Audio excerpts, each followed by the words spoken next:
Herzlich willkommen. Welcome here to the CYBATHLON BCI Series 2019 here at the University of Graz of Technology.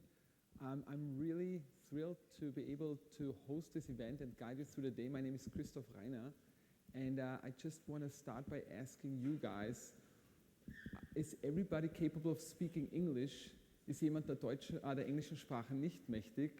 Dann Hand in die Höhe. Oder fühlt sich jeder komfortabel mit Englisch? Ja? Weil dann machen wir das alles auf Englisch heute.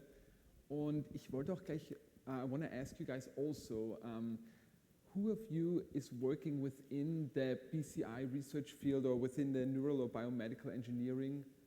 Just show me a quick show of hands. Or computer science? Or let me ask you otherwise, who does not know what BCI stands for? Everybody, you guys all know what BCI stands for? Okay, then you know much more than I do. I'm a complete, how you say, like, not an expert whatsoever. I'm really thrilled to be able to host this, and I'm really admiring the people behind this event who did all of this, and I could learn in the last few days a little bit about BCI and the CYBATHLON series. It is, for me, an incredible pleasure that you guys are here. I know it's still early. In Austria, we have the academic quarter hour, as I'm sure you guys know, the akademische Viertelstunde. So I'm sure throughout the day, more and more people will join us. And just for you guys who don't know, the CYBATHLON is a unique championship initiated by the ETH Zurich, in which people with physical disabilities compete against each other to complete everyday tasks using the state-of-the-art technology and pushing forward the research on technical assistive devices. The CYBATHLON, which takes place in 2020 again, consists of 6 disciplines actually, and today we are only focusing on one of those disciplines because as we are basically on the road to the CYBATHLON 2020, there are multiple events and cooperations with universities and other partners worldwide that are trying to promote and inspire a conversation about assistive devices in collaboration with people with disabilities. And it is a really wonderful initiative started by the ETH Zurich that the BCI series, or that the CYBATHLON series is promoting the scientific exchange between researchers who are working on these devices as well as people with disabilities and eventually also the public, to bring these 3 groups together and not just have researchers working on their own or people with disabilities being frustrated with the devices or the public being unaware of what is happening. So it's a beautiful initiative that brings all these elements together and ideally promotes a conversation and inspires equality and especially inclusion for people with disabilities. And I'm thrilled beyond words that I can be part of this. I'm thrilled beyond words that you guys are part of this event. And before we kick things off, I would like to ask 2 important figures here from the TU Graz, from the Graz University of Technology, to speak for just a moment. And first, let me start with the head of the Institute of Neural Engineering here at the TU, and the local organizer, as well as the chair of the conference that is taking place this week. He is also in the BCI research since 20 years and initiated the BCI racing team here at the TU Graz in 2014. Please give a huge round of applause for Professor Gernot Müller-Putz.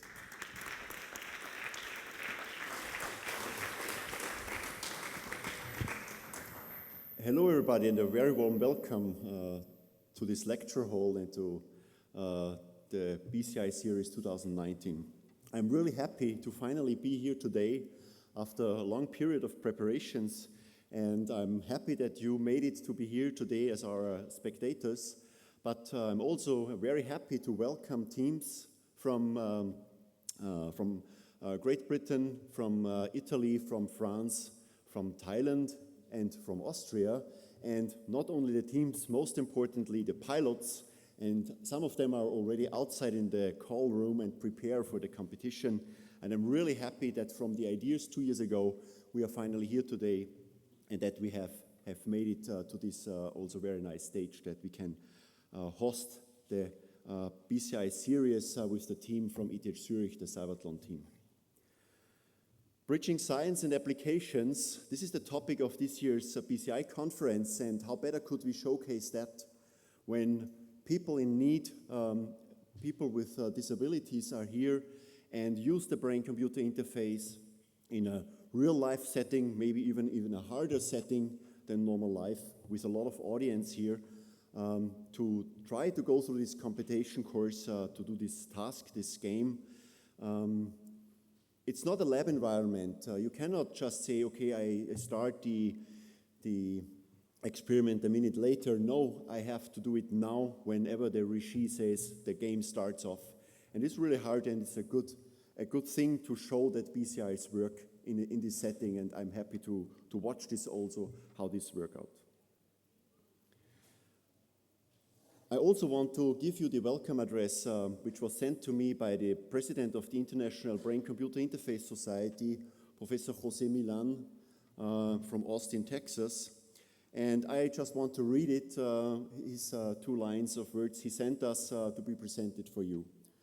Welcome on behalf of the International Brain-Computer Interface Society, and thank you for your efforts and courage to advance the science and engineering of BCI beyond the laboratory setting.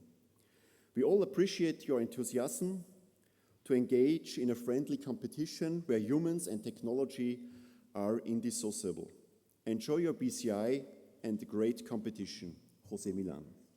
I think this was very, very nice to get this welcome message, and I want to just continue. I'm really happy to see you all here, to see the teams, and I'm looking forward to have a very exciting races today, and I wish you a great day. Thank you very much.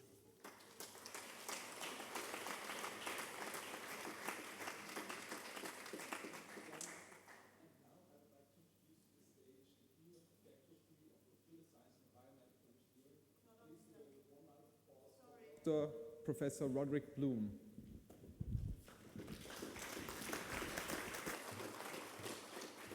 Thank you.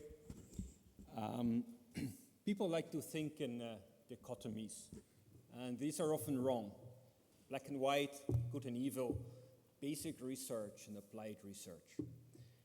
Research is only really great when it's fundamental and it's basic and that it's applied. And there's few examples of that are better than what you will see here today and in the coming week. We have top researchers here. We have ERC grant holders in the audience. We have people who publish in the top journals. And we have people here, the same people, that do research that is actually useful to society, and not just to society as an abstract concept, to individual concrete people, research that really helps. And we're very, very proud to have a group like that here. And we're very, very proud to have all of the great people that are in the audience here. So thank you for coming. Thank you for doing this interdisciplinary research. I know that interdisciplinary research is not always easy. You get misunderstood by lots of people if you try to cross boundaries. And this is something you do. It's very important. So I want to thank you, but most particularly I want to thank the organizers, Gernot Müller-Putz, Selina Vriesnagar, the entire Institute of Neural Engineering, all of the students who are out here helping out. Thank you very much for that. So it's a great pleasure and a great honor for us as the Department of Computer Science and Biomedical Engineering to be allowed to host this event. So thanks again, and let the games begin.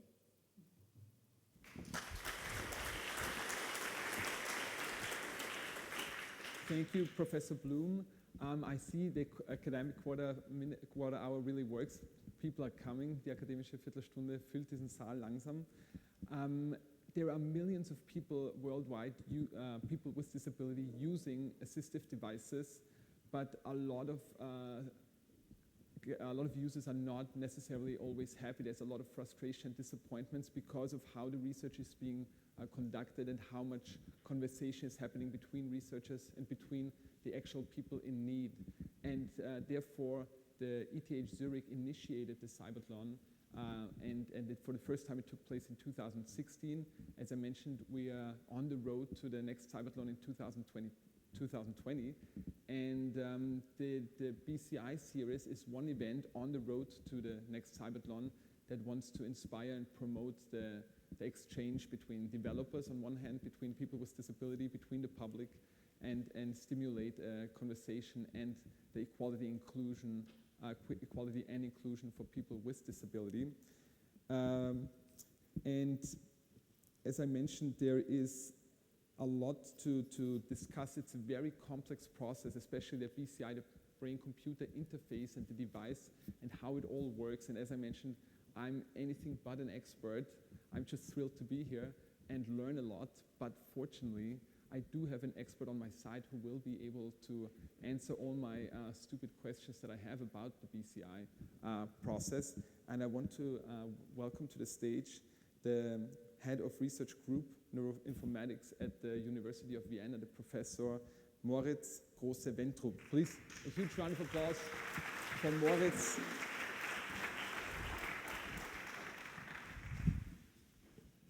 Moritz, I'm so glad you're here. For all of the people watching Austrian soccer on live TV, I feel like you are my Prohaska, and I can ask you about like what is actually going on and how does it all work. You yourself have experience with the CYBATHLON in 2016. You were there with your team from Tübingen with Athena Minerva, and can you, just to start things off, explain to me what actually is BCI? What does it actually mean, and how does it work?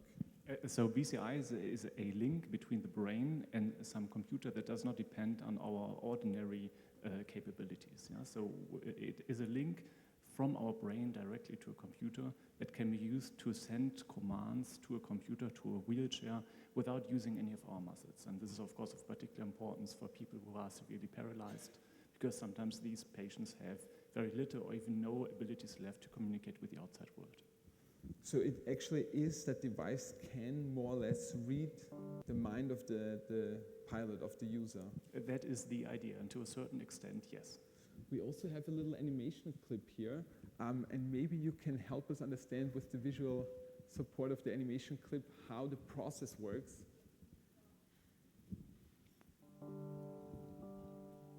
Okay, so BCI stands for brain-computer interfaces, and of course that means we need a brain.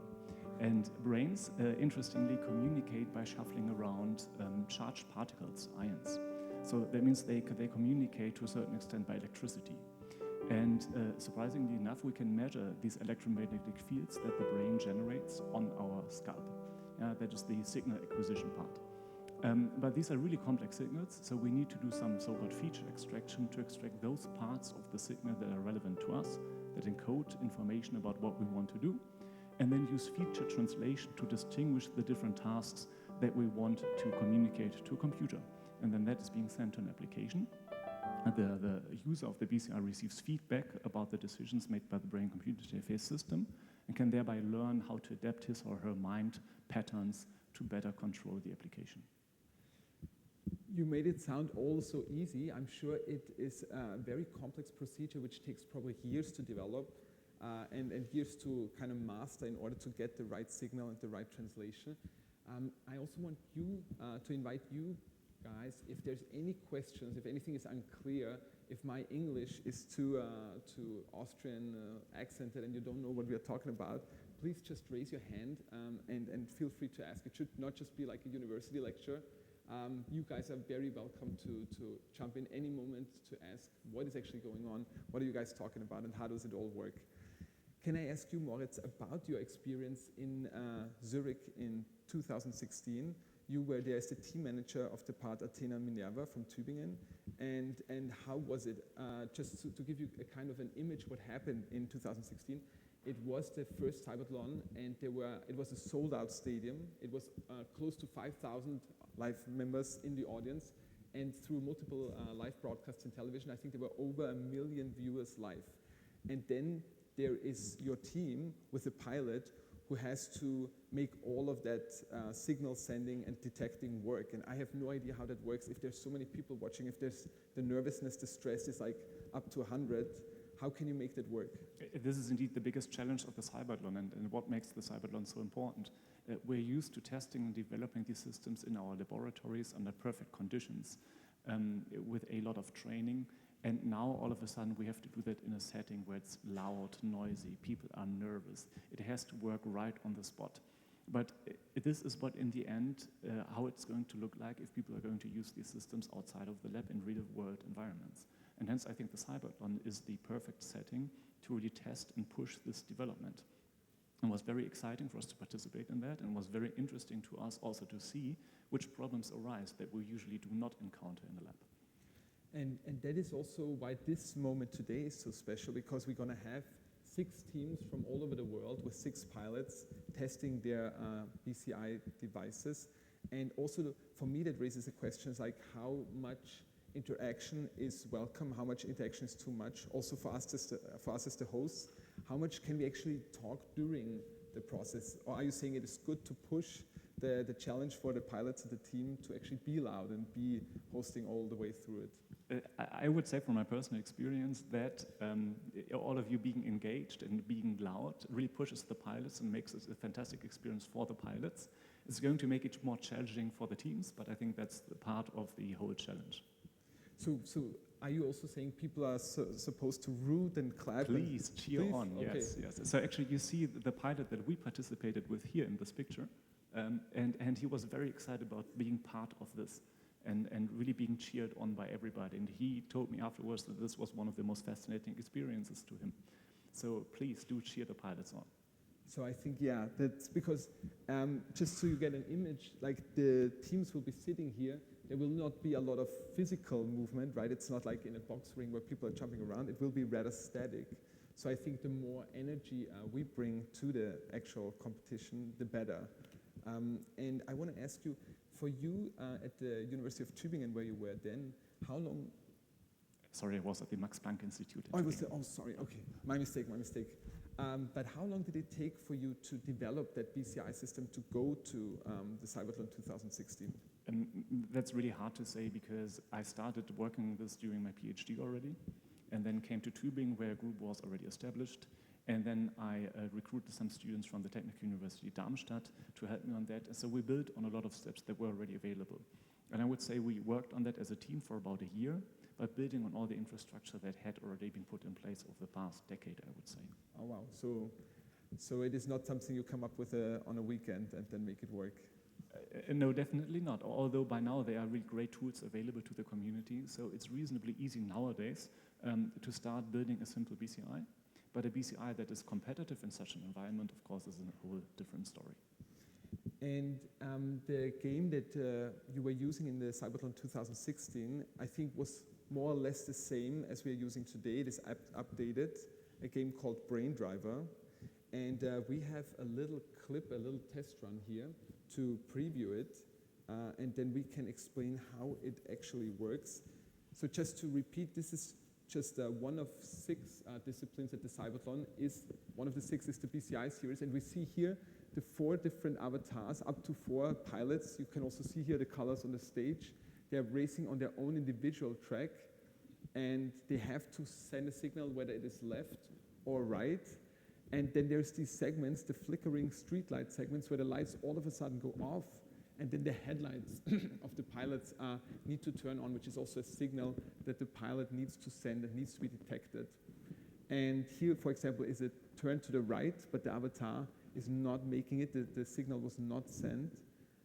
Coming up, as you see, is another flickering streetlight segment where the lights all of a sudden turn off.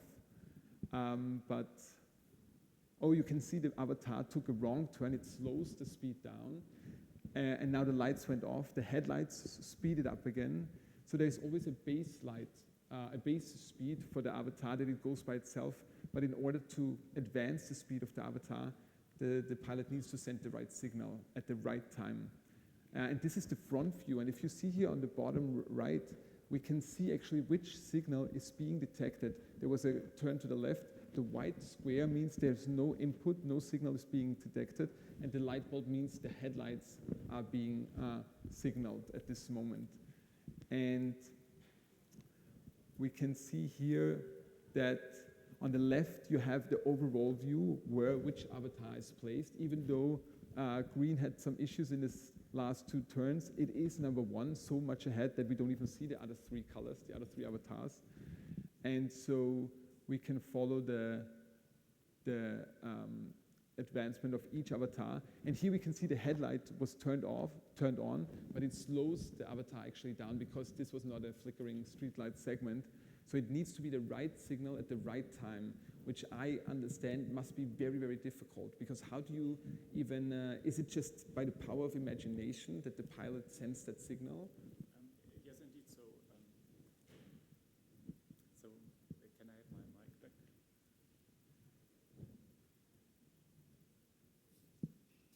Okay. No, not yet. Not yet? Yes. No. Okay. Did it switch off? Ah, it switched off. Oh, one moment. Otherwise you can speak into my neck.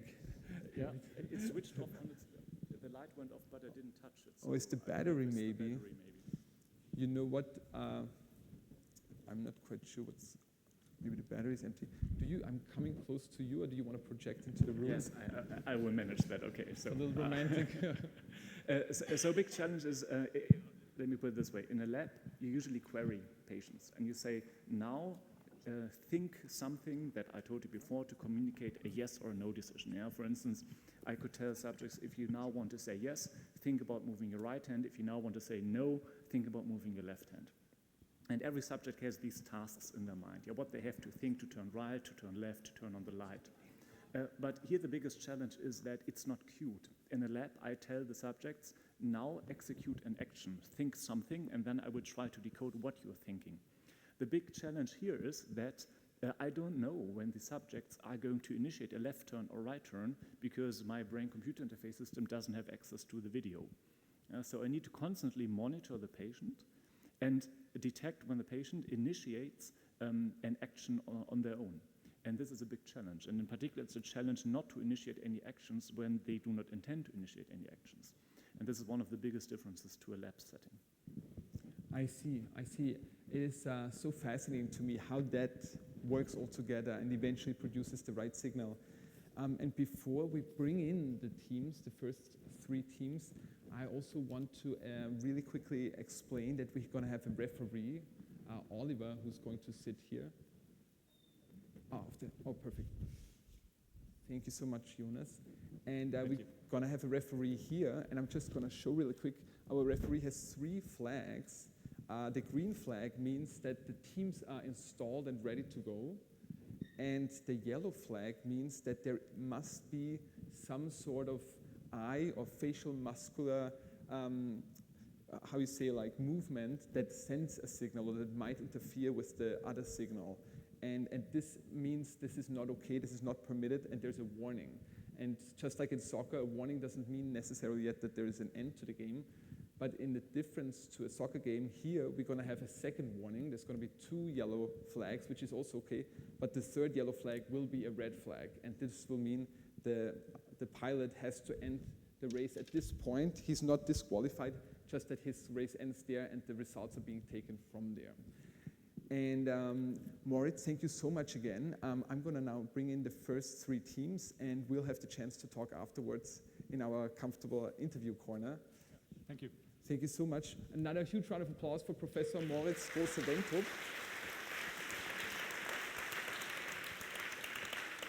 And I am now thrilled to introduce the first team all the way from Italy. Please give it up for the team WHI with the pilot Francesco Petela and team manager Luca Tonin. Here on track 3, we're very thrilled that you guys came all the way. With the red color on track 3. And on track number 2, we have a team from Austria, here from the TU Graz. Please give a huge round of applause for Mirage 91. Pilot Pascal Prittel, and team manager Reinmar Kobler. With the color blue, track number 2. And with the green color on track number 1, we have from the UK the team Neuroconcise. Please, a huge round of applause for Neuroconcise with the pilot Owen Columb and the team manager Damien Coyle here on track number 1 with the green color. So as now the teams are setting up, I'm gonna come here to the side, and actually, Moritz, I will ask you again, so I sent you away too early. We see there is these head devices. Yes. With the electrodes, and so these teams have been rehearsing for months. The technology has been developed for years, and what is actually happening now in these moments? Okay, so the electrodes, or these caps that the pilots are wearing, they have been prepared, meaning there is a gel filled into every individual electrode. And now these electrodes measure the electric potentials between different positions on the scalp. And now the teams are connecting the computers here to their own hardware. And probably they have already trained their setups just outside and getting ready to interface with the game. And I'm sure this is the moment of truth and also the moment of nervousness and stress. Do you remember how you felt in Zurich in 2016 at the CYBATHLON in this moment of preparation? Oh, definitely. So we were very worried that something would go wrong. We wouldn't be able to interface with the game system. And indeed, we had a small bug in there, and at the last second had to adjust some of the ports to actually be able to interface with the online system. So we were all very nervous at that point. In the last second before the day of the race or before the race? Before the race. Oh, really? The race. Yeah, yeah. Because I'm sure as technology often is, in the lab it might have worked once or twice, but then when you really have to test it in a practical environment, something always goes wrong. Indeed, something always goes wrong. Fortunately, most things are easy to fix. And again, I want to invite the audience, if you have any questions about the process, about the preparation, please just raise your hand, and we have a microphone, and we want to include you, so it's not just a dialogue between the two of us, but really a conversation between all of us. And again, I'm nervous just as the moderator of like how much we should be talking during the race for the pilots to fully focus. But we will just feel it out and see how it goes in the process. But I can see that they are working very focused and very hard to make the setting just right for the race. So for the audience, it is important to know that one race takes 4 minutes, and each avatar, as we saw, is driving on the individual track. They're not racing against each other necessarily. And after the 4 minutes, we're going to take a quick 2-minute break. We're going to see the results of the first race, and then we're going to do immediately a second race with the same teams in the same position. And then after the second 4-minute race, we're going to take the best results of each team. So maybe one team has been better on the first race, another team has been better on the second race. The best result of each team will compete against each other. And the racetrack is 500 meters. The team that goes through the finish line first will win, but the time maximum, as I mentioned, was 4 minutes, so there will be teams, maybe all of the teams will not necessarily finish across the finish line, but the time will run out, and then we will just measure how many meters they got along. And as I mentioned, then the best result of 2 races will be counted and will compete against each other. And of those 6 teams, there's going to be 3 more teams later on, and of those 6 teams, we're going to have a final B in the afternoon between the 5th and the 6th best team, and then we're going to have an A final. Is there a question from the last row? I saw a hand. No? Okay, just waving at the stage. And so we're going to have a B final between the 5th and the 6th place, and then we're going to have an A final, the Grand BCI Series finale between the best 4 teams, where we will evaluate the best team and the top 3 places. And the finals will only have 1 race. So now in the qualifying rounds, there will be 2 races each with a 2-minute break in between. And maybe we can talk a little bit more about the rules, because now we see the pilots have their teams around them. but as I understand, during the race, there is no communication allowed, or there's no interference allowed between the team members or the team managers. Yes, indeed, and that's really challenging. When I watched our pilot perform last year, I really would have liked to go up to him and say, look, take a deep breath, relax, it's going to be fine, and this is going to help performance. And this, I think, is one of the big challenges for the subjects, for the pilots. And also something that you had mentioned about these flags. It is reasonably easy to control these systems with eye twitches, for instance. But of course, we don't want to allow eye twitches to control the game, because these are signals that then in a real-life deployment of these systems would potentially not be available. So this is one of the reasons why a referee has to watch that none of the eyes and facial muscles that could also trigger these signals make a difference. And so therefore, our referee, Oliver, will have the yellow and the red flag if he detects, if he suspects a systematic eye twitching signal. May I ask you, why is it that eye twitches are so easy detectable for this system in comparison to the signal that we actually want? Because a lot in our body happens with electricity, and our eyes happen to be a strong electric dipole. So our eyes are electrically charged, and when we move our eyes, we trigger, or we change the electromagnetic field. And because this is so much closer to the scalp, it is much stronger than those signals that are actually generated by the brain that we can measure on the scalp. And the same holds for muscles. Muscles are driven by electrical activity. And when we tension our muscles, we generate electromagnetic fields that are stronger, at least on the scalp, than those that are generated by the brain. So it is really indeed a big challenge for BCI technology to distinguish cortical brain sources from muscular artifact sources. So this is so fascinating to me, and as I mentioned, I'm absolutely not an expert, but basically when I signal something to my right toe within the brain, the electric signal is much weaker than, for example, an eye twitch in my face. Yes. I see. And therefore, obviously, there's a disadvantage, and that's why we cannot allow this kind of signal sending. Yeah, there will be patients who have these eye twitches and muscles not available to operate the system because they're completely paralyzed. And we want to make sure that any technology that we develop actually is usable by these patients. And if we don't pay enough attention to that and then deploy these systems really to patients in real life, they might not work if we have trained them on such artifactual activity. I see. And now I think the teams are ready. They're all on the spot. We are ready to start the first race. Please start the countdown.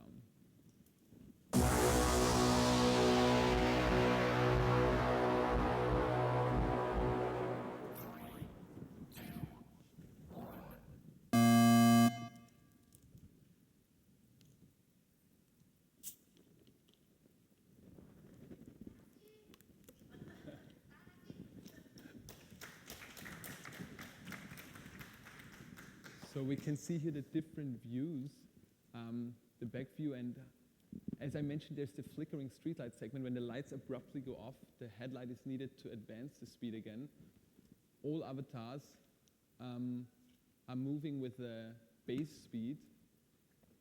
Obviously, here on the fourth place, the yellow avatar is not moving. So it is a tight race.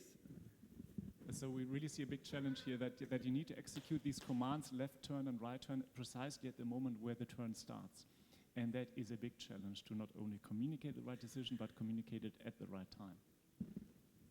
And you can see that on the bottom right of each individual pilot screen, the signal that they are sending, the white square means there's no input being detected.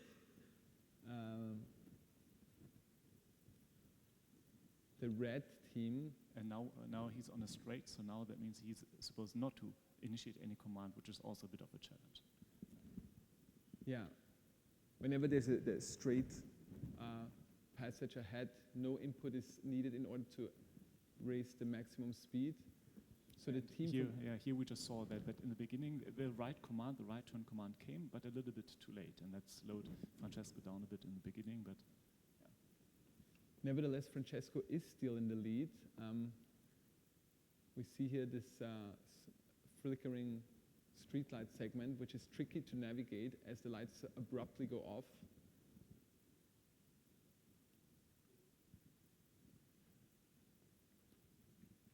So the team from the UK and the team from Austria are on the same line, while the team from Italy is leading ahead.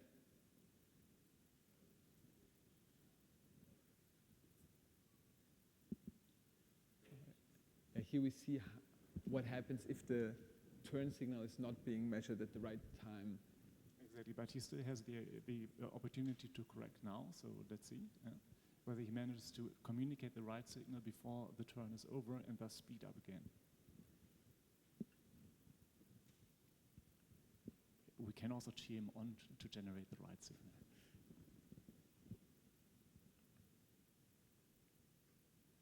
But still the team from Italy, Francesco, is in the lead on first place, navigating through the flickering streetlight segment.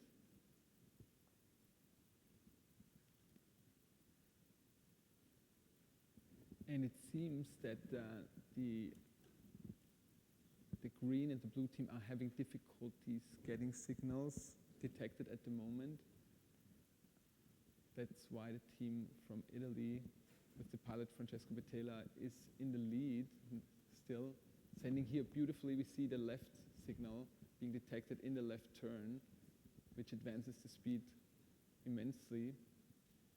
Yeah, so all of these teams have probably calibrated their system right before they came in here. But being in here in the setting is, of course, an altogether different setting. And the big challenge is for a system that has been calibrated right beforehand to really work now in this different setting here. And that seems to work pretty well for Francesco. And we have, yes, Francesco is through the finish line. 12 seconds before the end of the race, managed to go through the finish line. Wonderfully done, and now it is about the second place. A huge round of applause for all three teams. Francesco is the winner of this first race. So we're going to take a 2-minute break and look at the results. So within 3 minutes and 41 seconds, Francesco was able to finish the whole distance of 500 meters.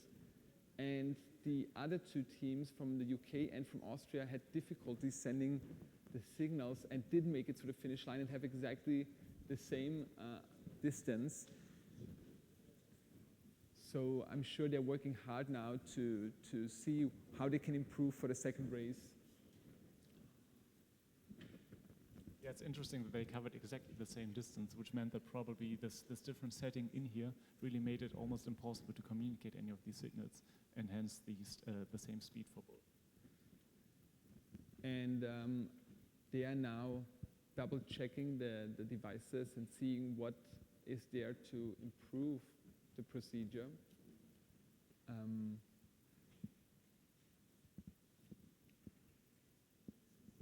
But as we said, it is an incredibly nerve-wracking situation to be in front of an audience, not only here live in the lecture hall, but also in the internet. It is being streamed online, and I would not know how to deal with that situation if I was in their position, so it is extremely difficult.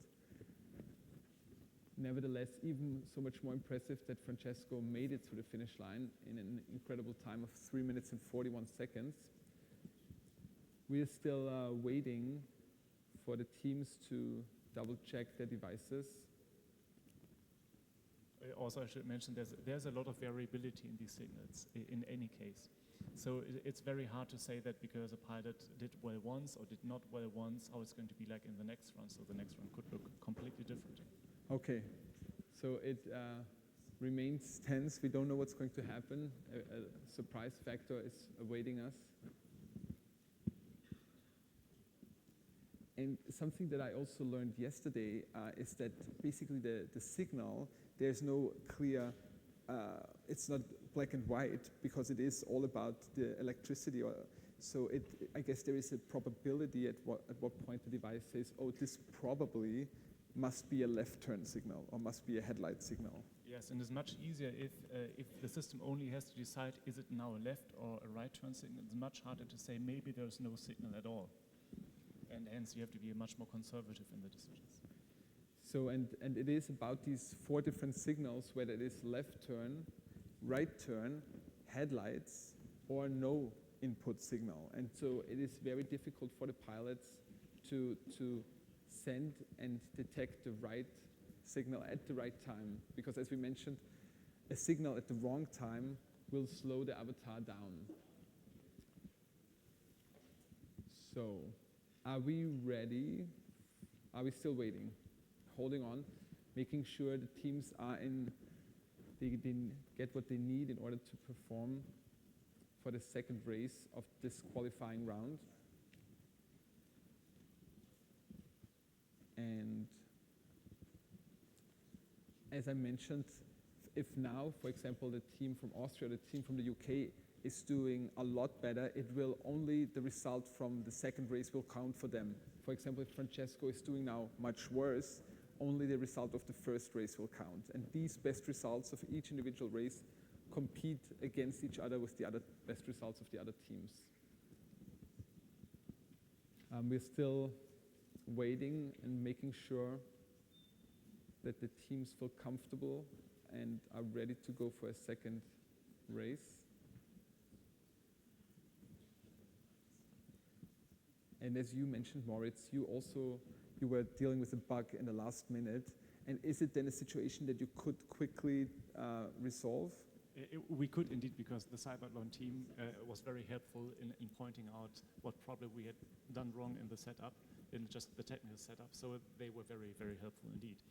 Something that we see here right now with Pascal and Owen, I think they didn't really initiate any commands. So probably this threshold that you have to set, how high is the probability of a certain intention to actually send a signal, was set too high.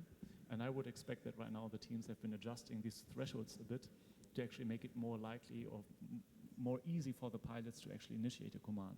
I'm curious to see now whether Pascal and Owen in the next round will actually send more commands than before.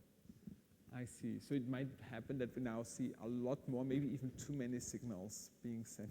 That is certainly, there's a trade-off always, and it's difficult to choose the perfect trade-off.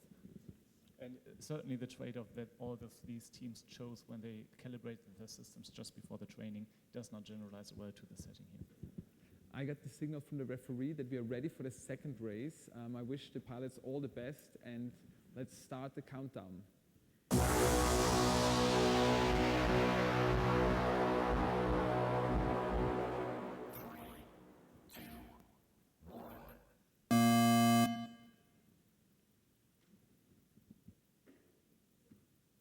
So no signals from anybody at this point. Let's see now whether one of the teams manages to, or one of the pilots manages to. There, Francesco again sent the right signal. Beautiful. So that brings Francesco in the lead. We see. Yes, oh, yes. And there Pascal, I think, sent. Yes, and their Owen also sent a signal. So obviously now we're seeing some signals. It's going to be, I think Owen and Pascal are closing in.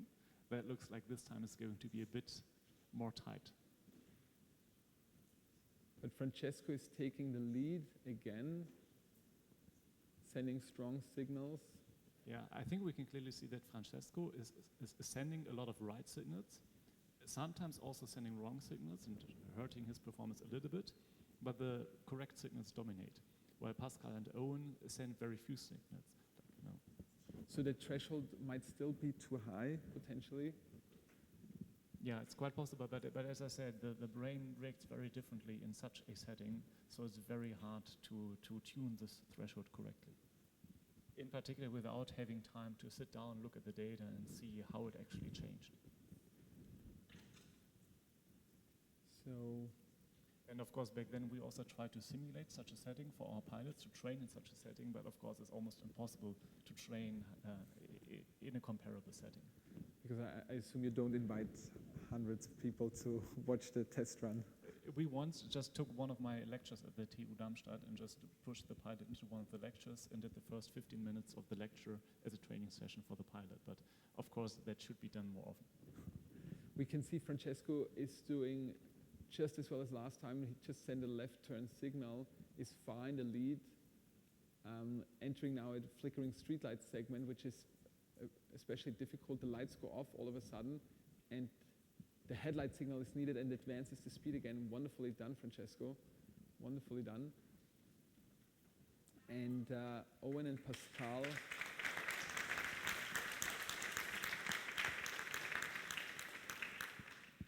It looks like Francesco might even beat the time from the first race. Incredible. Still very few signals, or hardly any signals from the team from UK and from Austria. We're checking on the situation there. While Francesco beautifully left turn, wonderful, is advancing and getting closer to the finish line. There we are, wonderfully done. Francesco Petrella from Italy, incredible job. Yeah, I think you can really notice that Francesco's feeling more comfortable and more relaxed and is working even better now. Amazing. That makes the entire team happy, naturally. And now we see the team from Austria and the team from the UK navigating through the difficult street light situation.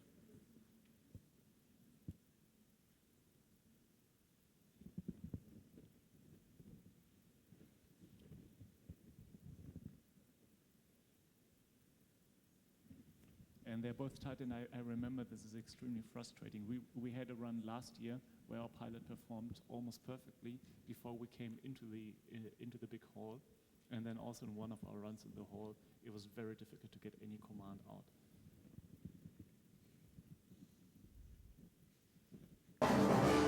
This is the end of the race, and again we see Francesco is in the lead.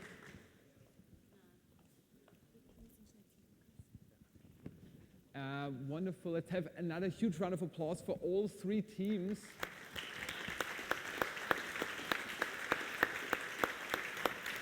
And I would like to ask the Italian team to come over here to our little interview corner.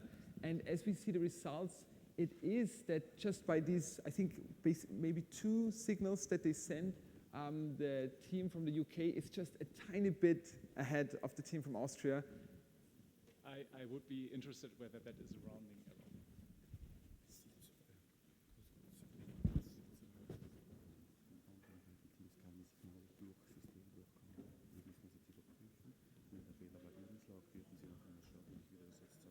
Okay. Hello everyone.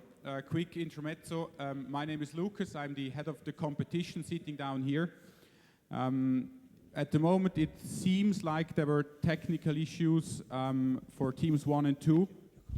They were not able to send any control signals to our server computer, and we were now going to check whether the connectivity issue is on our side or whether it's on the side of the teams. And if it's a technical incident, so if it's our fault, the teams will have the chance to repeat their competition during the lunch break down here, so that they have a fair chance to qualify for the finals. I'm really sorry for any inconvenience.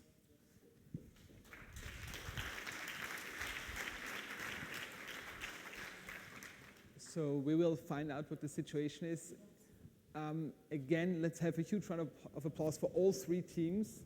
I think they all deserve our deepest admiration. And if you want to take a seat, Stefano and Moritz. So congratulations to WHI, to Francesco and Stefano. We saw that you had an amazing race. We thought already the first race was very impressive, how you navigated through the streets, but the second one was even better. Do you, Francesco, you don't speak English, if I'm informed, a little bit? Yeah. Okay, so so how does it feel now having come all the way from Italy to being now here in Graz and having won the qualification race? We are very happy to be here, and I'm very happy for the time on the Q2. In the first race I was a bit nervous, so it's not so simple it's not easy to compete in this competition with a lot of people and a bit noise. So the Q1 was a bit difficult. and the Q2 was better. What do you have a secret to your success? How to stay so calm? You seem very calm. Even your team members showed more emotions than you when you did the right turn. My teammates were more nervous than me, so and tried to breathe deeply and stay calm. Don't think to the other people or the place where I am. So then I have other secrets, but. And Francesco, you're 30 years old, and you are with the team from WHI. And I have to say that your team leader, Luca, he is also a CYBATHLON experienced team leader, team manager. He already won the CYBATHLON 2016 with a team from Lausanne, from Switzerland. And I met him briefly earlier, and he said it's like in soccer when the managers are being, shopped around between different teams of different countries. But how is it for you, Stefano, now the situation sitting on stage and actually being co-responsible with the pilot over the avatar on the racetrack? Actually, I mean, I think the main part is of the pilot. Of course, there is all the work of the team before coming here. Then when we hire here, then I think the main secret is that the pilot is trained correctly before coming here, and then when he comes, we see the results, and if he's calm and he's in control, I think that's, from behind it's just, support, but as he said, I was actually more nervous than him, particularly in the first track, the first Q1, I was really, really nervous. It was beautiful to see you being so emotionally involved and being really happy with each right turn. May I ask, how long have you known each other? How long have you been practicing and rehearsing together? Yeah, actually, since the starting of this experience, so like 5 months ago, 6 months ago, not more. So when we started, we met each other and we started training with all the team. Not so long, but I think this time it was time to meet each other and know more about each other. And if I may ask, how does rehearsal for that procedure look like? Is it that you guys are meeting within a laboratory? Are you coming to your home, Francesco? How can I imagine that rehearsal process?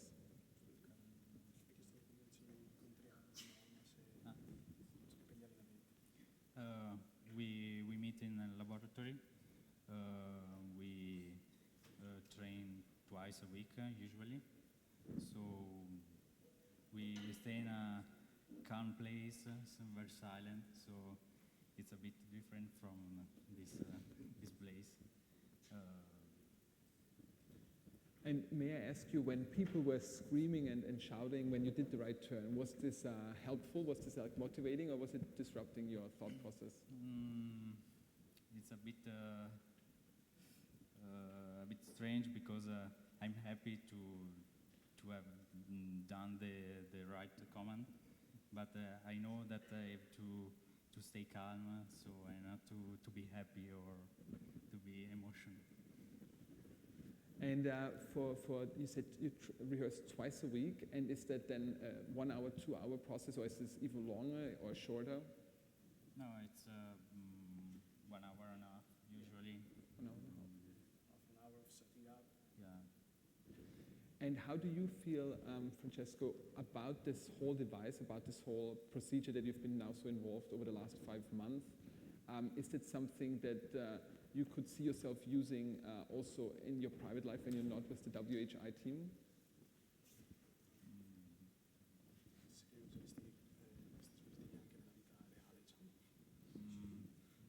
Now it's very difficult because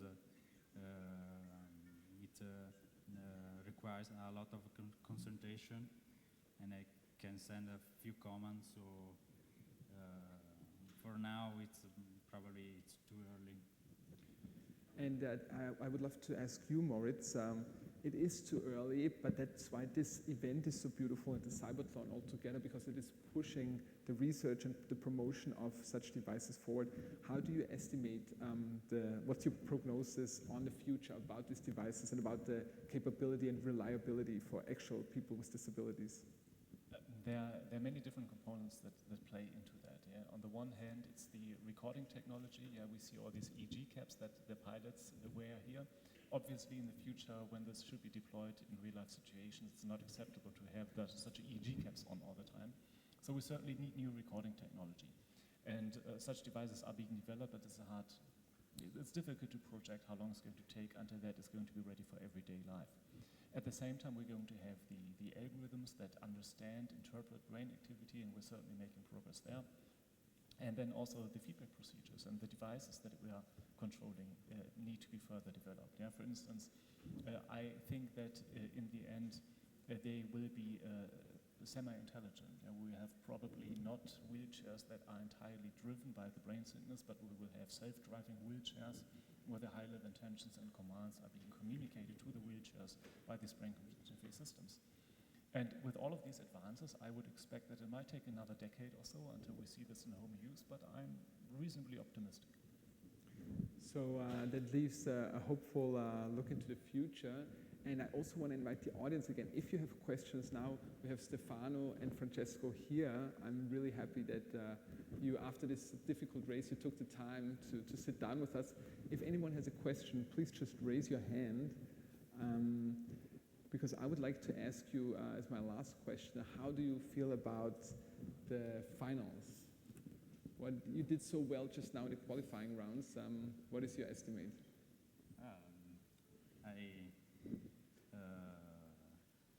I hope to improve my time. So there is another qualification now, so I will see the other teams. And for the final, we will see.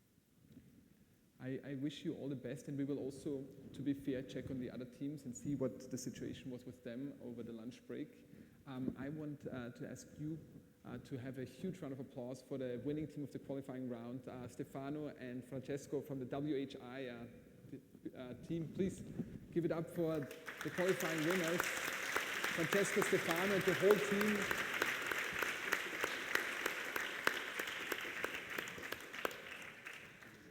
Yes, thank you so much. I'm sure it's very difficult to navigate with all the equipment.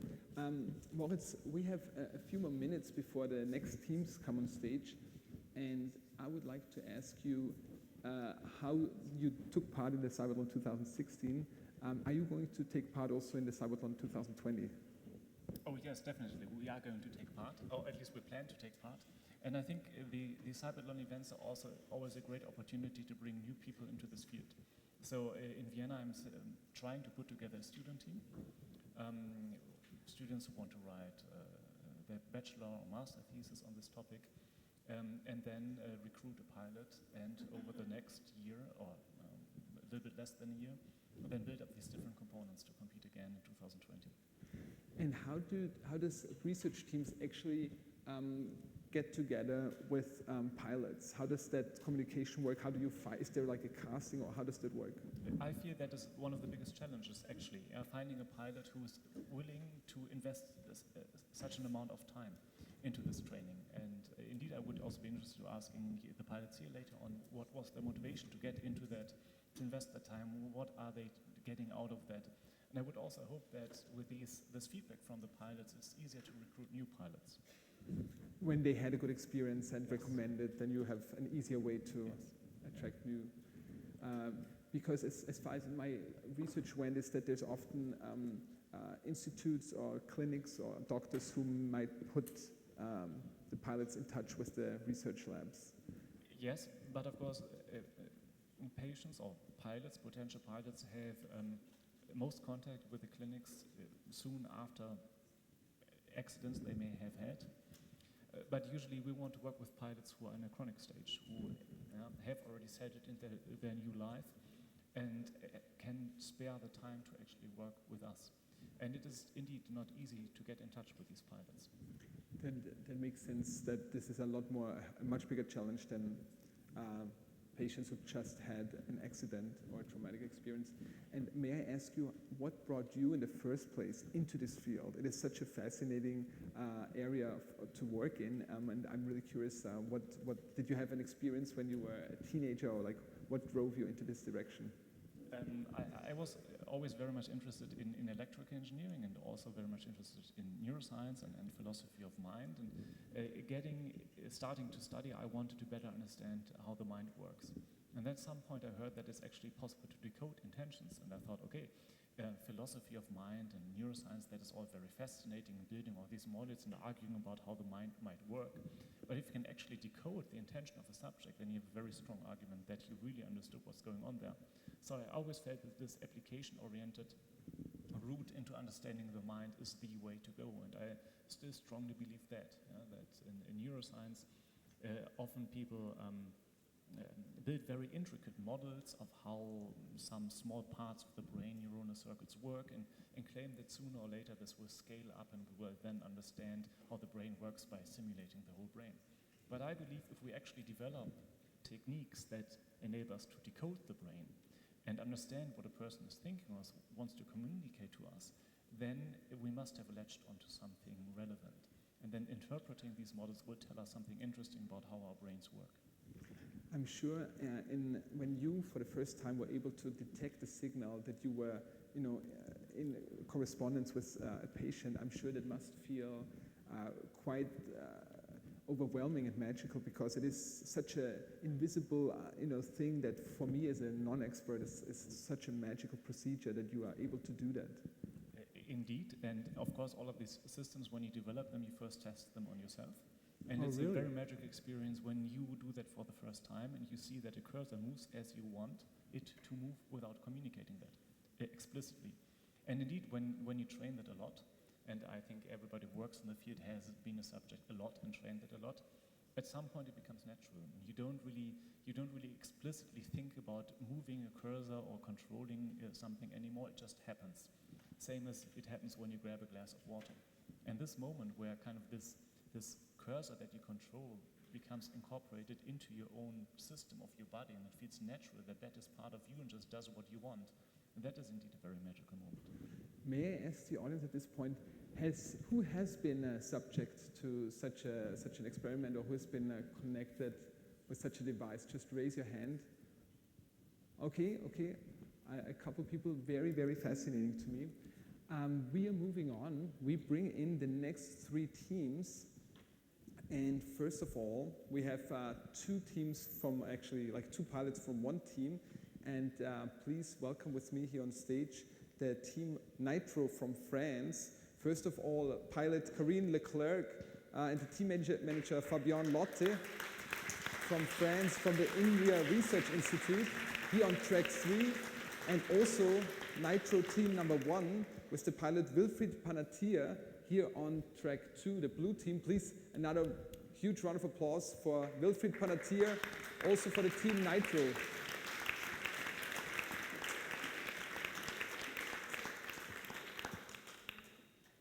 And this is team Nitro number 1 and Nitro number 2 from France, from the INRIA Research Institute.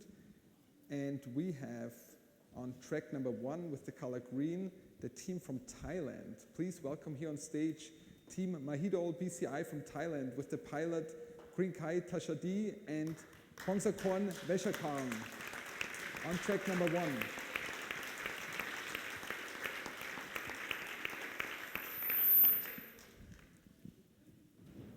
So, we have a couple sound issues. I think I should not go too far front. Here, I think it is okay.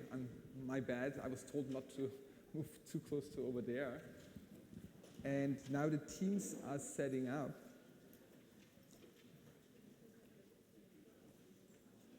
And as you can tell, we have a very international crowd here today. I'm very excited that we have a team all the way from Thailand, 2 teams from the Research Institute in France, and as you saw, the team from Italy and the UK and from Austria.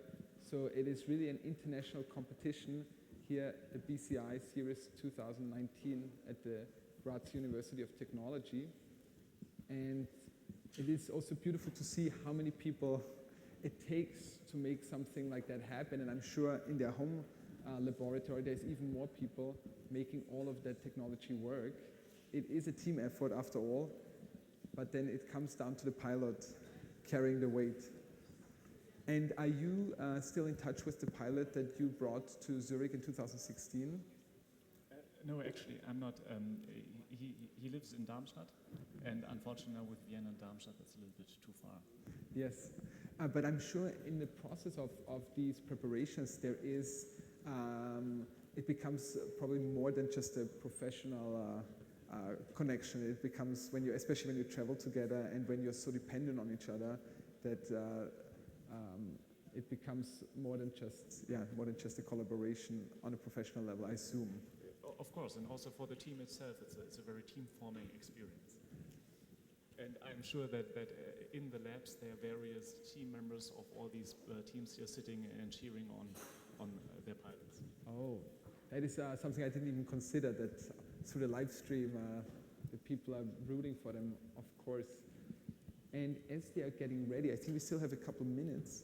I would like to ask you, Moritz, with your pilot from Darmstadt, were you, this is something that I am trying to wrap my head around, were you agreeing on certain signals that the pilot was sending, as for example, when you focus on your right toe or your left toe, we talked about it briefly earlier, what was the signals you agreed on with your pilot? So initially, you usually explore a broad range of tasks. Yeah, think about moving your left foot, left hand, right hand, your tongue. Think about music, try to relax, focus on your breathing. You try a broad range of tasks, and you see which tasks your pilot is particularly good at. There's a large variance across pilots, so some pilots are much better at this task than at another task. And then you settle on a set of tasks and start training the pilot on that set of tasks.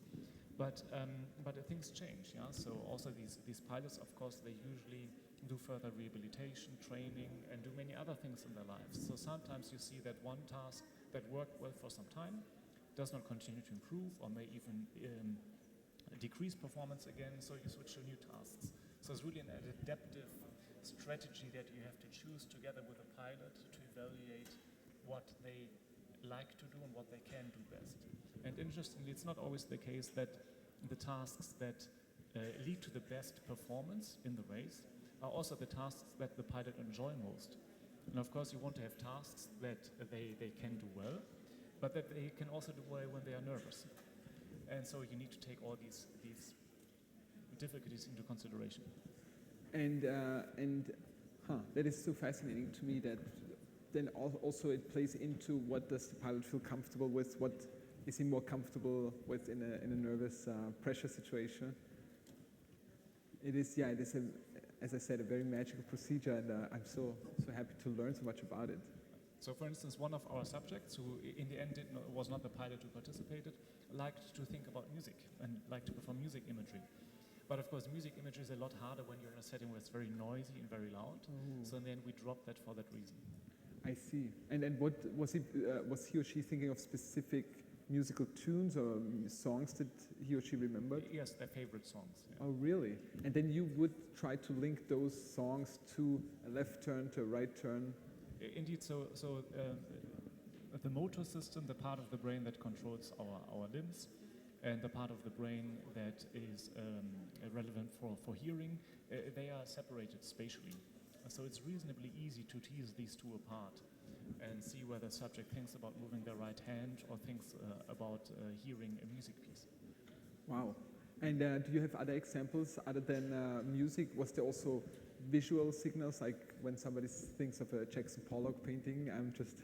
So interestingly, vision never worked that well for us. So we found more relaxation training very helpful. Yeah? So for instance, some meditation training where you instruct subjects to focus on their breathing.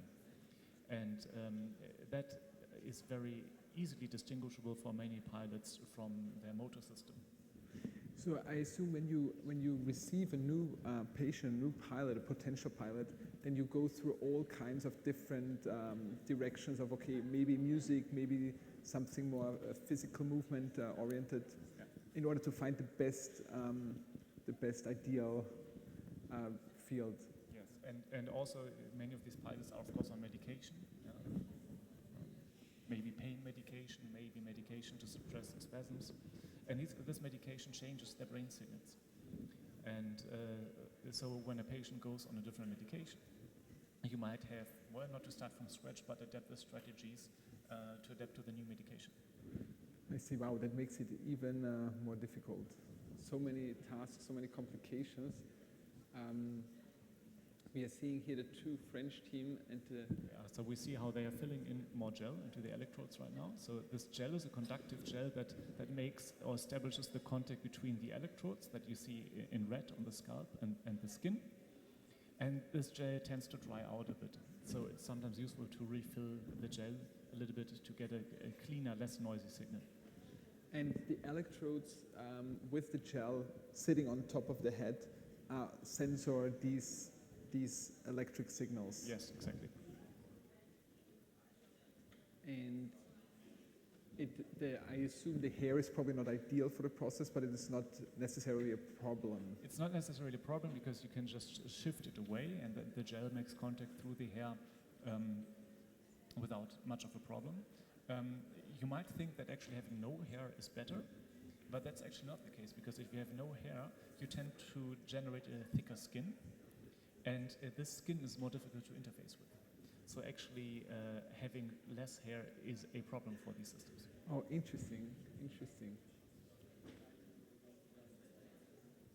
We can tell that the team from France is still working, the team manager trying to find, I guess, last-minute solutions.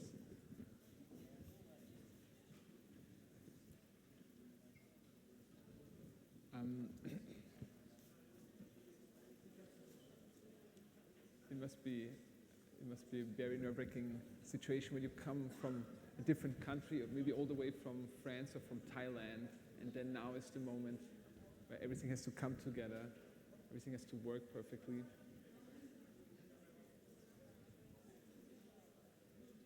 We will see how those three teams are doing in comparison to the first qualifying round. And as we mentioned, we will check in with the first two teams that did not send a lot of signals during the lunch break to see if it was a mistake of our system, and in case we can repeat it during the lunch break. In any case, it underscores how difficult it is to set up these systems that work on the spot. That even in such a race where as well the CYBATHLON team as the different research teams have prepared for a long time, it's so easy for one small thing to go wrong.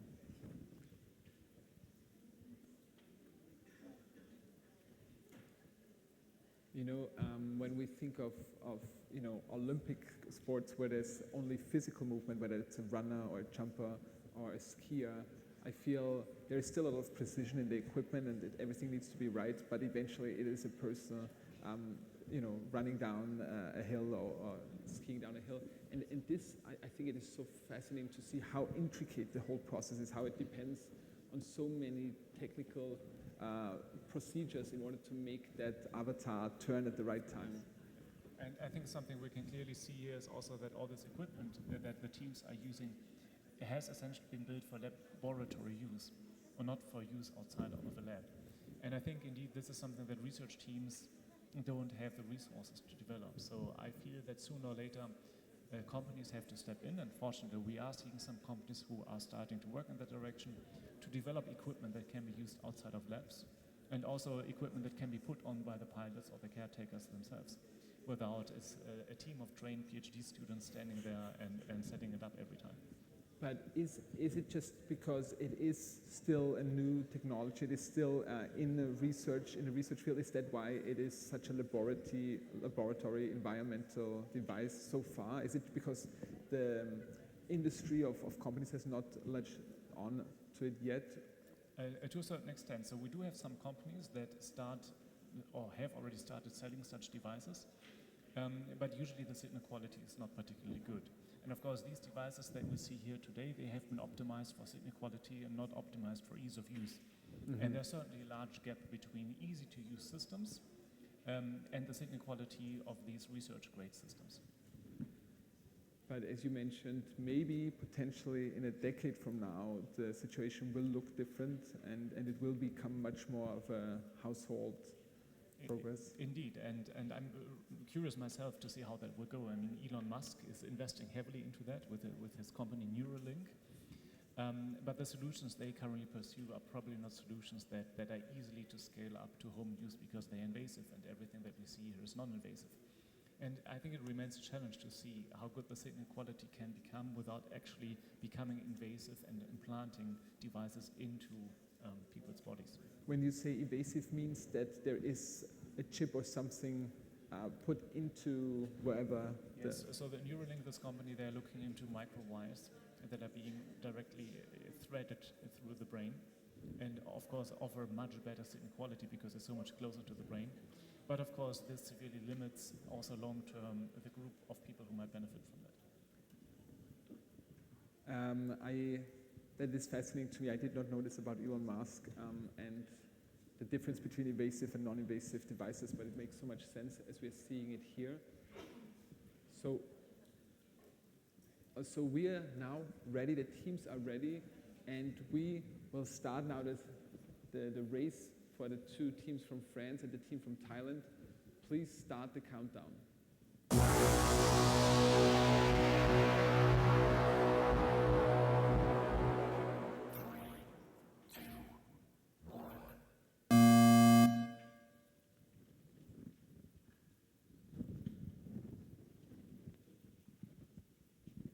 Okay, we can see that the team from Thailand had a slightly better start, but they're all struggling in this turn.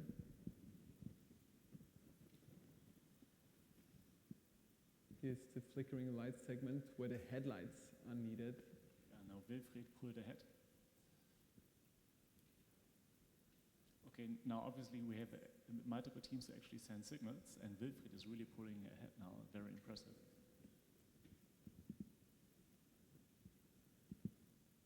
Karin is catching up.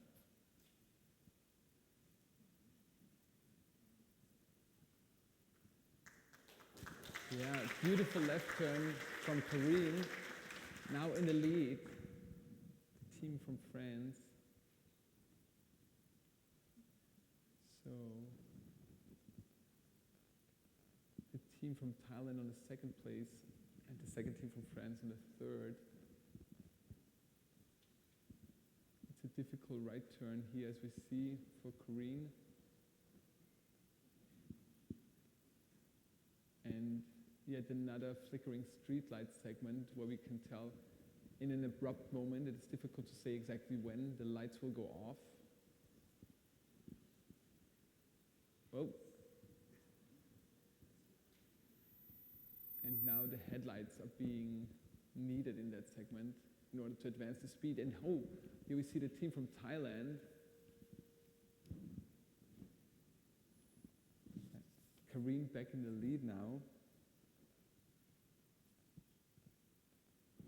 Yeah, and this is now the difficult part. You have to switch quickly to the new signal, to the left turn.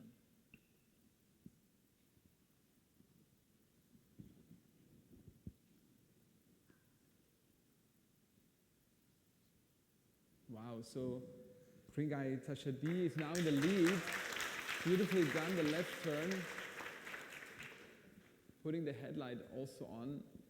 And now on the first place here, challenging a left turn and then right again into a flickering streetlight segment. Very difficult to navigate. Perfect.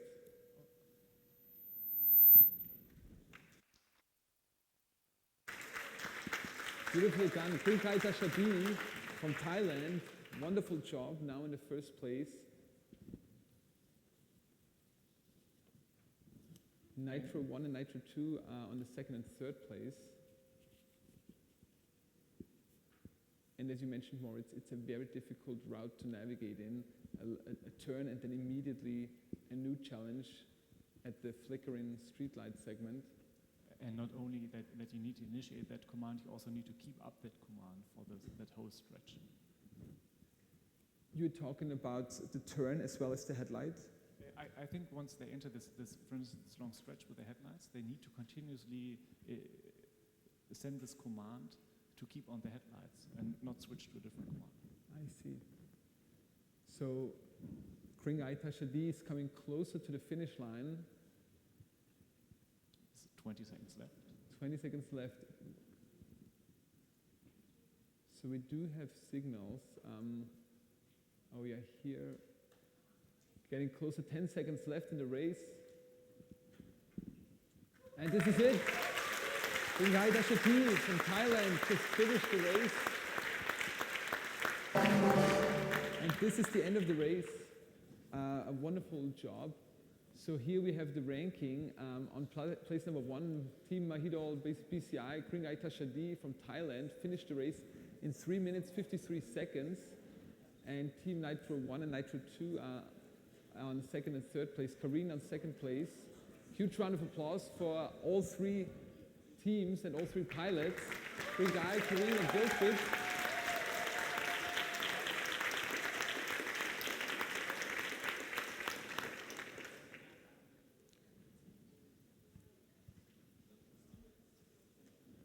So we will just take a quick check on the situation of each individual team and then continue with the second race. But we could tell that there were signals on all 3 teams. I think actually team number 2 didn't have any signals. Oh, so not I a think single signal? at least the timing was the same as before with those teams that had no signals. So it's now interesting to see, was this because of they didn't manage to send a signal, because there was an infrastructure problem on their side, on the other side? I see. Huh. That is tricky. We are checking on the situation. That is unfortunate when there was so much research being done, so much preparation, then something is not quite connecting, something is not quite working. No signals are being detected.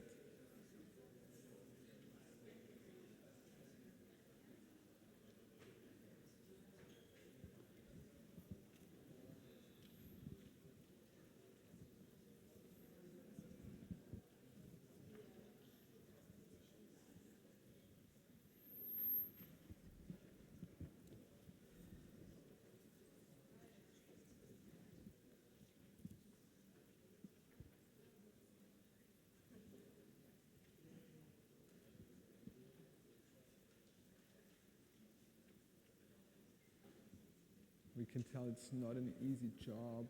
There is a lot that can go wrong, so the team is looking right now at possible situations. And of course, there's a very unpleasant situation for the pilot, wondering, did I do something wrong? Is the setup wrong? Without being able to do anything at this point. Wow, I didn't even think about it. That makes it sound so much more difficult when it is not clear and the pilot might be intimidated. It's like, oh my God. Now he has to relax again for the next race.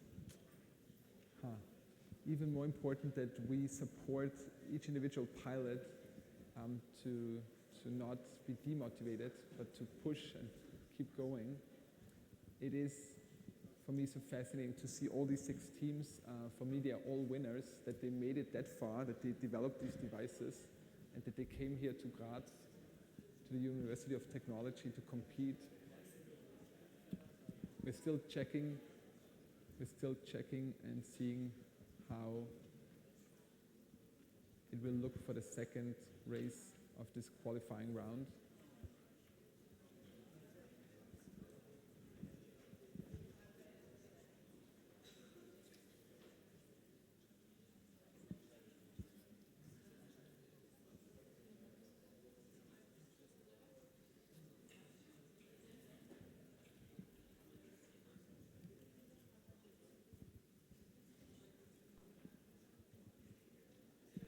So we'll wait for another minute.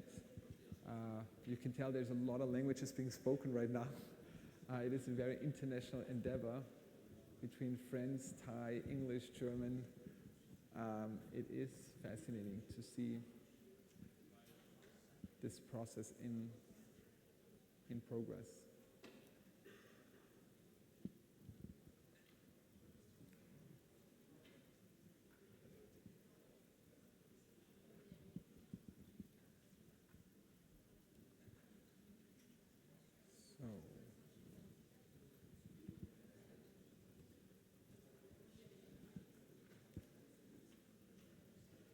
And how big, Moritz, can I imagine a team in a lab to be Is it 3 people? Is it 5? Is it 10? Is it more than that? I think it's anywhere between, say, 3 and 20. It really depends.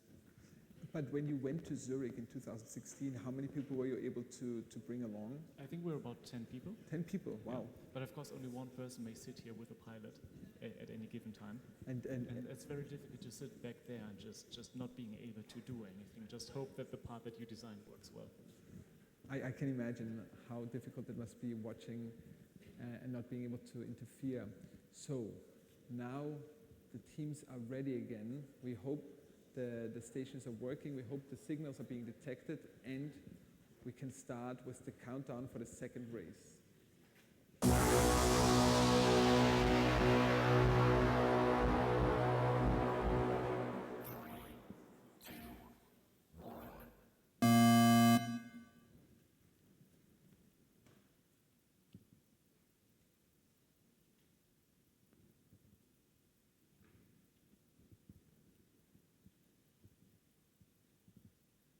So Karine takes the lead, already sending 2 strong signals.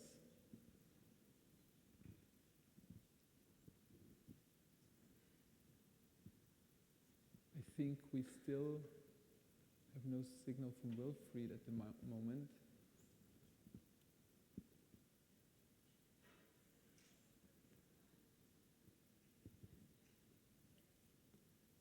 But it is closer. The 3 avatars are closer together, not so many signals yet, but Karine's still in the lead, giving a strong left turn here, wonderfully done. Here we have just a straight area where no signal, no input is needed for the best speed. And here we see when the wrong signal is sent in a turn, if it's a headlight signal, it slows down the avatar. And here, Karine enters the flickering streetlight segment, where the headlight is needed in order to advance the speed, until the light's gone again. Oh, here's the headlight. Slightly too late, unfortunately. Yeah, and I believe Wilfried is not yet sending any commands. And that is, of course, very frustrating for everybody involved.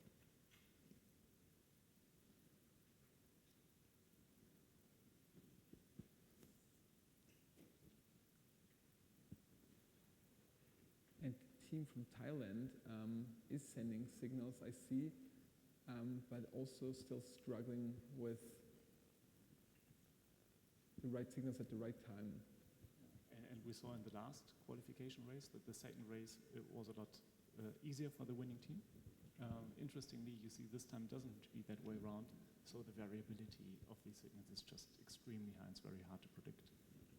As you mentioned earlier, yeah. We can now clearly see that. Karine's still in the lead. Coming up for a right turn. But I think, Moritz, the team in blue still has not sent any signal, unfortunately. I have not seen one, I don't think so, no. Again, we hope they will be able to, but if not, we will definitely check the system during lunch. So Karine has a small lead here, coming up towards a left turn.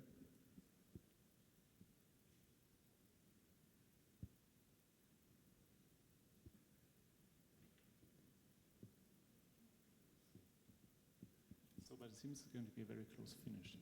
Yes. Yeah. Krinkai is coming up, challenging that first space, coming closer and closer, taking a beautiful left turn here. Oh, now they are exactly tied with 25 seconds to go. It's very close. And there, wow, Yeah, beautiful done. Krinkai Tashadi from Thailand takes the lead again. And now we have only 10 more seconds to go, as Krinkai Tashadi is in the lead, coming up towards the left turn. There you go. Huge round of applause for all three teams, Nitro 1, Nitro 2, and Mahidol BCI.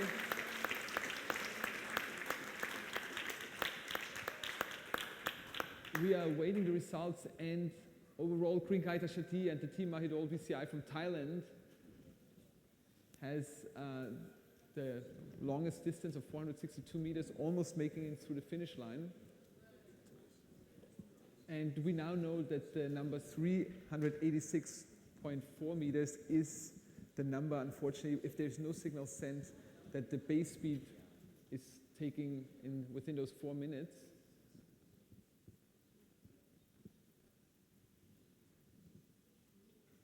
So I would like to ask Kringai Tashati to, as soon as you're done, we'll make a short interview with the team from Thailand. Please, if you join us over here, do whatever you have to do in order to come over to us.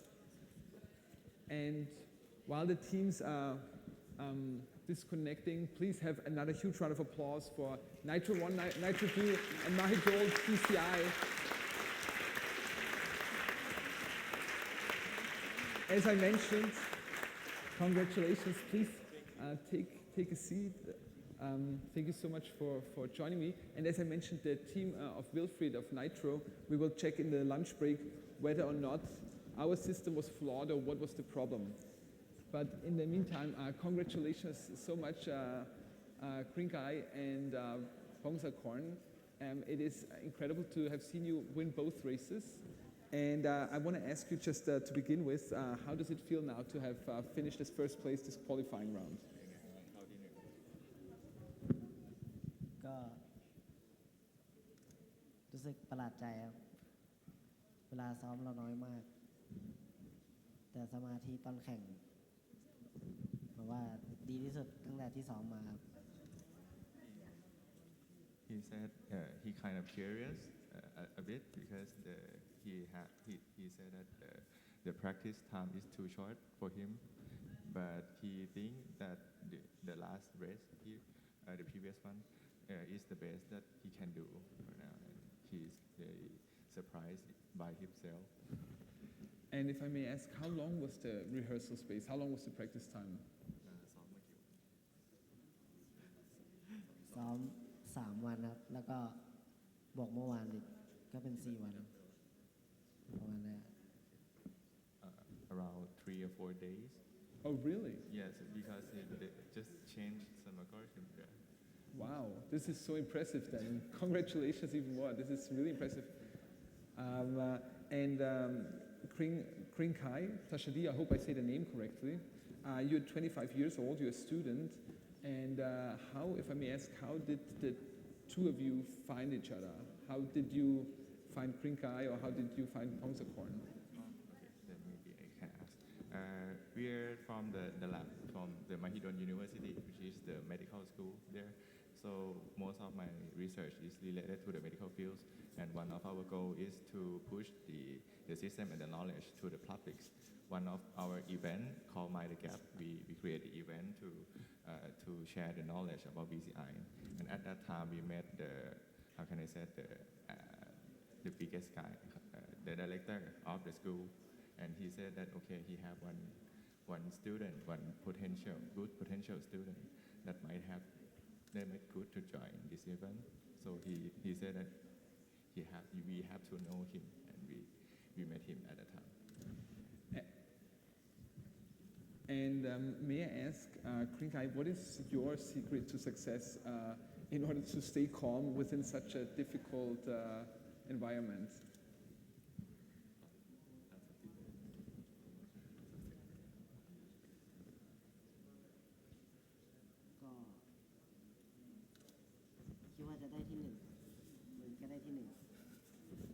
He think that he just want to win, and he win. Wow, that's the determination of a winner. That is so beautiful. And may I ask you, Krinkai, we were talking earlier briefly about how has it been feeling to be part of this BCI research team and competing team, and what are you taking away from it? Is it something that you would recommend to other patients? to other people with disability? Again, so just the question of like, what is basically what can somebody like Rinkai take away from an experience like this, and would he recommend it also to other people?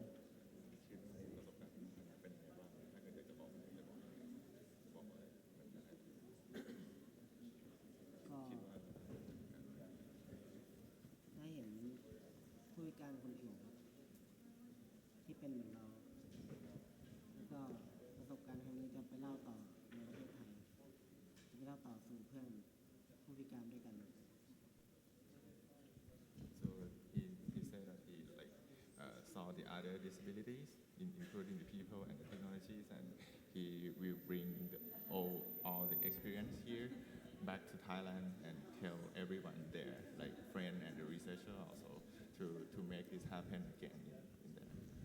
I think it is so fascinating that you guys came all the way from Thailand here to the University of Technology in Graz.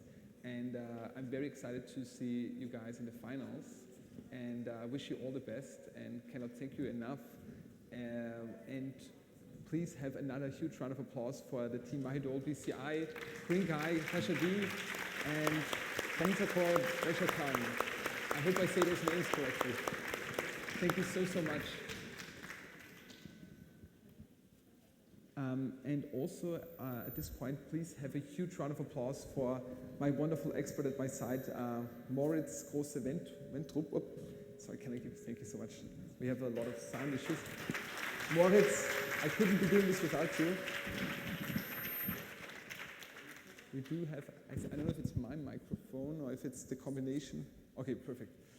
So, we have one more wonderful thing happening before the lunch break, and I'm very excited to introduce it because all the 5 teams are here.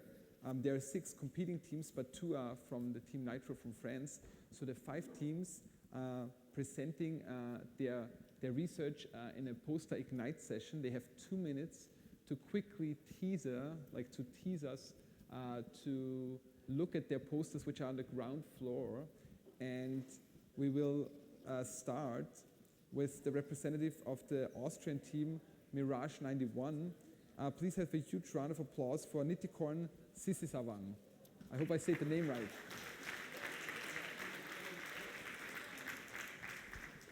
Okay. Hello, everyone. Today I will talk briefly about our team, Mirage 91. So first of all, I would like to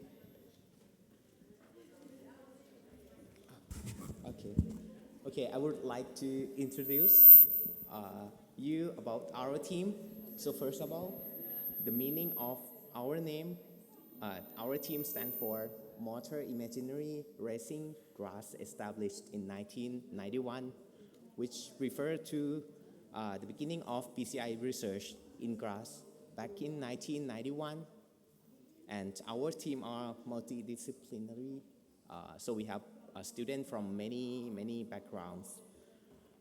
So on the slide here, you will see our pilot, Pascal Preto, and we did several measurements with him. And finally, we finally came up with 4 mental strategies, which are feed motor imaginary, mental subtraction, mental singing, and the last one, word association.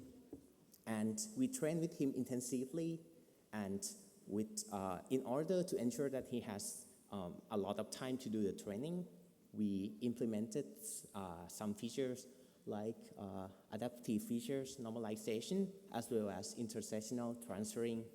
So in the end, we trained a lot with him, and finally we were able to bring him to play the game and attend this the BCI series. And if you want to know more about our team, our results, or the system, then you are welcome to join us to discuss with us at the poster session for our team. Thank you. Round of applause for Nitikorn Sisisawang from Team Mirage 91. And as he just said, please look at the posters on the ground floor during the lunch break. We continue with the team from Italy, WHI. We have a representative here, please welcome Gloria Beraldo. A huge round of applause for Gloria. Good morning to all. Okay, I'm Gloria Beraldo from Y Team. I'm here to present our system. In the next slide, we see that our system is based on a very standard brain-computer interface. And as we already highlighted, our strategy is based on mutual learning.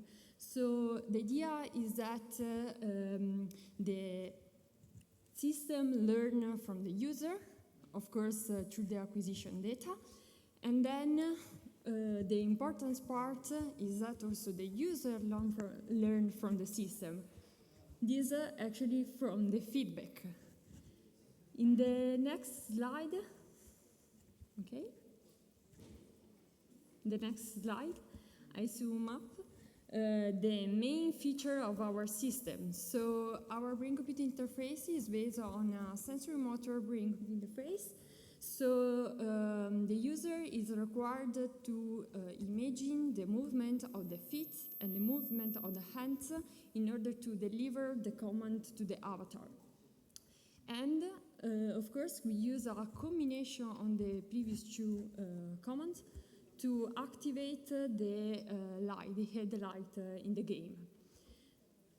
I want to highlight that our strategy is based on training. So we start training our pilots in April in an incremental way. So the idea is that in the beginning we start with the online, and then we introduce the lamp.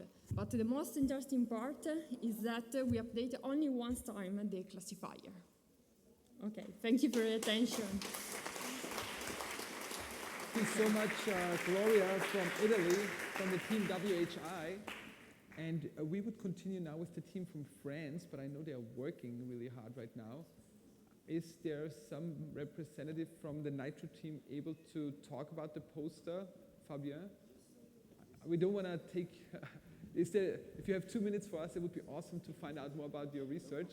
Please, huge round of applause for Fabien Lotti from Team Nitro from France. So good morning, everybody. So I'm Fabien Lotti. I'm a researcher from INRIA, representing Team Nitro, which stands from Neurotechnology INRIA Team Racing Odyssey.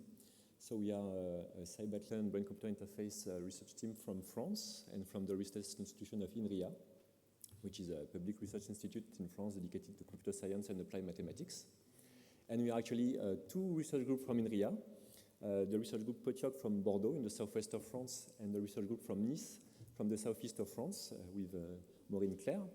And so we joined forces to create this new team for the CYBATHLON. So actually we were used to work together around the brain-computer interface research project and also around the OpenVibe, open source BCI software that we use for that competition. For us, that's the very first time we participate to the CYBATHLON. So as you can see, we had a lot of technical problems this morning, but that's the game. And so we have two pilots. Each team trained one pilot, so Wilfried Panatier in the Bordeaux area and Karine Leclerc in the Nice area. So for us, that's quite an interesting experience. First time we do that. Actually, the whole process of building the BCI for that competition and training the pilots was already very interesting. And so I wish all the best to our pilot, to have a lot of fun in the rest of the competition, and all the best for the other teams as well. Thank you very much.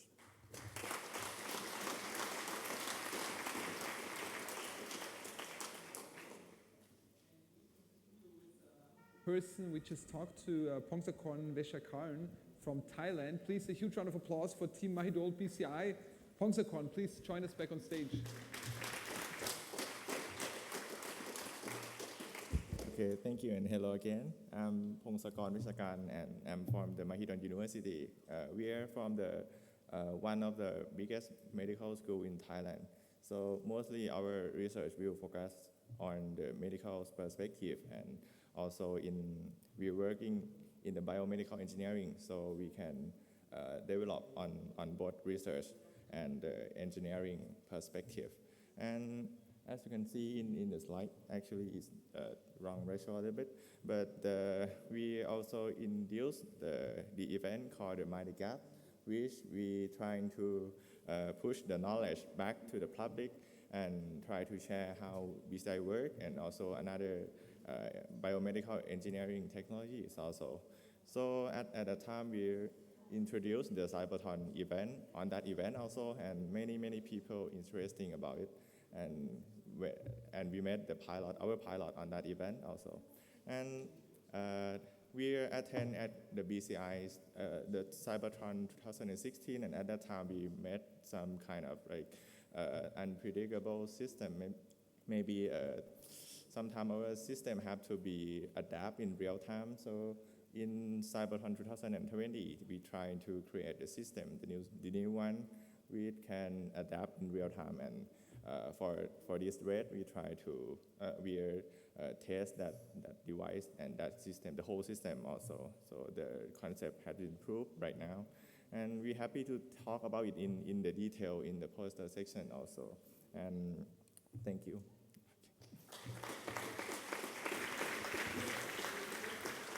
Thank you so much, Bongsakorn from the team Mahidol BCI from Thailand. And last but definitely not least, the team from the UK, Neuroconcise. A huge round of applause for the representative from Neuroconcise. Thank you so much. Thank you.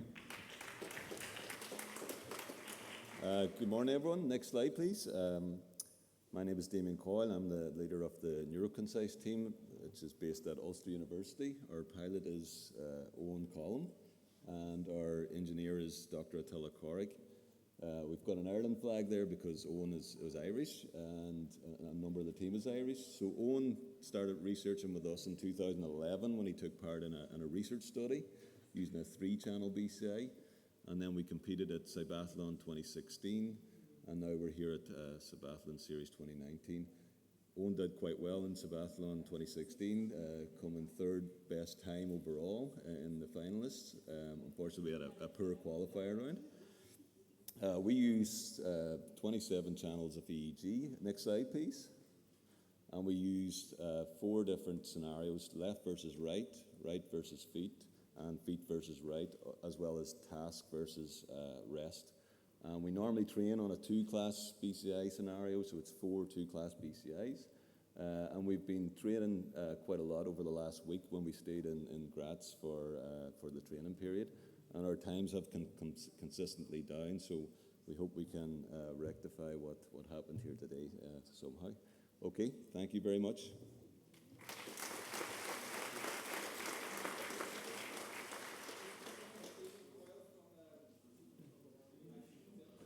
We now have a quick, we have the ranking for now of the qualifying race. Here we see Francesco Betella from the WHI team from Italy on the 1st place. And we will have now a brief word from Lucas from the ETH Zurich, from the CYBATHLON, to tell us about the ranking. Hello, it's me again.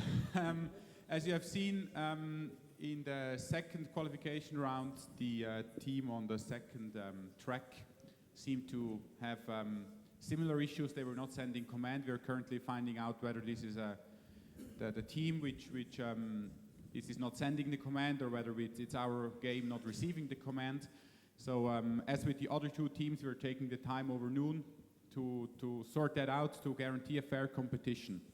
So for the moment, the ranking looks as follows. We have Francesco Betella with the fastest, longest distance and fastest qualifying time on the 1st rank. Then Kriyanka Itachadi from team Mahidol BCI on the 2nd rank. And on the 3rd, we have Karin Leclerc from team Nitro 2. This is the standing at the moment. And the ranks 4, 5, and 6 are provisional at the moment, depending on the outcomes of our investigations that we are just about to start right now. Thank you. Thank you so much, Lucas.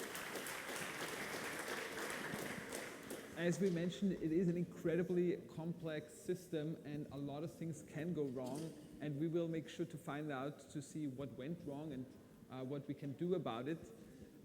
We're going to break now for a lunch break. The break will take 2 hours, not because we're so lazy and so hungry, but because it takes time for the pilots to rest, for the pilots to wash their hair, to get ready again. But I really want to invite you to come back, not only for the finals. After the lunch break, we have an incredible keynote speech by the initiator of the CYBATHLON from the ETH Zurich here, which I'm very excited about, and also a unique performance from an entertainer like you have not seen it before. We have Mario Potazzi here. He's really a jack of all trade. He used to be with the band EAV, Erste Allgemeine Verunsicherung, for all the Austrians in the room. I'm sure you guys know the band and know the man, and he will give us a very special 30-minute presentation later. So you have to stay here at the university and come back. We will continue at 2 p.m. And before we break, we're going to watch a little image film from the University Graz, from the University of Technology. Thank you so much for coming, and I'm looking forward to see you in the afternoon. Have a good break in the meantime.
Herzlich willkommen zurück. Very welcome back after the break. I hope you guys are just as excited as I am to see the second half of today's event. We have an incredible lineup of things happening now here in the second half. I just wanted to make sure to ask you guys again, for all those guests who weren't here in the morning, does everybody feel comfortable that we do this in English? Is anybody not able to understand English properly? Ist jemand des Englischen nicht mächtig und würde darum bitten, dass wir das doch auf bilingual, Deutsch und Englisch machen? Nein, wir sind alle des Englischen einigermaßen vertraut. Perfect.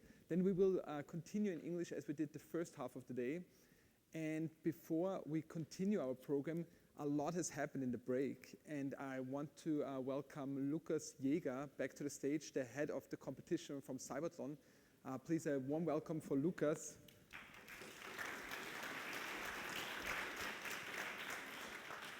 Good afternoon, everyone. I'm really glad you all came back to see the afternoon program of the BCI series here in Graz. As promised, before the break, we took a deep look into possible reasons of the technical difficulties we had in the morning. As a result, we did not come to a conclusion as to what was exactly the reason, but we could connect all the systems, all the team systems to our game environment. So we decided to give all the 3 teams the chance to redo their qualification runs. We did 2 qualification runs with 2 different tracks with 2-minute breaks in between, as we would have done in the morning. We have now 2 qualification runs that count for each team. And as you can see up on the big screen, we will have pilot Petella from WHI team, pilot Brietl, Tachade and Colomb as the fastest qualifiers in the A final, and then pilots Leclerc and Bonatier of Team Nitro 2 and 1 in the B final. Okay, so things have changed a little bit, but we're excited to see the 2 finals later on. Thank you so much, Lukas. All the teams are informed, they know what's going on. Yes, we have discussed the situation with the teams who could not connect in the morning. At the moment, everyone is happy, and so are we, and we're looking forward to the final races in the afternoon. I think it's so wonderful that you gave every team another chance, or like the 3 teams especially that had issues in the before noon, to give it another chance. So thank you so much, Lukas, and we are thrilled to see the final A and the final B afterwards. Thank you. Thank you. Enjoy. Another applause for Lukas Jäger, head of competition. But the next program is really, really fascinating. I'm excited that we have a keynote speech from the initiator who started all of this, from the ETH Zurich, the Professor Robert Riener, who started the CYBATHLON, is here. And to introduce Professor Robert Riener, I want to welcome back to the stage the head of the Institute for Neural Engineering here at the University of Technology, and also the local organizer of the BCI series and the chief of conference this week. A huge applause for Professor Gernot Müller-Putz. Yeah, hello again, and thank you very much. So, as we had a very enthusiastic and excited morning, and also an excited lunch break with these new results here, I'm also happy to announce the next point we have here in the program, and I'm really happy that finally we were able that Professor Robert Riener from the ETH Zurich was able and said yes to come and to give a speech here. Professor Riener is a full professor for sensory motor systems at the Department of Health Sciences and Technology at the ETH Zurich. During his career, he had several stations in Europe as well as in the US. And his research interests involve human motion and synthesis, biomechanics, virtual reality, man-machine interaction, and rehabilitation robots. As you might know, he has authored many papers, won several prizes, and as we heard already, is the initiator of the CYBATHLON. And this is also the reason why we asked him to come here and to talk about these ideas, and also the connection to the ongoing research which is going on. So, Robert, thank you for coming, and the floor is yours.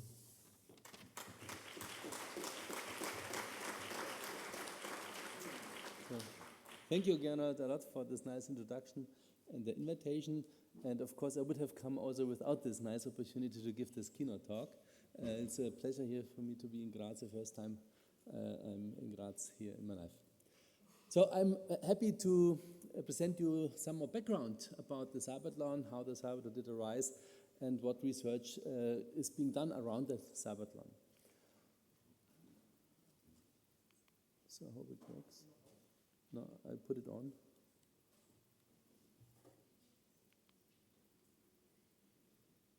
Is it the right remote control?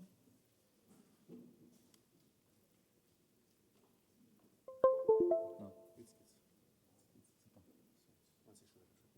Okay. So there's a large number of different disabilities and diseases in the world. So we have every year in the world approximately half a million new cases of spinal cord injury. There's also a high number of stroke cases, estimated number of about 60 million strokes per year, where some people unfortunately die, but others who survive, many of them, or most of them, have hemiparesis. So I also need some support, some assistive device, or a lot of physical therapy. Then approximately there are 65 million wheelchair users in the world, and according to the WHO, there is a number of about 20 million additional people who would need a wheelchair but cannot afford one in the less developed countries. So it's a really high number of people resulting from stroke or spinal cord injury or other diseases. This is the group of people who need a wheelchair. What can you do against these things? If you don't use a wheelchair, you could also use, theoretically at least, an exoskeletal device. That picture was made at the Olympics in London some years ago, where this patient, a stroke patient, was running the marathon with that commercially available exoskeleton. It took her, however, 16 days to do the entire run. Of course, her run was not scored, but she did cause more media interest than the additional athlete, the other athletes. The device is still very bulky and heavy. You have to replace the batteries quite often. You cannot sit in a wheelchair or in a car with that device because it's too broad. So there's still some things to do to improve the technology before it can be used maybe in a more daily routine. One way to make these devices, these exoskeletons, a bit more useful for daily life is to make them thinner and more lightweight. For example, by making it soft, by integrating some of the components like the sensors and the drives into the textile. It would be like putting on just a pant, which is instrumented with some of the technology. And we work on this in my lab in Zurich. We have developed a soft exosuit, which is called MyoSuit. And you see here in this slide the basic components. So there's a rope or tendon which is guided behind the hip joint and then in front of the knee joint and then anchored at the ankle joint. The drive is located at the pelvis or in the back actually, in a very thin backpack, which is thin enough so that the people can still sit down in a wheelchair or in a car. And we need only one drive per leg.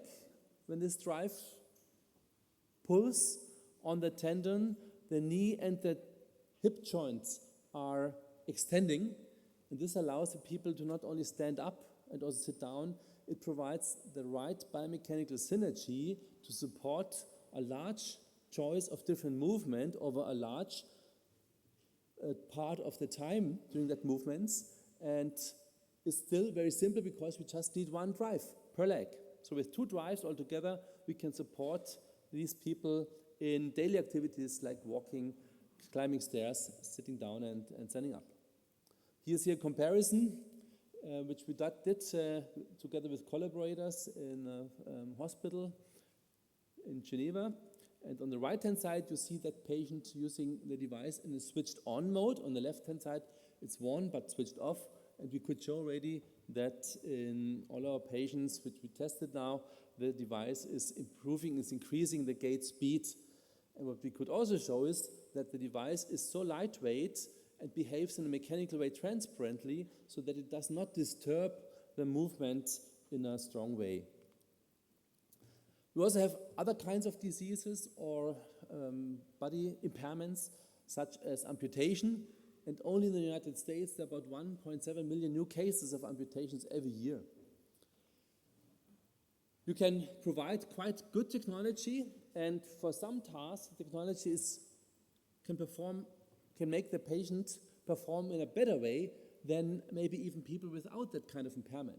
So that's Markus Rehm, a long jumper, and he's one of the persons who can jump longest in the world of all people, just using a prosthetic device on one of his legs. However, what has to be said, it's just a device which you can only use for jumping. Already standing or walking is a problem. He's walking in an asymmetric way. He can probably hardly climb stairs or drive a car with that prosthesis. One of the most successful commercially available prostheses is this one from the company Otto Bock, the CLEC. It has been developed in Vienna at the development office of that company. It's a German company, and more than 100,000 devices have already been sold. Although this is a quite expensive device, but it's functioning so well that it's quite well accepted by the community and the patients who might need it. It's not really powered. It has a microchip, it has little batteries, and they're only controlling a damper. The damper gets stiff during the stance phase, and it gets soft and weak during the swing phase, so that the prosthesis is automatically adapting to different phases. This improves gait functions, it makes the gait more symmetric, and reduces the metabolic costs of the patients who are wearing or using such kind of device. What's still needed, and even Otto Bock has not yet a solution on this, is a powered prosthesis where a motor with a battery is producing energy, potential energy, to support the patients lifting the leg, lifting the body while stair climbing, or while walking up a ramp, or while walking up a hill. And that's shown, and that's clear that this would be beneficial. Otherwise, at the moment, they can still walk stairs, but they have to produce more momentum, to produce a swinging movement of the leg in a ballistic way. And this momentum can be provided by a more asymmetric gait or by using the hands when there are handrails or crutches. However, if the patients want to take a walk with their relatives or with their partner while walking up a hill for a longer time, then it's not the best way. Then the gait is maybe too asymmetric, and that's in the long run not healthy for the body limbs. So that's why we need powered prostheses, leg prostheses, knee joint prostheses. There are not many devices available. There's only one company, Össur, in Iceland, who's selling a powered knee prosthesis, but the number of sales is very, very little. So if you see a patient running on the street with a powered knee joint prosthesis, it's very rare. I mean, usually you see the patients with knee prostheses which are not powered. There, on this photograph, you see a patient using a research version running up the Willis Tower in Chicago, and that's a competition which takes place every year where people without impairments are running up the Willis Tower, and that was once a patient using a powered prosthesis running up the Willis Tower. We also developed a powered prosthesis in our lab. Here the challenge was to develop a special interface, because one of the biggest challenges of all these devices is they are powered, and how should the motor know what the user wants to do? The intention detection is a challenge, and that was one of the goals of our projects when we developed this powered knee prosthesis. It's also amazing what kind of devices have been developed for the upper extremities. Here, powered devices are already commercially available. They're quite standard. You need a motor-powered or body-powered arm prosthesis to control it. You cannot use the momentum, or you cannot use any kind of ballistic movement. You have to power the prosthesis somehow in order to voluntarily open and close the hand, for example. And there's one of the best developed solution is this one from the university, from Graz University in Sweden.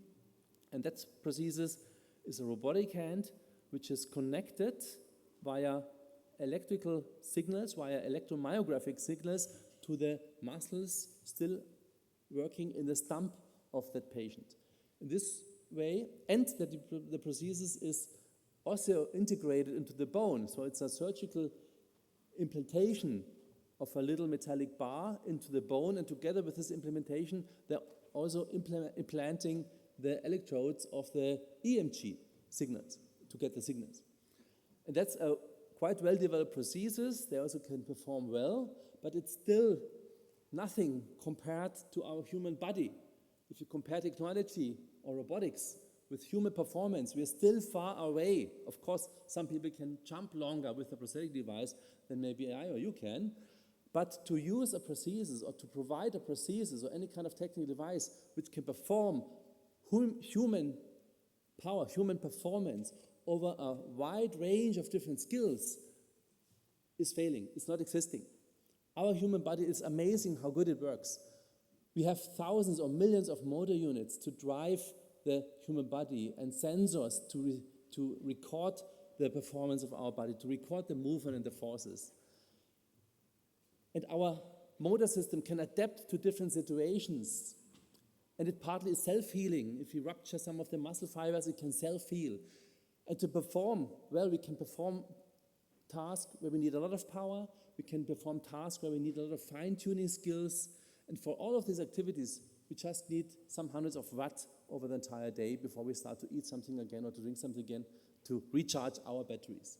So it's amazing how powerful and how skilled our human body is, and we're still far away from replacing body limbs or body functions by technical means. So our body is a miracle. We are powerful, we are sensitive, we are versatile, we're dexterous, we can adapt, we can self-heal, we are energy efficient, and we can perform accurate and complex tasks. And since we are far away with technology, especially when it comes to the control of or detection of human intention and transferring it to the motors of our devices, but also with respect to battery capacities and weight, here we're still far away, and that's why I was inspired or had the idea to organize the CYBATHLON about 7-8 years ago to promote the development of technologies in order to improve these functions, but also to just open a new problem and speak about a new problem, about producing awareness about people with disabilities. Because what I realized in the last years when I worked in this field is that, of course, people with disabilities are not really discriminated, but in an unconscious way, we are discriminating them. Often we forget about them. We speak too little about them. When we define or when we develop a new product for people with a disease or with a lesion, with a paralysis, we often ignore them in an involuntary way because we do not speak to them. We have to speak to the users, to the patients, to the people with disabilities, but also to the clinical field, to the physicians, to the nurses, to the therapists, in order to direct the development into the right direction, in order to take into account the requirements, the needs of these people. So that's why I've organized the CYBATHLON, and the first event took place, you've heard it today several times I think, in 2016 in Zurich in a large ice hockey stadium, which we prepared for that kind of event without ice, of course. We had, for some of the disciplines, 4 tracks where 4 pilots could race against each other in a synchronous way. That's, for example, one pilot from South Korea using an exoskeletal device which has been developed in a lab. That's how these tracks are built. There, on each of these 4 tracks, we have 6 tasks. Most of them are related to daily living activities, because it's our goal to promote development of devices which are useful for daily life. And that's one of the biggest differences to the Paralympics Games, where it's not about, in our case, it's not about being the fastest and the strongest. It's about really providing technology which helps the people in daily challenges. These are the 6 disciplines which we did have at the last CYBATHLON and will again have at the next CYBATHLON next year. So there's a race with powered exoskeletons where we include pilots with complete spinal cord injury. Then we have a race with knee joints. They can be powered, but don't have to be powered. With a powered knee prosthesis, they have the advantage that they might be faster at the steps. They might have a more symmetric gait so that they do not drop apples and objects which they have to carry during the races. Then there's a race with powered arm prosthesis. They can be motor powered, but also body powered. We have a race with powered wheelchairs. Here the inclusion criteria is patients who have stronger lesions, who need a wheelchair, and who cannot provide activities of their arms. Then there's a bike race where complete spinal cord injured or other patients who have a complete paralysis can take place, where the muscles are artificially stimulated by electrical impulses so that they can ride a bike again. And the big challenge here is that usually the muscles are fatiguing faster when applying this kind of technology, and the force is quite little. And with the CYBATHLON, there become some teams who will show new kind of stimulation technologies to provide strong force while avoiding muscle fatigue. And last but not least, of course, we also have the brain-computer interface, not only today here, but also next year at the CYBATHLON. Then we will have 16 teams who will compete against each other. That was a picture which we took 2016. At that time, we had another game developed together with the art school in Zurich, who developed this kind of game where the 4 pilots, represented by 4 avatars, had to run on a kind of a train, and then they were coming from pad to pad. On each of these colored pads, they had to do different tasks. But similar as today, it was also 3 different tasks. So those teams, those pilots who could distinguish different thoughts, they had an advantage to those who could only distinguish maybe 1 or 2 tasks. And then it's also about being fast. Yeah? It's not only about the right task, but also being able to detect and translate the task very fast to the game.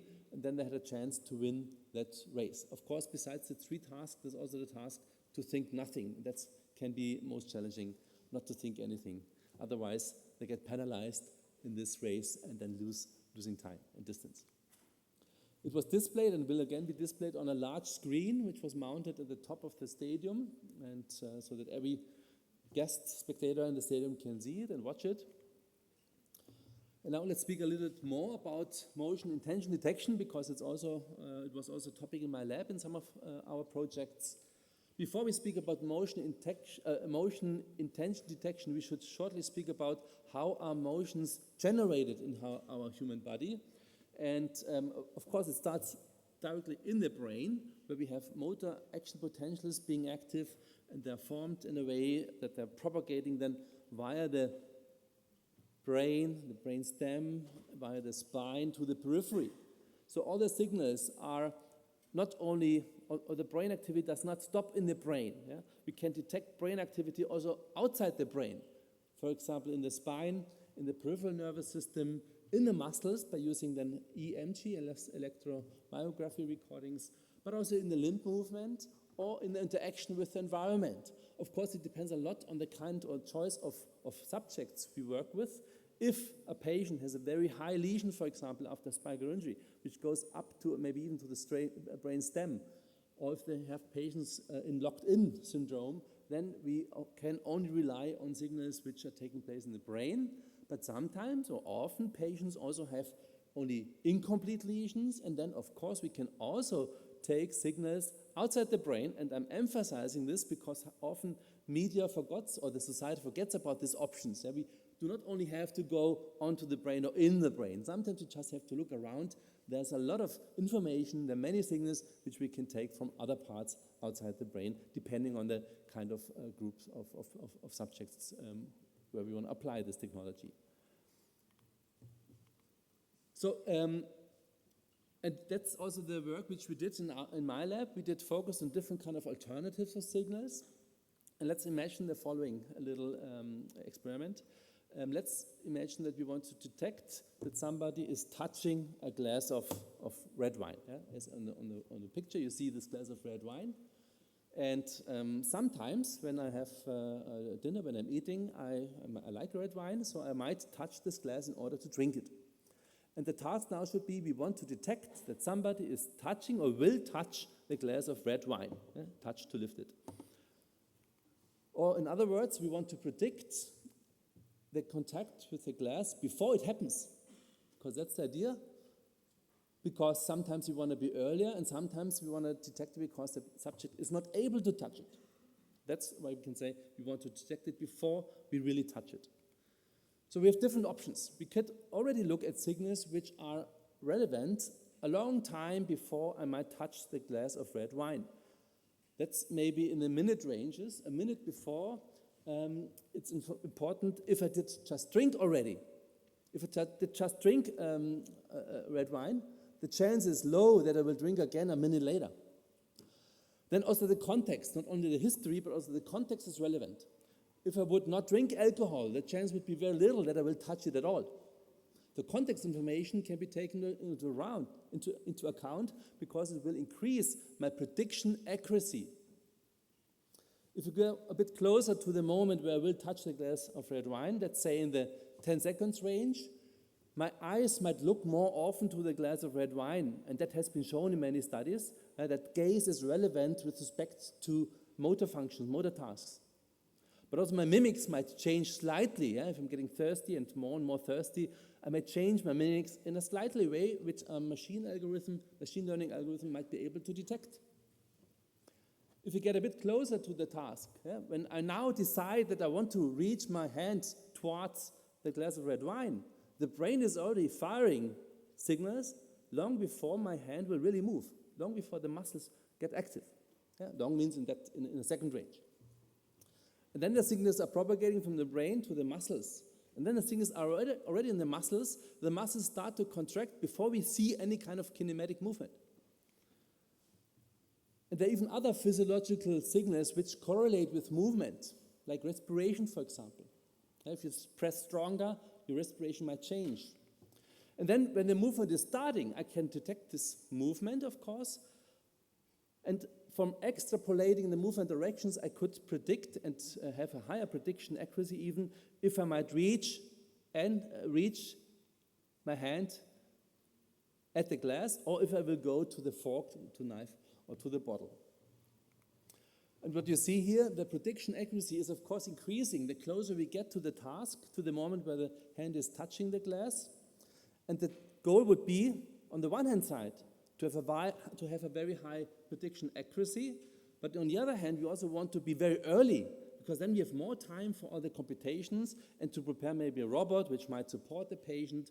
If we are using the BCI to control a device, a wheelchair, and the device should detect that the stairs are coming and I have to stop the wheelchair, I want to do this prediction as early as possible to avoid that the wheelchair is falling down the stairs. So that's why we have here some kind of compromise, to find a compromise between early enough with a high accuracy, with a low accuracy, but early, or late enough with a higher prediction accuracy. That's then the trade-off which we have usually. So we did a lot of measurements in that field. We started with very simple pinching movements, where the task was whenever the bar is changing its length or color, as you see in this left-hand part of the slide, then the task is to increase the force between the fingers, to do pinching movement. And we did record brain signals, but not using electroencephalography recordings. Instead, we used FNIRS, which means functional near-infrared spectroscopy, where we have maybe similar experience or similar chances to detect brain signals as with EEG. But we also used a lot of physiological signals, including respiration rate, heart rate, mean blood pressure, and galvanic skin response. What we could show in these measurements was that using these physiological signals, if you have enough time, produces a higher prediction accuracy than brain signals. In other words, we could show that the pinching correlates especially with respiration. Even if you pinch a little bit, your breathing rate is somehow adapted to the movement. It's also a way of a brain-computer interface, but without the brain directly. Then we did another research project where we used different sensors. Here we used EEG, but also gaze. We measured the direction of the eyes using two cameras mounted into the screen, into the monitor. That's a commercial system. Then we also recorded EMG, so muscle activity, and hand movement using a tracking system. And for this project, we also recorded a context by using a questionnaire. And then the basic result here, I don't show all the details, but basically what we could show is, as expected, that the brain signals allow a quite early detection of or prediction of a task, but with a lower accuracy compared to the eye tracking. Eye tracking is a bit later, but with a higher accuracy. And best, of course, is the movement itself, because finally we will touch the glass, but the detection is quite late. And when we combine these different signals, we could improve the accuracy a lot. Here you see one of the experimental results. For example, combining eye tracking with position signal gives an even higher prediction accuracy than the two signals used in a separate way. Then we applied this in a special scenario, and the idea in our project was to support people in a therapy environment using an arm therapy robot, for example. We developed a robot which lifts the arm in patients after stroke to help them training and learning movement. And the idea was that the robot detects what they want to do. If they want to reach up or down, or left or right.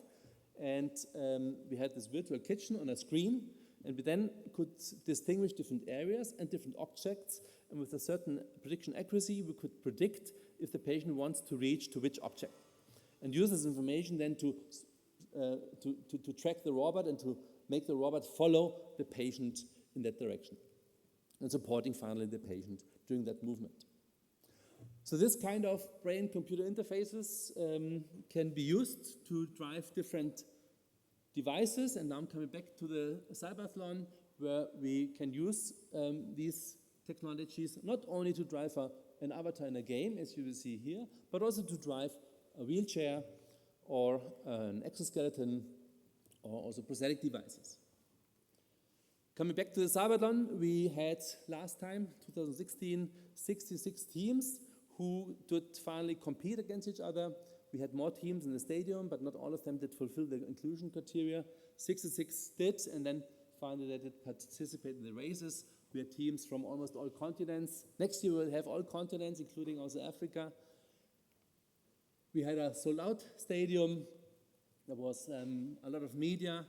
There was space, I think, for 150 journalists, and many more did apply to come. We had to reject some of these, and not all of the journalists could get into the stadium to make the reports and to shoot the footage and the photos.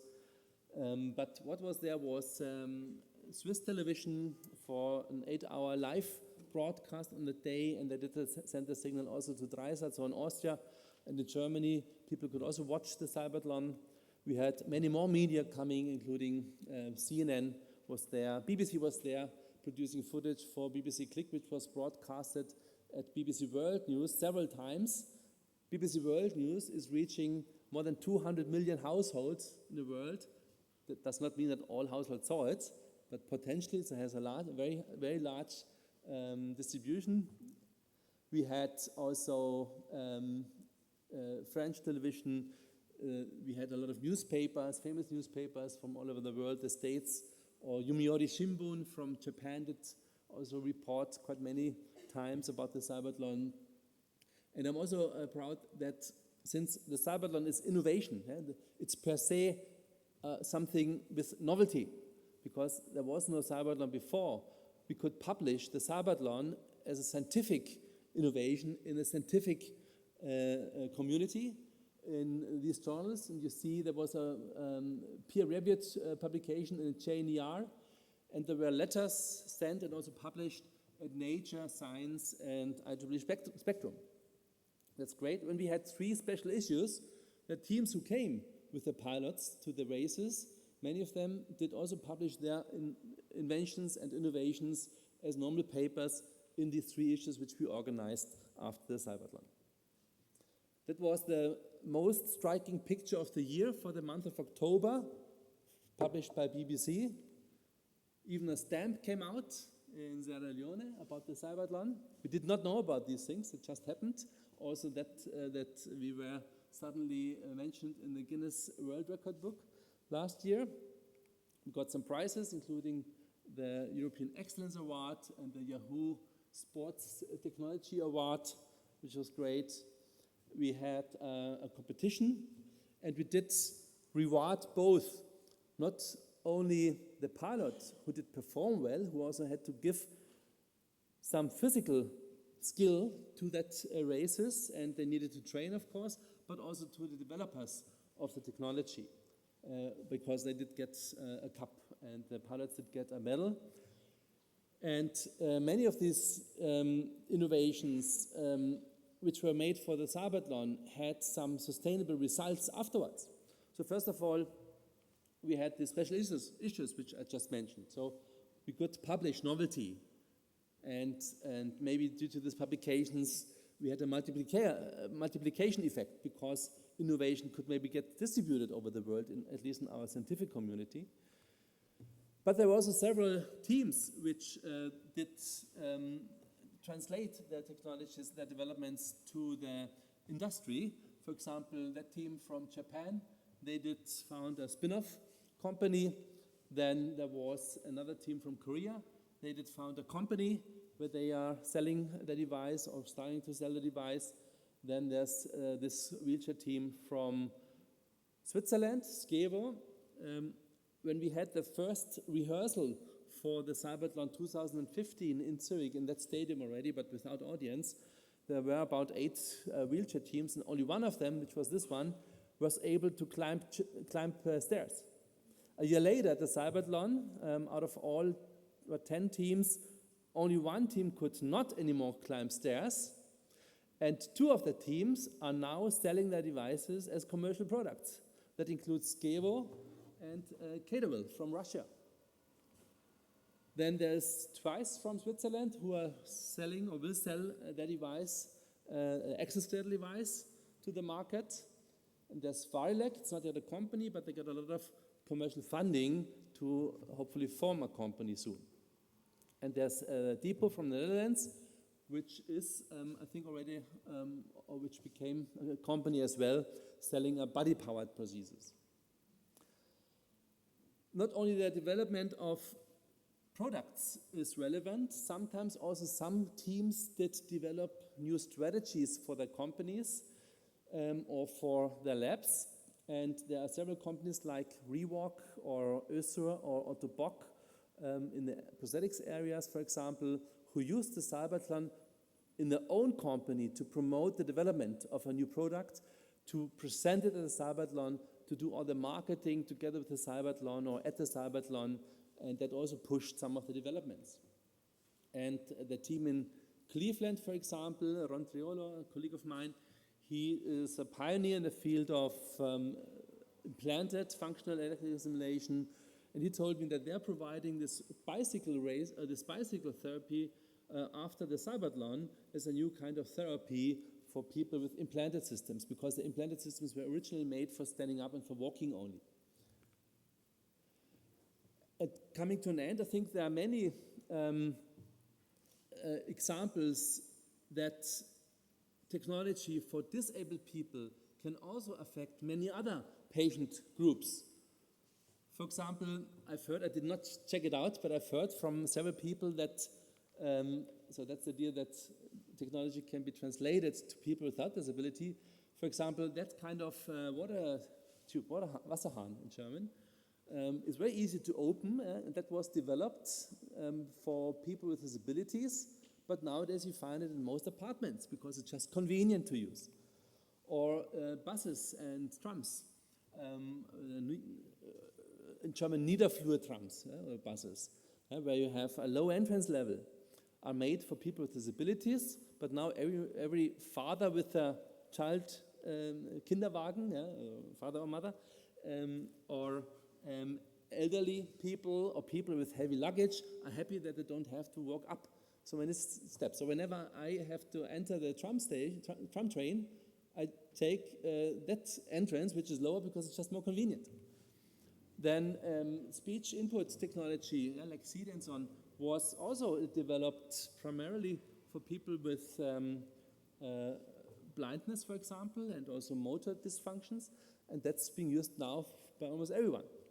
last but not least, I think you know the Segway, which is this device on the right-hand side, and most people do not know that there was first a wheelchair which could balance on two wheels, and it was directly out of the wheelchair that the Segway was promoted. The wheelchair does not exist anymore. It was also a stair climbing wheelchair, by the way, but it didn't. The marketing was not so good.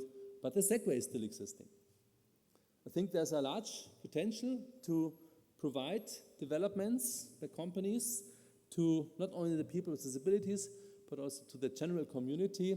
That's just a little advertisement. I'm a member of a European Union project.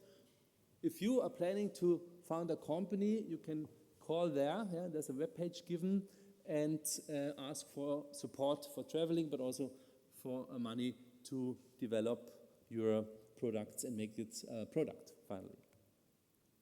That was all from my side, and I think there's enough time for questions and answers. Thank you.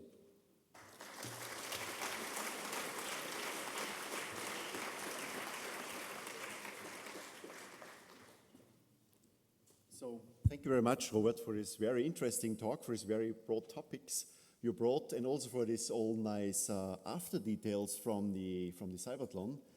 We were there with the team, and what all came up then was really, really nice to see now. So now we have some time for questions. So are there any questions in the audience? We have someone here running with a microphone. Is there a question somewhere? Yeah.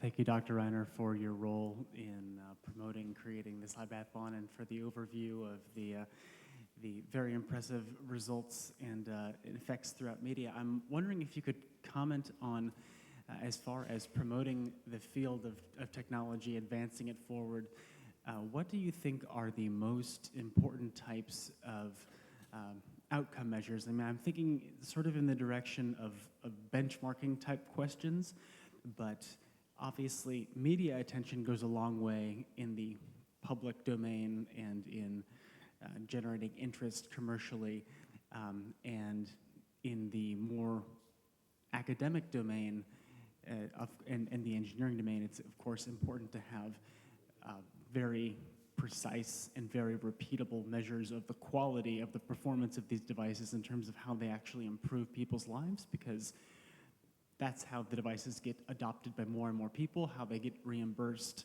by by insurance and so forth. So can you please comment on where our attention as engineers and technologists should be focused on how to categorize, how to quantify the value of these devices?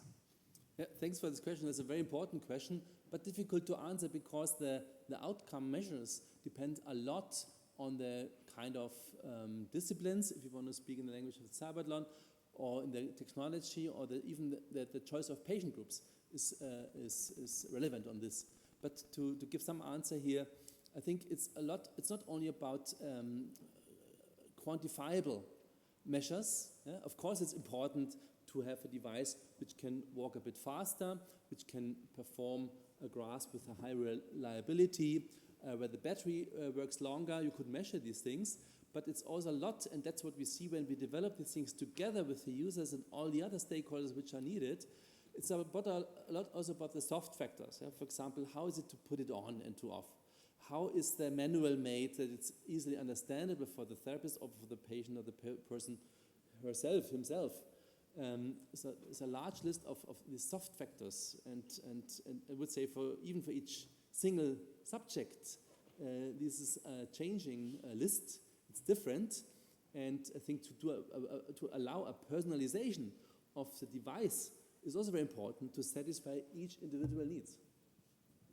Wonderful. I think the work you've done has gone a long way in showing the human impact, so thank you. So some more questions here?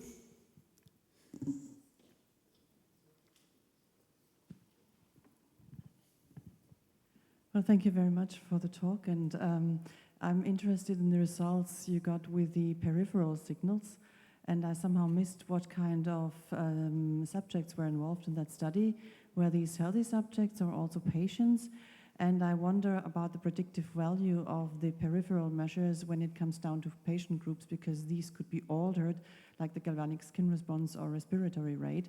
So I would like to know whether you also did some experiments with end users. Mm-hmm.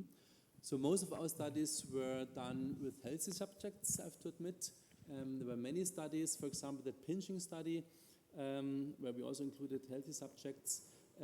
What I just said in a side sentence was that using the peripheral signals, usually these are a bit slower and later compared to the brain signals, so we need much more time for this. It depends a lot on the application, if you can use them or not, of course. And with the other study which I've presented, where we want to predict if a patient who's using a robotic device for therapy, there we used gaze and EMG, and we could show nicely in the healthy subjects, and I'm quite convinced that you can translate this also to a large fraction of our patients, that the EMG signals are much faster, together with gaze, much faster than using the position signals, for example. These are the comparison we did. Yeah, just these are some more insights. We have a question over there. Hi, I really enjoyed your presentation. Thanks a lot. Thanks. I am looking at the representation of gender, and today I'm focusing on just men and women head counts. And yesterday I checked the cards you have and your website, and I saw one woman on the website, yeah. And today I saw like 3 maybe, and you started with the numbers in the beginning, the injuries and strokes, etc. So I'm deducting that those are mainly males because they live such dangerous lives, lots of accidents happen, and that's why we find the men always trying out the prostheses, etc., being the guinea pigs. Also today, like there's one female pilot, I think. Can you say anything like to clear my mind? Maybe I'm not sure if I've understood everything acoustically, but of course we try to have a diversity in the experiments, and if gender is not a parameter for the studies, we try to include men and female. And maybe in the pictures it was a bit too much on the male side. That can happen. But in our studies, which we do with the patients, for example, I would say that it's balanced. Maybe it's a bit more men indeed, but in the studies with stroke subjects, for example, we do not have a problem to recruit females.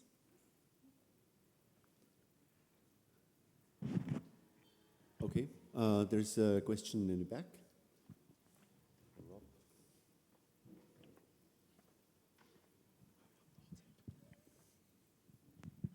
Thanks for the talk. I'm wondering if you could comment on the use of the word pilot in the CYBATHLON.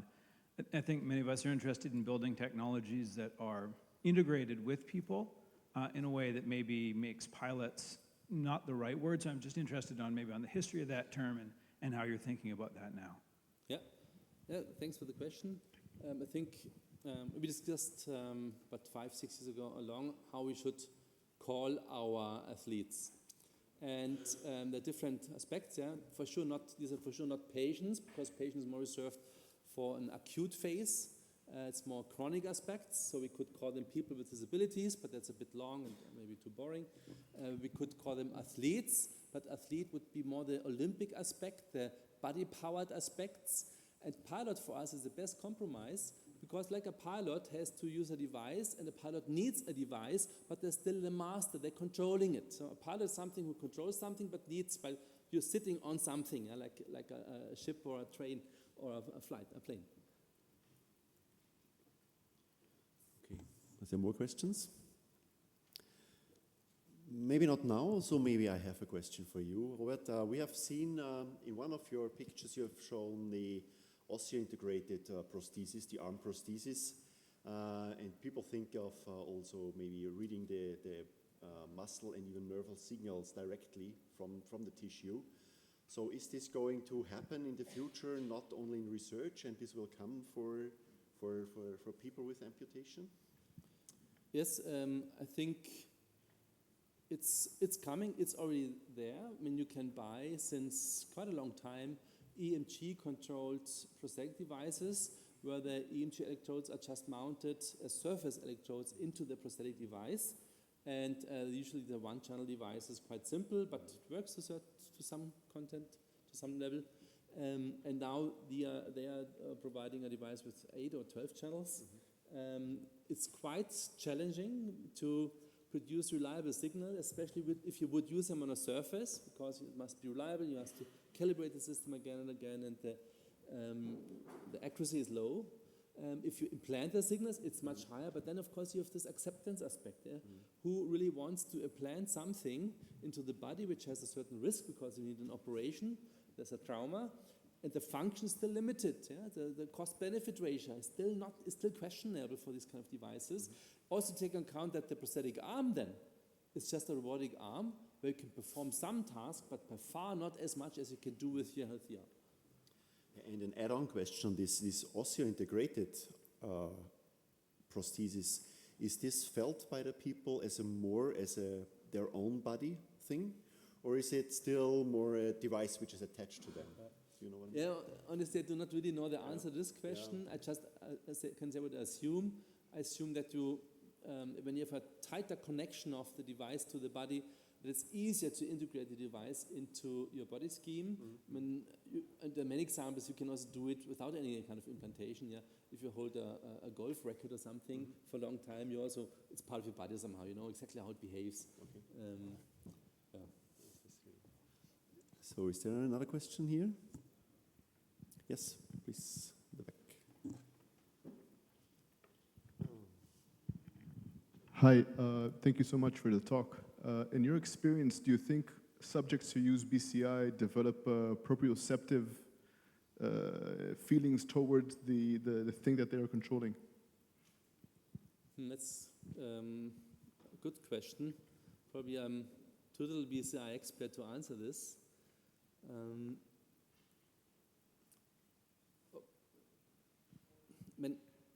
What can be added in the BCI is of course also the second half. And we know that BCI is just going one direction from the brain to the environment. I would assume you need to close the loop in a successful way to really train the brain also for proprioceptions. That's my pure assumption. Just having half of the loop, for me there's without a positive feedback or reward, I would say there's hard to say if you have a learning of the proprioception somehow. Even if it's just imaginary, I don't know. Okay. Is there another question? We still have 1-2 minutes for this discussion. It does not seem so. So, thank you again, Robert.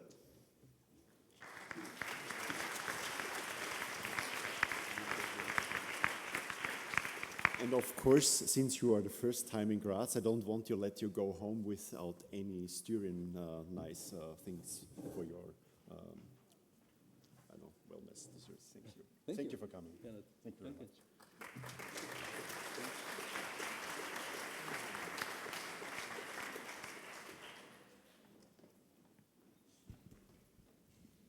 Thank you so much, Professor Robert Rina and Professor Müller-Putz. Before we get to the final rounds of the CYBATHLON BCI series, we have now arrived at a very special program which I'm very excited about. We have a unique entertainer here. Before we get started, we need to do a quick technical check. It takes about 1 minute and then we'll continue. Just please stay in your seats. We'll be ready in a minute.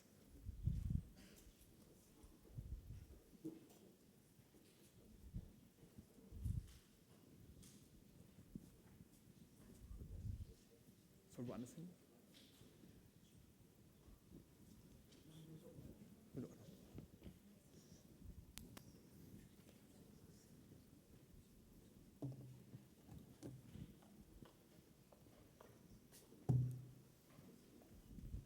Ready?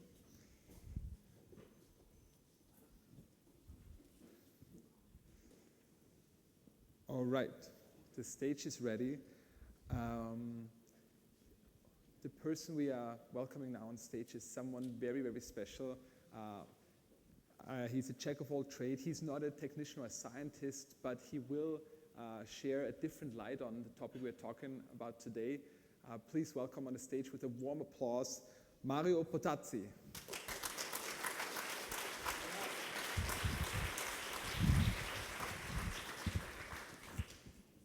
Thank you, ladies and gentlemen. Thank you for the introduction. It's an honor to be here. My name is Mario Bertazzi. Who am I? I'm an Anglo-Italian Austrian, ex-Judas and Jesus Christ superstar, ex-creative director in advertising, ex-pop star, ex-creative director in advertising, and an expert for musical connecting. And I think a competence that you should all have as well, a self-certified deep end jumper. Connect. That's what CYBATHLON is all about. CYBATHLON and the BCIs are more than just fun, sport, or technology. They, with many other fields of research, and yes, products are steps into a future which not only will have wheelchairs that will be obsolete, but also a future in which we will continue to be ever more civilized and ever less ruled by hate and fear. And in order to achieve this goal, we've got to put our foot down together and take steps towards this future. And when we do this, when we put our foot down together, when we connect, then amazing things happen like this. Can I ask you to say, connect? Connect. One more time. Connect. One more time, keep on going. Connect. People of every nation. Connect. Sources of motivation. Connect. Challenge barriers. Status quo. Connect. Get together, because we know everything's connected. Everything's in flow. The world has never been more connected, while personal data gets connected and real estate tycoons get elected.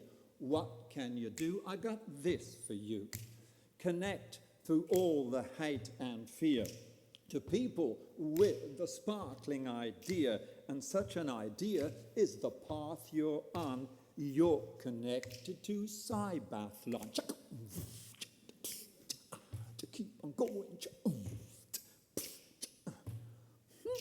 The pilots in the CYBATHLON race use a neurocomputer interface to move an avatar with their brain in a specially developed computer game.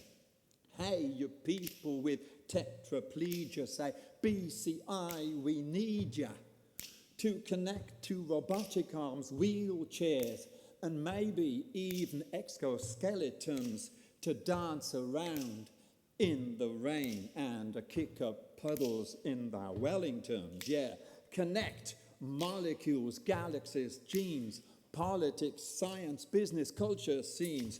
Connect via Bluetooth, GPS, glass, fiber, wireless. Connecting's always a win-win game. Connect, feel free, speak your mind. Connect, let's see what we will find. Connect, let me hear you. 3, 4, connect. Come on. Connect a bit more. I like it. One more time, keep on connecting. People of every nation. Sources of motivation. Challenge barriers, status quo. Get together, because we know everything's together, everything's in flow. So, thank you.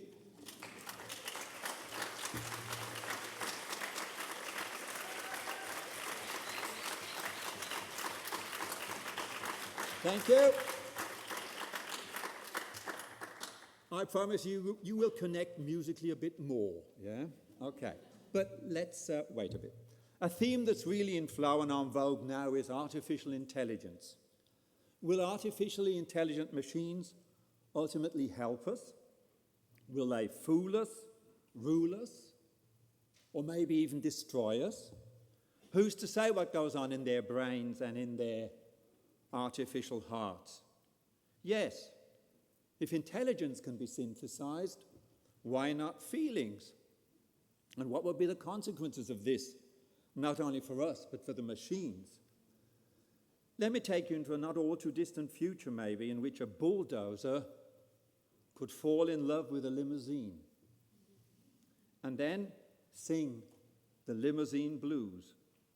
And this goes like this. Dong, dong, ding, dong, dong, dong. Ding, ding, dong, dong, dong, ding, dong. Ding, dong, ding, dong, ding, ding, dong, dong. Brown, ding, ding, dong, bing, ding, boom, boom, bing, ding, boom, boom. I'm a bulldozer, down an earth-moving machine, down, down, down, down. You're something finer. You're the boss's limousine, down, down, down, down. I move a lot of earth, down, down. You're quicker than a weasel, boom, down, down, down, down. We've only got one thing in common, baby. We both get off on diesel, boom, boom, boom, boom, boom. I love you. That's why I got the limousine blues.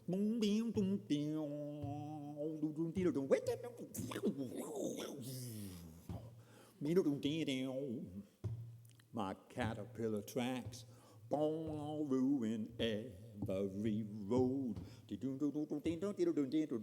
I used to be so proud, baby, that I could carry heavy loads. Now I'm rusty from crying. I keep on losing. My motor screams for you. Ooh, but you don't listen, you limousine girl.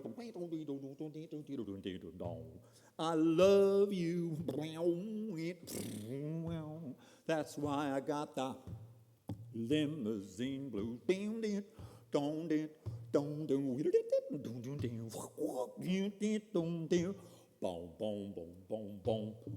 Loosen your handbrake. Boom, boom, boom. Roll down the hill. Boom, boom, boom. I'll pick you up on my shovel. Yes, I swear I will. I know you're lusting for some internal combustion. My cooler's getting hot. I'll give you all I got. Let's take it slow or fast.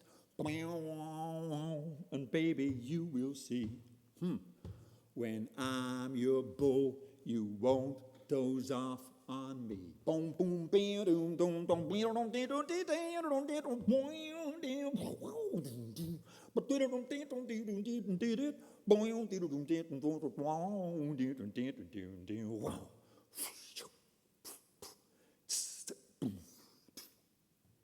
let me tell you.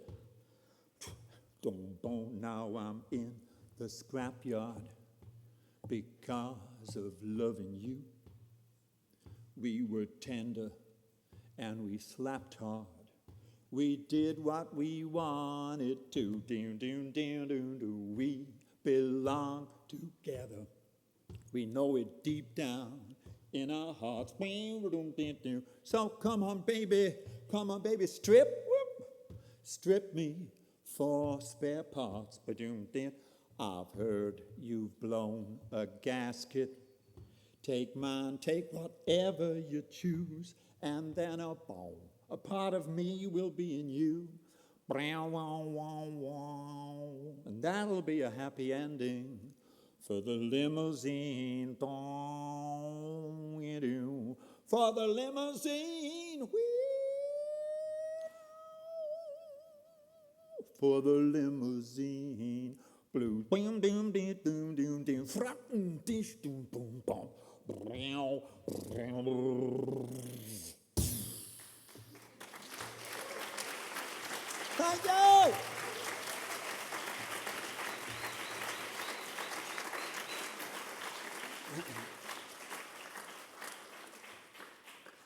What makes us human beings different from artificially intelligent machines?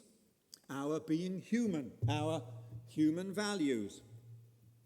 As sociobiologists have said, our cooperation and civilization that also created CYBATHLON and artificial intelligence arose not only because we hunted mammoths together, but we ate them together. And it's hard to see machines doing that. So finally, let's do a little exercise in being human together. What are we going to do? We're not going to hunt or eat mammoths. We're going to jump into the deep end and sing together. That's our objective. And objectives are achieved in projects. But projects are people, and people are people. So what are the requirements for a perfect or at least modestly successful project that takes into account the peopleness of people? I think this is a little thing that you might be able to use when you'd found your own companies, because I think the enthusiasm you have when you do these kind of research projects, that's not the same kind of thing, work ethics that you have when you're working for money maybe, yeah? So let's have a look at these human project requirements, yeah? You need leaders who live what they want other people to do. You need a task that can be done realistically and clearly defined work packages. You need a clear and concise documentation of the task. You need communication between all those involved so that they know and understand what they and the others are doing and why. You could say in a very simple common sense way, talking and listening to each other. Yeah? The more it gets to be business, sometimes the more difficult that gets. And you need, finally, the best possible structure, environment, or organizational form for achieving the desired results. And the best possible structure for listening to each other and singing to each other and with each other is the choir. So what we're going to do now, and maybe the people who are outside in the internet, in the CYBATHLON internet community, if you want to sing along, you can. We're going to become the CYBATHLON choir, yeah? And what we're going to do here is we're going to sing. And when I look into your eyes, I can see maybe impatience, questions. God, why the do we have to do this? Let's get on to the finals. We're technicians, damn it. I've never sung in my life. At school they told me not to sing, yeah? All these kinds of negative thoughts, yeah? I think should be overcome. If you want to really succeed in the CYBATHLON or in life in general, you got to come to terms with these kinds of negative thoughts. And I think the best way of coming to terms with this is not enthusiasm. Because I think when you work in your technical projects, you're all enthusiastic, yeah? But I think because you're young and you want to do a startup thing and you want to help people. But when you're out in the jungle, in the real world, sometimes then enthusiasm, I don't think you can really demand enthusiasm of people. What you can ask them for as a boss or as a colleague is, I think, openness and attentiveness. And from that, maybe enthusiasm will arise. Because the thing is, if everybody's enthusiastic right away, how do you criticize people? If people say, it's wonderful that we're doing this, how can you tell him that what he's doing is pretty difficult? More disappointment. If you're just open, you don't get that disappointed. Okay, so what are we going to sing together? Yeah? It's a song you all know. And while we're going to sing this, bear in mind that you're all going to experience these requirements for the human project. The leader who lives what he demands from the people. Yeah? A doable task, because this is a song you all know. I met him on a Monday and my heart stood still. Do run, run, run, do run. Okay, yeah, okay. Yeah, number one. Then, clear and concise documentation of the task. If you have a look up there, oops, oh God. No, let me go back then. It's not finished yet. You go back to, I'm back, it's okay. I'm there, yeah. If you look up there, you'll see these strokes beneath certain syllables. They mean emphasize these syllables, yeah? Because singing together means emphasizing together, yeah? And that makes it easier, okay? So, well, let's get on with it then. And the other thing is, of course, listening to each other and knowing what the others are doing. This we will achieve by the fact that everybody learns and sings everything, yeah? Okay? Afterwards, we will split this up. So, could I ask you now, and one of the things I think we need now is not enthusiastic people standing up with starry eyes and singing loud. What I need now is an orientated, audible openness to sing all of this song. I don't mean, I met him on a Monday and my heart stood still. Just cool, man, yeah, okay? But let us notice that there are people who are alive in the room, yeah? Not just machines, okay? Wait a minute.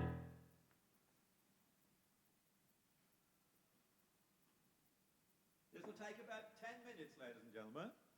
Okay, let's see then. I met a 1, 2, 3, 4. I met him on a Monday and my heart stood still. Somebody told me that his name was Bill. Yes, his name was still. Yes, his name was Bill. And when he walked me home, run, run, run, run, run. Second verse, let's go. He knew what he was doing when he caught my eye. Run. He looked so quiet, but my oh my. Run, run, run, run, run. Yes, he caught my eye. Yes, but my oh my, thank you. And when he walked me home, run, run, run, run, run. Third verse. He picked me up at 7 and he looked so fine. Run, run. Someday soon I'm gonna make him mine. Run, run, run, run. Yes, he looked so fine. Yes, I'll make him mine. And when he walked me home, run, run, run, run. Now, a little applause for what you did, but not too much. Don't open the sluices of enthusiasm too much. Just a bit of self-recognition. Give it to me. Very expectant. I like that. Let's stay here. Let's do our second work package, which is the bass voice, yeah? This is this. Everybody learn, please, the bass voice. I met him on a Monday and my heart stood still. Run, run, run, Listen first. Somebody told me that his name was Bill. Run, run, run, run, run. Yes, my heart stood still. Ba-bum, ba-bum. Yes, his name was Bill. Ba-bum, ba-bum. And when he walked me home, run, run. Okay, let's do it together then. Slow. Everybody sing the bass, please. 1, 2, 3, 4. I met him on a Monday and my heart stood still. Run, run, run, run, run. One more time. Somebody told me that his name was Bill. Run, run, run. Yes, my. Yes, his was Bill. And when he walked, yeah, the do run, run, run, the do run, run. Let's say this side, you are the soloist. You sing, I met him on a Monday, the main melody. You are the bassist, ladies and gentlemen, all the ladies as well. Yeah, honorary bassist, yeah. I met him on a Monday on my heart, okay? Good. Let's do it then. I met, just to the first verse. One, not too much energy, not too much enthusiasm, just openness, yeah? And the bass voice, okay? 1, 2, 3, 4. I met him on a Monday and my heart stood still. To do run, run. Somebody told me that his name. Good. To do run, run. Yeah, my heart stood still. Yeah, his name was Bill. And when he walked me home, to do run, run, run, to do run, run. Now let your sluices of enthusiasm open slightly, because you've done something you've never done before, singing in two-part harmony. Let it go.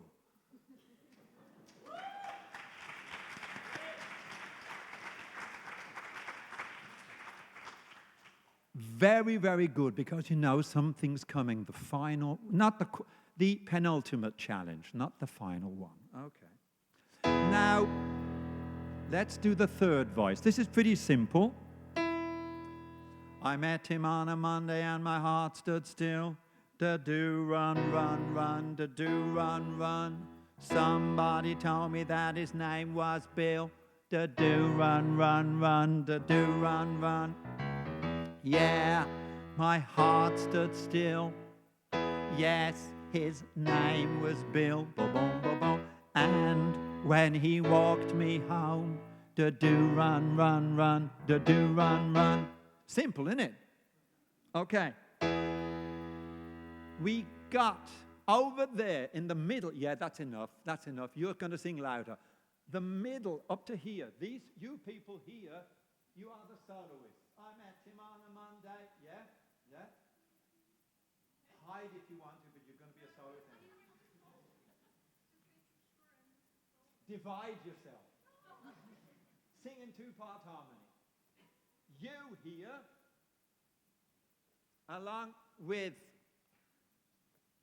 no, that's okay. You here are the middle voice. I met him on a Monday and my heart stood still to do run, yeah? You are the basses again, yeah? Met him on a Monday, my heart stood still to do run. I'll help you with the piano, yeah? Okay? I'll be singing along. I met. Yeah, it's met him on a Monday, my heart stood still. I met him on a Monday and my heart. I met him on a Monday and my heart stood still to do run, run, run, to do run, run. I met him on a Monday and my heart stood still to do run, run, run, to do run. Yeah? Good. Let's do it then. I met. 1, 2, 3, 4. I met him on a Monday and my heart stood still to do run, run, run, to do run, run. Somebody told me that his name was Bill.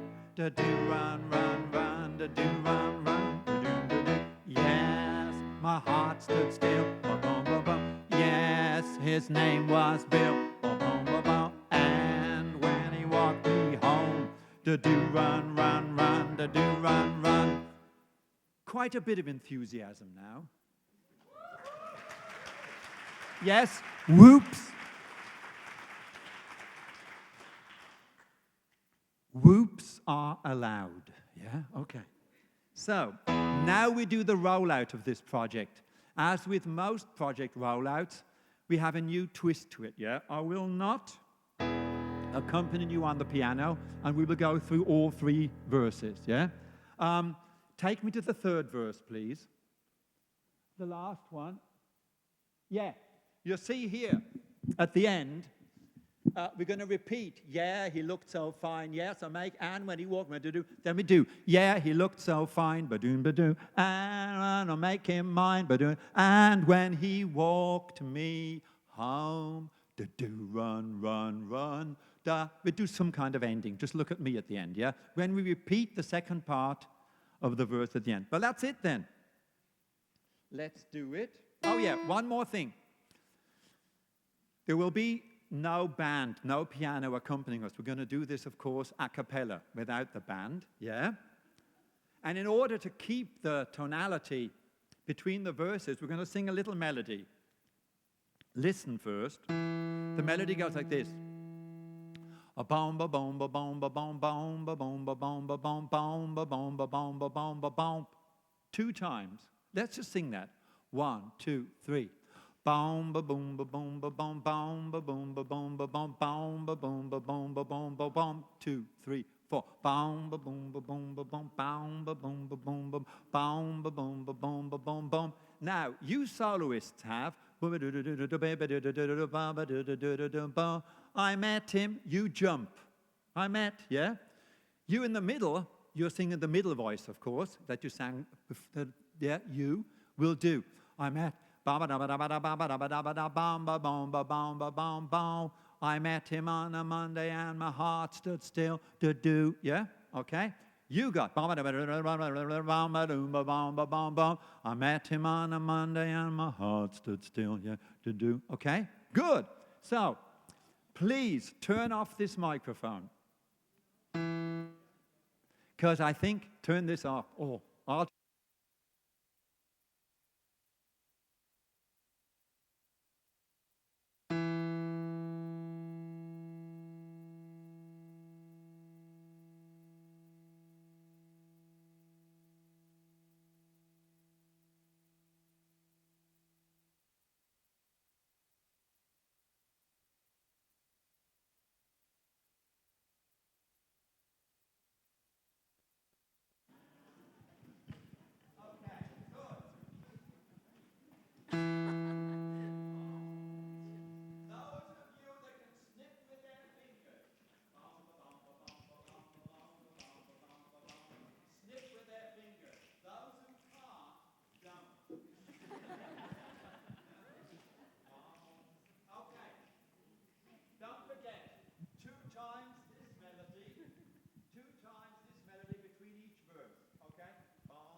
Thank you.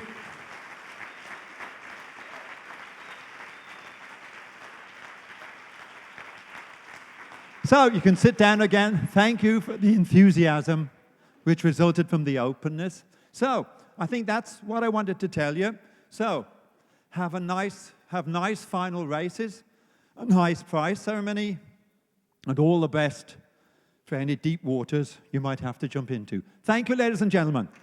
Thank you, TU Graz. Thanks, everybody.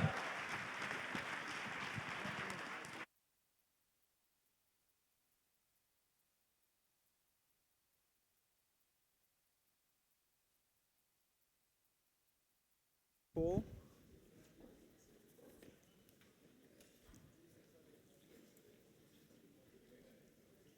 So, yeah, that was wonderful to sing a cappella with all of you guys. Thank you so much, Mario, for this wonderful, wonderful program of music and connecting. We are now finally entering the final stage, the actual finals of this CYBATHLON BCI Series 2019. And the teams are already getting ready, waiting to come here on stage. And I just wanted to take the chance to ask one more time my wonderful expert to my side. Please give a huge round of applause for the head of research group Neuroinformatics, professor of the University of Vienna, Professor Moritz Grosse-Wentrup.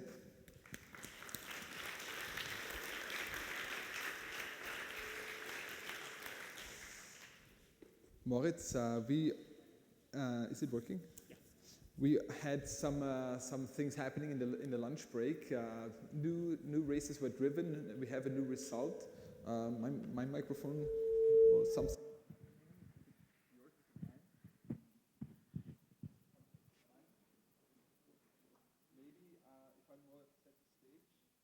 But just to, let's see, no? Should I just use the other one? All right. Oh, distance. I think this should work now. I'm sorry for the sound difficulties, but we have, as we've heard earlier, the leading team at the moment is the Italian team, WHI, and then right in second place is the Austrian team here, the team that has a home, a home advantage, Mirage 91, and then the team from Thailand, Mahidol BCI on third place. And then Neuroconcise from the UK, and the 5th and the 6th place in the moment, the French team, Nitro 2 and Nitro 1. What do you feel about this? You know, we talked earlier about the difficulties with the process, with the devices. Now we had the chance to rerun a couple of those races. Is that normal for you? Were you expecting that? What are you thinking about this? Well, of course, I don't know what the reasons for these reruns are and where the problems were, but that something does not work right from the start is actually quite normal. I'm surprised about that at all. And I'm very curious now how the pilots will react to that. Yeah, it's certainly stressful to sit there and nothing is working, and then you have to do another run during the lunch break. So I think it will be very interesting now to see who can cope with the stress most. Yeah, I was also reading some interviews. Of the pilots in the lunch break, and some had this, the goal was not necessarily to win the CYBATHLON BCI Series today, but to just manage to stay as calm as possible, to really resist the pressure, the nervousness of the room here, of the audience. And some did really well, others might had some mishaps with the device, or maybe were just too nervous. I think we are ready to welcome the teams. I'm just going to look really quick. I think we're ready to bring them over, and let me just make sure I have my notes in order to say this right. So we start now with Final B. Before we get to the main final, now we get to Final B, which means we have the 5th and the 6th place competing against each other. And the unfortunate thing, or the fortunate thing, is that those are actually team members. They are both from the team Nitro from France.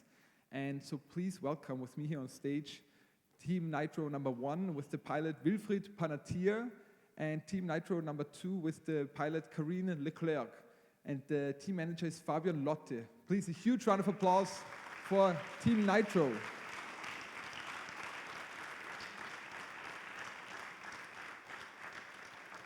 So Wilfried, if you take place here on track number 2 in the blue color, and Karine, please take the spot of the green color, number 1. And we are getting ready to have this final number B. And Moritz, I wanted to ask you, we are doing now something slightly different than before lunch. We are doing the connectivity test here on stage. And my first question was, what is a connectivity test?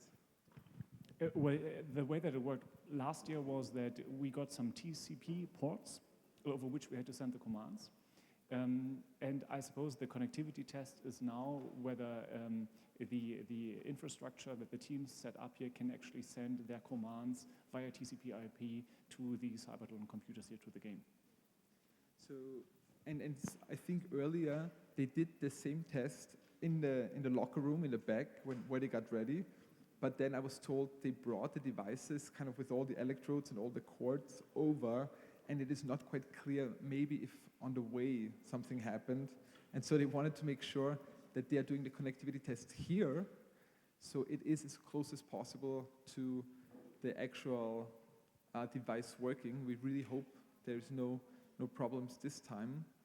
And were you here during the lunch break to see I think some of you were here in the lunch break, and it was wonderful to see there were a lot more signals being sent and being detected. And it was still not necessarily perfect, but we were definitely moving forward.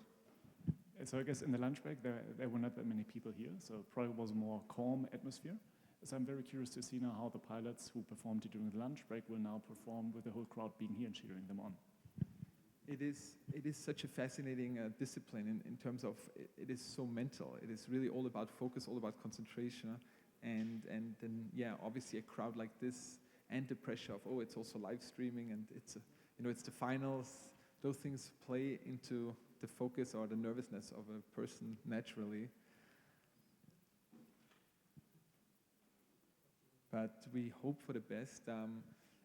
But I think again, it is nevertheless the final, and you guys are very welcome to root, to applaud, to really motivate the pilots here on stage. And we will do our commenting. I as a non-expert, and you as my Herbert Prohaska on my side. And we will see how it goes. We have a few more minutes before we are ready for Final B. Just a little bit of background about the pilots. Wilfried Panettiere is 32 years old, born in Versailles. He's a graphic designer, and his hobbies are sports and going to the cinema. And Karine Leclerc from Nitro Team number 2 on track number 1 is also 32 years old from Nice, and she loves sports and video games. And we are really excited to have the team from France here and to now compete in this Final B. In general, I'm super excited that this is such an international lineup today, especially with 2 teams, or 1 team, 2 teams from France, 1 team from the UK, 1 from Thailand, 1 from Italy, and then the home team here from the TU Graz. But maybe one more time, Moritz, you mentioned it also already earlier, but just because it's such a fascinating process, we saw some gel being put in contact with the electrodes. Could you just one more time explain to us what exactly is happening? Of course. The gel establishes the contact between the scalp and the EEG electrodes. So it lowers the impedance, and the gel dries out. So certainly the gel was applied outside before the pilots came in, but because it dries out a little bit, changing the signal, and hence also being a problem for the calibration process, potentially they are a little bit regelling here. And you already mentioned that the hair itself is not an issue, right? Because we talked about it, you would think that a head without hair is more helpful for the contact of the electrodes, but you said it is actually not the case. Usually not. If you would shave off the hair right before the race, that would probably be a nice thing. But if you don't have any hair for some time, your skin thickens, and hence you get a worse contact to the scalp. It's harder to actually measure the electromagnetic potentials of the scalp. I also want to use the chance, now that the 2 teams are getting ready, if you have questions here for Moritz, the expert from the University of Vienna, please just raise your hand and we can answer them. You saw earlier we have a microphone in the room, or you also saw that you can sing a cappella loud enough that we hear your question. So anybody has a question, just raise your hand. Otherwise, I want to ask you, do you know, Moritz, is it, you know, now we have here 6 teams, and at the CYBATHLON, I think I have a few more teams in the BCI series. Is it a competitive field? Are you, for example, nervous that maybe your team from the University of Vienna might not make the cut for the CYBATHLON 2020? I think it's really nice to have this competition here, but in the end, we are one research community, and the methods that we develop here together, it's really a joint effort. So if you, when we saw the presentations here on which techniques are being used, you see that it's really a community effort. And in the end, I feel that it's not so much that teams are competing against one another. Yeah? We are kind of testing the technologies that we have developed over the past decades by now and pushing ourselves a little bit further. So no, I wouldn't feel bad at all if the team with which I intend to participate next year would not do well. I think it's a learning and training experience, and I'm happy to see, or to find out which technologies happen to work best in the field. And is that also a feeling that, for example, today, you know, some devices work better, or we realize that some devices maybe under stress work not as well? Is it something that also you can take home after the conference and say, oh, this helps us as well? Definitely, maybe not so much directly after the conference, but after the last CYBATHLON event 3 years ago now, the research teams wrote papers on the results and analyzed their data and analyzed what worked well and what went wrong. And I find it very important to share this information.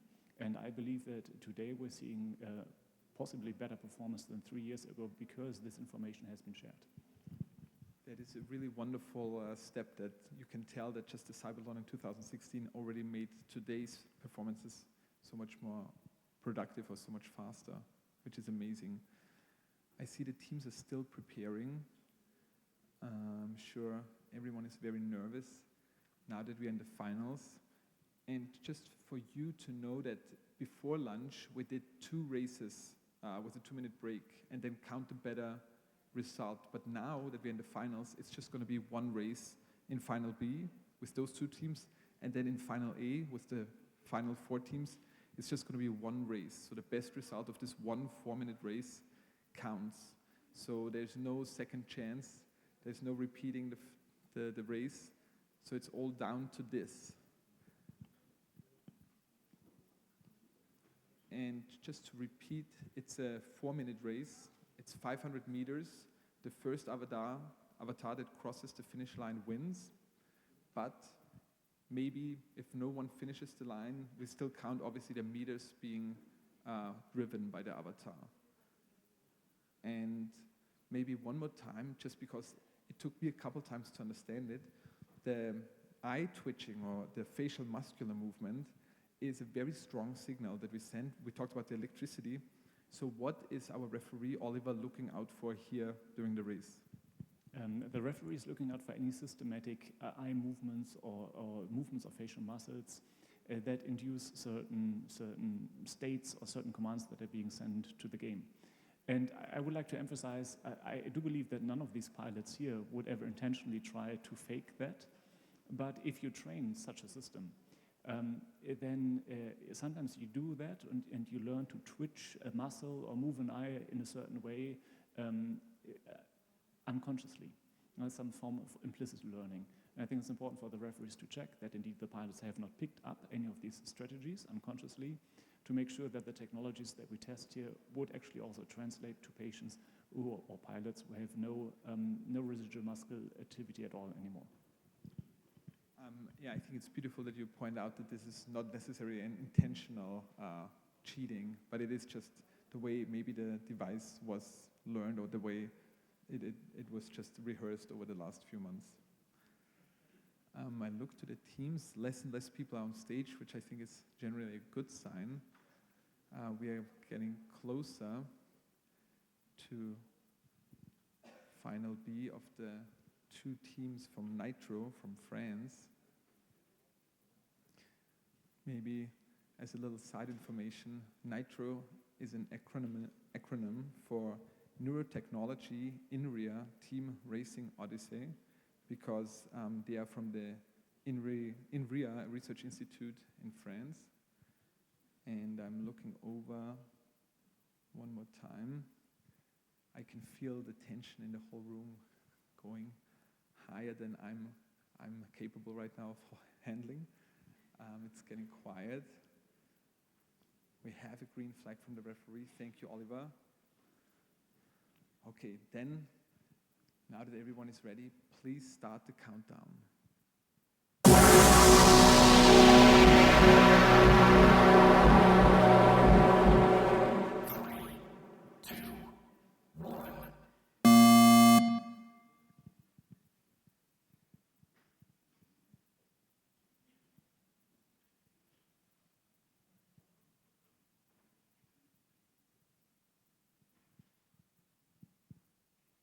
Okay, we have signals right away, a headlight signal and a turn signal.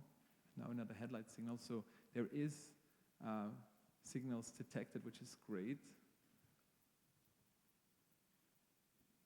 And Wilfried is in the lead.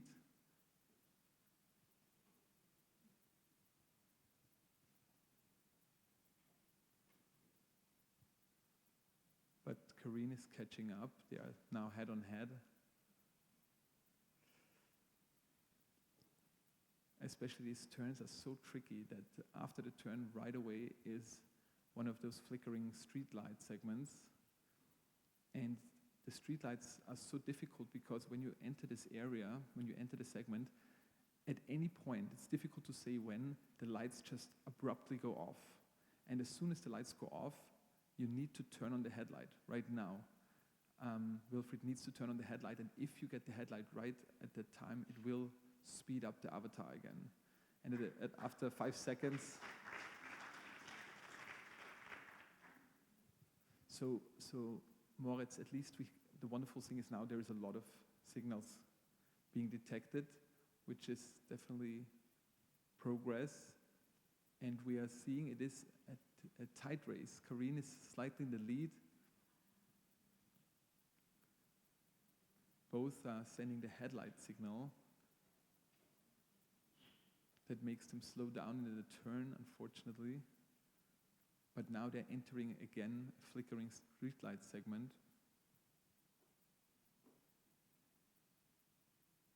And the lights might go abruptly off, and now we need the headlight. Yes, wonderfully done, Karine. Wonderfully done, Wilfried.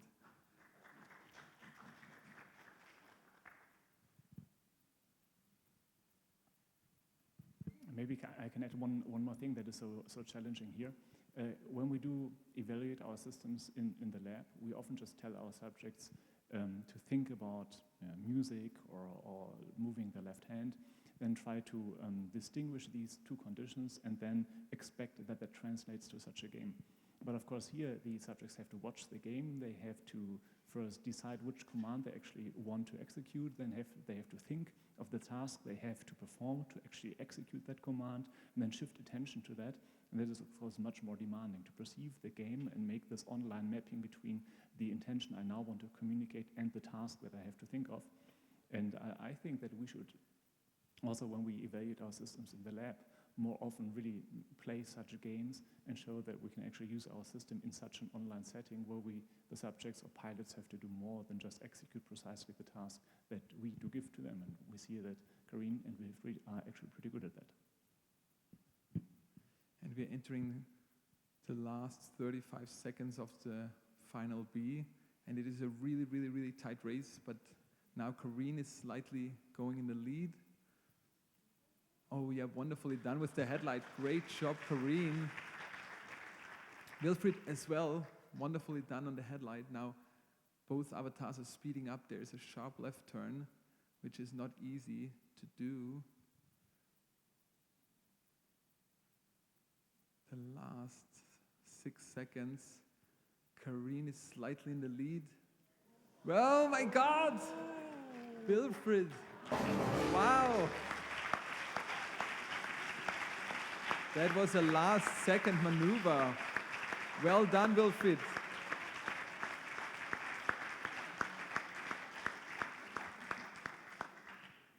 An incredible job on both pilots, but then Wilfried took the lead just in the last 2 seconds. What a race.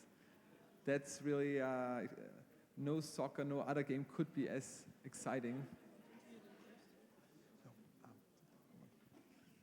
So could we have one more time a huge applause for both pilots, for the Team Nitro from France, the team manager.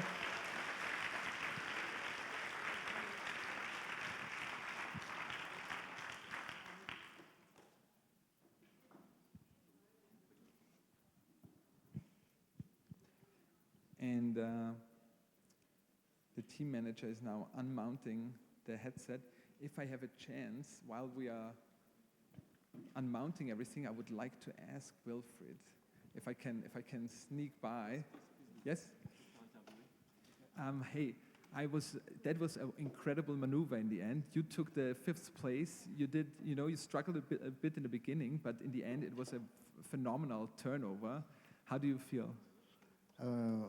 Great. It was a difficult day, but I am a great team who work so hard for try to have a good race, and I'm very proud of my team. A huge applause for Wilfried, but the entire Nitro team. And it was indeed a difficult day for you guys early on. And I have to say, I think in your defense, Fabien and the Team Nitro, you've been working for 10 years on BCI, but the system that you're using now is actually from this year. You just started this year, so obviously there's always difficulties figuring it out. But we were so happy that you were here.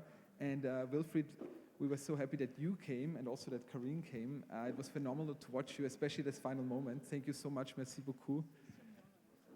Thank you. And I hope we'll see you in 2020 at the CYBATHLON in Zurich.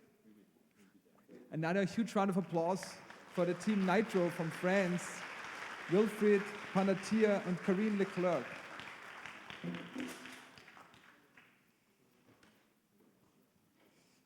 While we are making sure all the devices are safe and sound, and as we're bringing them off stage, I am excited now to bring in the 4 final teams.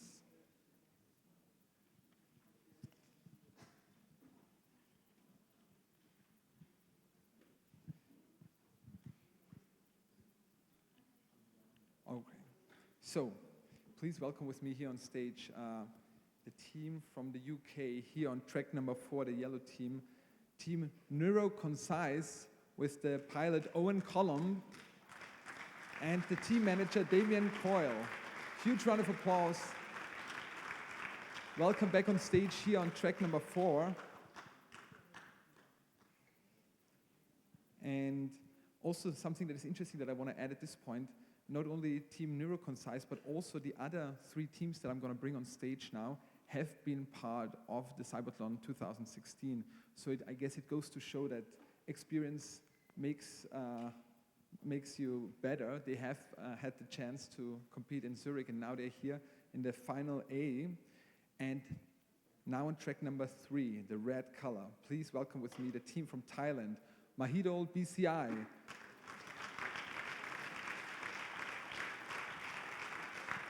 With the pilot Prinkai Tashadi and the team manager Pongsakorn Veshakarn. Welcome back to the stage.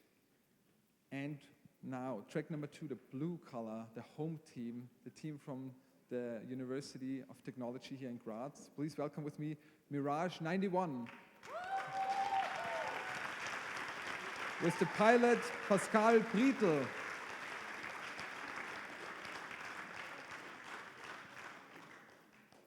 And the team manager, Reinmar Kobler. I forgot to write it down. Reinmar, so great that you're back. So great that your team is back. And last but definitely not least, the team from Italy. And I mentioned it before, the team manager already won the BCI series of the CYBATHLON 2016. So it is definitely a team to be afraid of in this final A competition. Please welcome with me WHI team with the pilot Francesco Betela and the team manager Luca Tonin. Here on track number 1.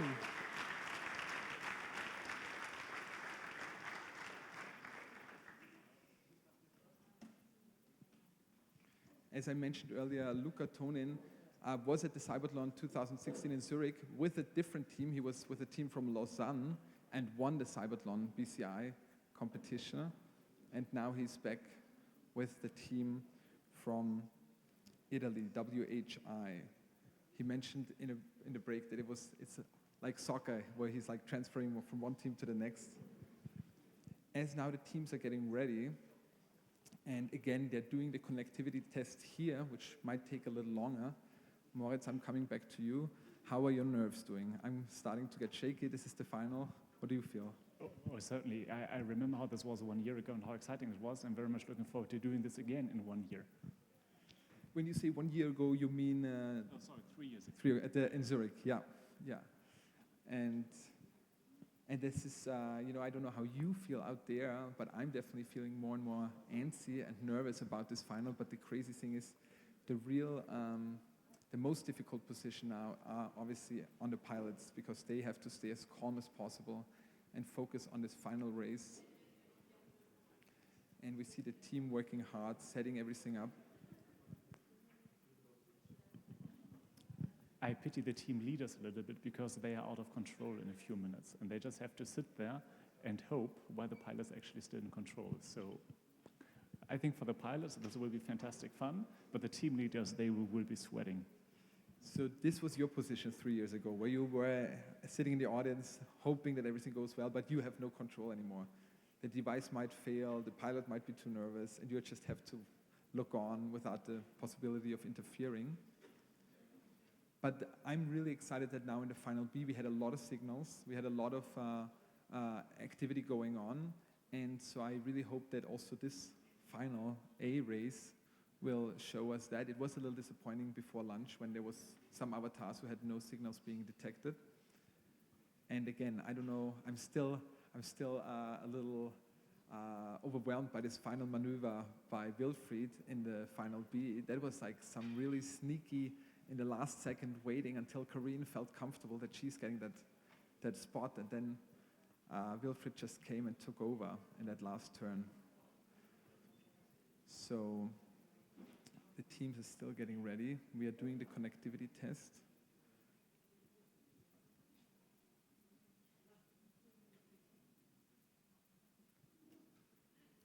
And also, as a side information, the pilots themselves, they see their avatar from the back, and they can adjust whether they want to see a background, or whether they just want to have a black background, or whether they want to have the side logos. So they, I think, are adjusting right now the height of the monitor to really make it as comfortable as possible for the pilots. And I think there is a lot of pressure in the room. The Italian team, with the team manager, kind of are the defender of the CYBATHLON title of 2016, but then there's also the team from Graz, who has a home game. They probably have the most fans here watching. They want to do a good job in their own university. But the wonderful team from Thailand has a long way that took them here, all the way from Thailand to Graz. And I'm really happy that also Neuroconcise is here in the final, because they also had difficulties before lunch, but were able to figure it out during the lunch break.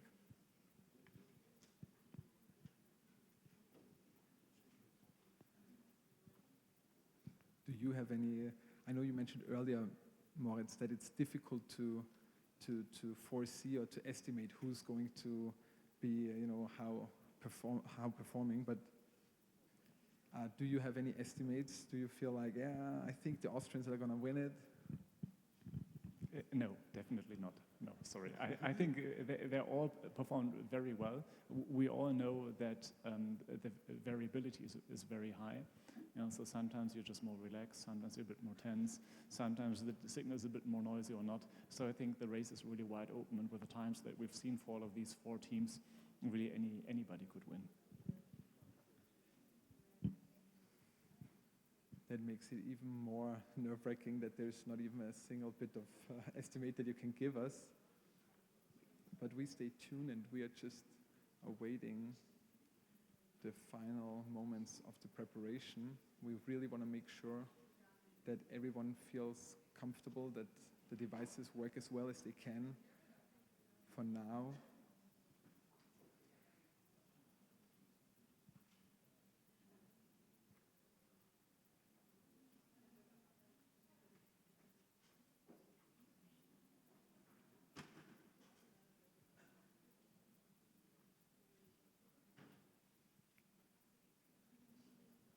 So there's still some things to double check.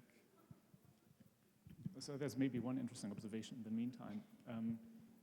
When we look at what's being done in the literature right now and the best performing decoding methods that are being published nowadays, these are often on high density grids, meaning that you have many, many electrodes to sample the scalp and the electromagnetic potential distribution over the scalp. But actually what we see here is that several of the teams have setups with very few electrodes that focus over just those regions of the brain that are being used in their specific setup. And so I find that really interesting, that in situations where you have perfect signals in your lab, it helps to have these high density, really expensive setups. But here in this noisy setting, it appears that those systems that are reasonably simply work better, which I guess in a way is not too surprising, but that again is an interesting insight for us as a community. So you're looking especially at the Thai team and the Italian team, I suppose. And it is fascinating to see the difference and how many electrodes the team from Austria has on the head of the pilot. And a very stupid question, because I know the goal of the CYBATHLON series is, the priority always is safety. Is there any risk to having the electrodes and the gel being contacted to the head?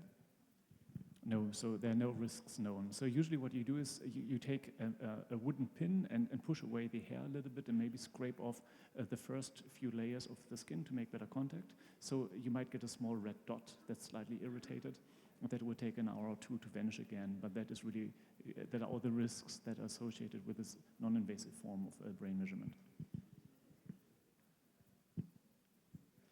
And the fact that 3 of the monitors are not turned yet to the pilot, this is probably just a setup situation, right? Yes, I would think so, but I could also, I mean, they need to know where they are in the end, right? But I could imagine that looking at that, it's easier to calm down and rest a bit. Yeah? And sometimes visual stimulation, at least for me, when I practice something like this, can be a bit overloading. Yeah. I was thinking of Luke Skywalker in Star Wars in the end, when he turns away the monitor and he just trusts the Force, trust the Force. Maybe that's what they're doing. But yeah, they make it even more nerve-wracking. As the longer it takes, the more I start shaking. I look in the audience. How are you feeling, guys? It's getting closer and closer. Nervous, yeah. We want to know who's going to win. We'll get there, we'll get there. It's very important that the teams get the time to prepare, to finish the connectivity tests. And in the meantime, as we are getting more and more nervous, I ask again, if there's any questions, please just raise your hand. Moritz is here as an expert and willing to answer all questions about BCI, but also about all other topics of life, right? Not all, most of them. How do you, it's a side question, how do you like Vienna? You've been in Tübingen, you've been in Switzerland, and how do you like now being in the university in Vienna? So I've never actually been in Switzerland. I've been in Tübingen and in Munich as a scientist, and now Vienna, but Vienna is a fantastic city. It's one of those few cities in Europe that I feel that have a very special flair to it. And it's of course fantastic to be able to build up a new research group in Vienna in close collaboration here now with the second big research group in Austria. That's fantastic. And I'm going to say a bit more about that maybe also tomorrow here at our conference, but there are many, many opportunities to work in Vienna. So yeah, for people looking for jobs, talk to me. But that's also a good moment to remind our guests of the conference that is going on. I think most of you actually are here because of the conference. So tomorrow it continues and it goes all the way until Friday. And you have a lecture tomorrow. At what time? At 9. At 9 o'clock.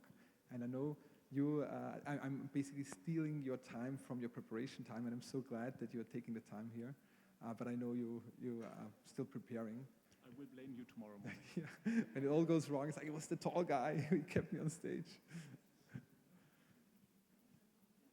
But we are still struggling a little bit.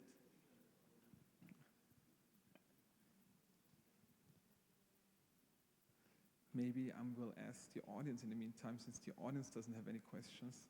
I will ask the audience a question. Who do you think will win this final? Who thinks that the team from Italy, WHI, will win? Raise your hand. Okay. Who thinks that the Austrian team on track 2 will win from the TU Graz? Okay. Well, you might be a little biased. I have a feeling you're biased. What about our wonderful team from Thailand? Oh, wow. This is an overwhelming... still, the Austrians had more hands up, but this is a pretty strong turnout. And what about the team from the UK on track 4? Okay. This is a very beautifully, more or less even raise of hands. I'm excited that there's different fans or different supporters of different teams.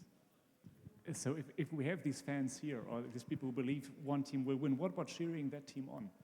What about everyone who just raised their hand for one team? Watch the team, and whenever they make a good move, cheer them on to get a bit more excitement going during the race.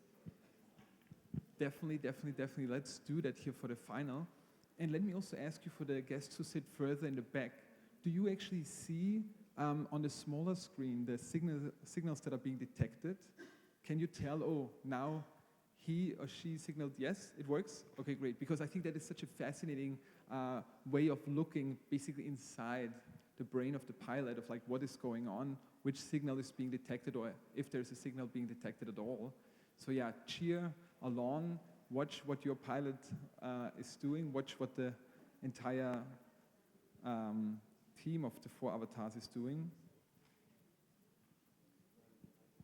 And I think this would be the moment in live television where they cut to commercials to make it even more difficult to nail-biting, to keep watching. We already advertised Vienna, so we heard that. Maybe this is also another a good chance to talk more about the ETH Zurich, who again initiated the CYBATHLON and who together in cooperations with the Graz University of Technology does this BCI series. And I think it's also good to turn out, for most of you, you already know, but this is just one of 6 disciplines that the CYBATHLON holds as a competition every 4 years. And so it is fascinating how many different areas the CYBATHLON is tackling, and that this is just one aspect of that. So now we see the monitors are turned towards the pilots, so that is a good sign. We're getting closer.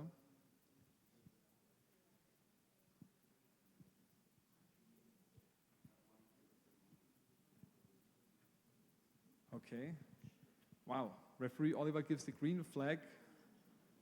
We are ready. The teams are ready. I'm nervous, but please start the countdown to the final.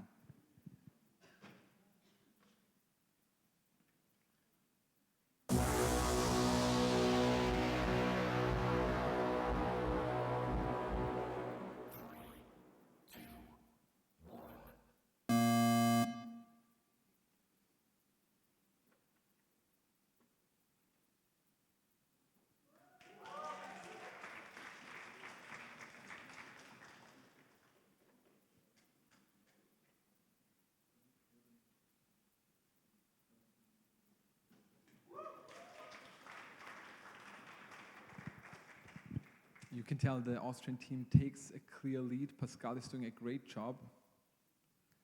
We have unfortunately no signal with Owen in the UK team.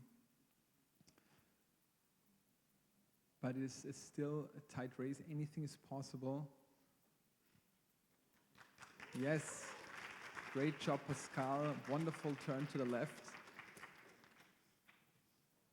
Now the streetlights went off, and it takes the headlights to move. Yes, beautiful, Francesco. He takes the lead after this beautiful maneuver through the dark streetlights. Francesco is now number 1. And I see that the team from Thailand has been receiving 3 yellow cards and therefore a red card, and is now had to be stopped from the race. I'm sure we'll hear more about this later. So there's only 3 teams left in this final, and still Francesco is in the lead. Beautiful job with the headlight. But also Pascal did a wonderful left turn here and enters the dark street light and needs to turn on the headlight. Yes, beautifully done. Unfortunately, still no signal from the team from the UK.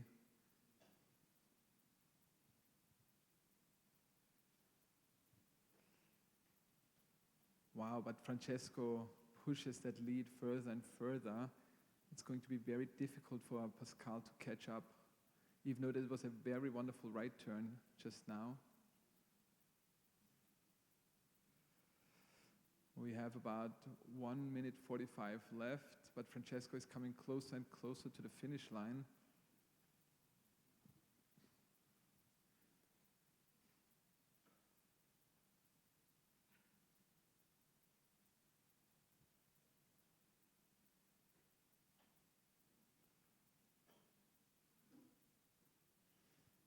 Maybe with the yellow team, with Owen, there's some signal issues.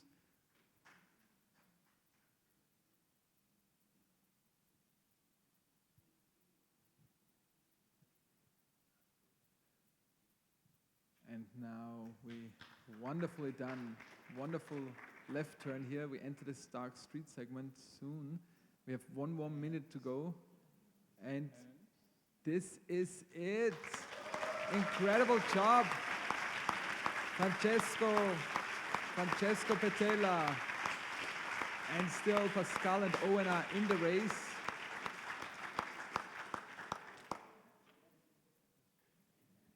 We are waiting for about 35 more seconds for them. Maybe Owen manages to send signals that can be detected. It is difficult at the moment. And Pascal is coming closer and closer to the finish line. It would be amazing if he manages to really make it all the 500 meters across the finish line. Yes, this looks great. Pascal Britel, wonderful job.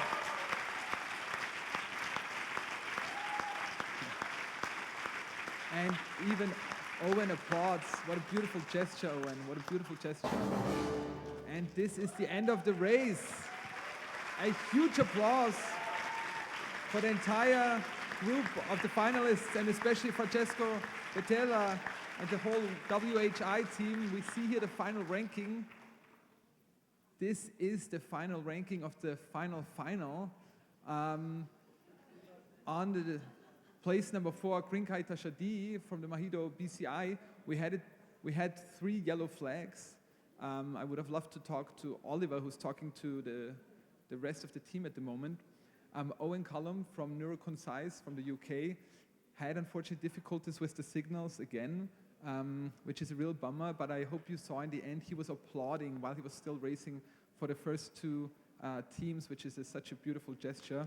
A huge applause for Owen Cullum and also for Krinkai Tashadi and the team from Austria, which managed in 3 minutes and 49 seconds to cross the finish line. Pascal Britel and the team from Mirage 91.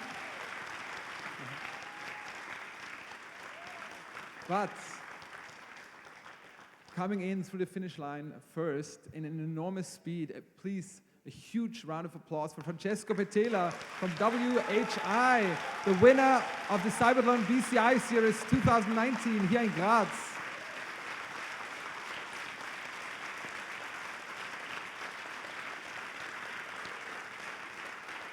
And I would like, if possible, for Francesco, Pascal, and Owen, if you could join me here in the corner with Moritz for a brief interview while we set up a little stage for our award ceremony later. And while we are getting ready to transfer for the interview zone, one more time, Krinkai Tashadi, you had a great day, especially before lunch. You were an amazing pilot. Unfortunately, didn't work out now this time. But please applaud with one more time. Place number 4, Prinkai Tashadi, and the Mahidol BCI team from Thailand.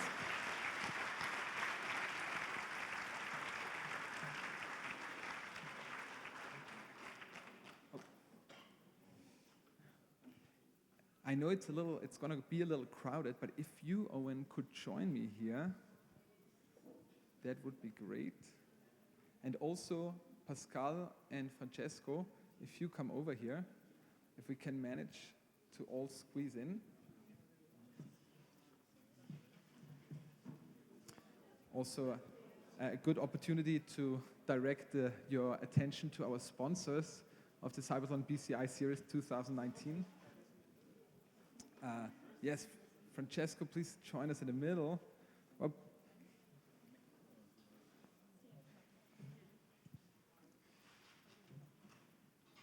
So it was a phenomenal race. I start with you, Owen. You had a difficult start today, and in the lunch break, things seemed to work out so much better. And now we had issues with the signal detection. Do you know what happened? Not particularly. We just had difficulties throughout the day, and just on the technical side, we got one good run in just at lunchtime, and yet again in the final had a few problems. But it's been a real adventure for our team. We're getting really good times in practice, and a little disappointed in the final there. So hope to see these guys again later on in the year. You know, 2020 is coming quickly, and there will be a chance for I don't want to say revenge, that's such a nasty word, but a chance for a comeback. But you know, you had such a good run during the lunch break, and you know, this great run got you the 3rd place, got you bronze here at the BCI Series. How do you feel? With what feelings are you going to go back to your home in the UK?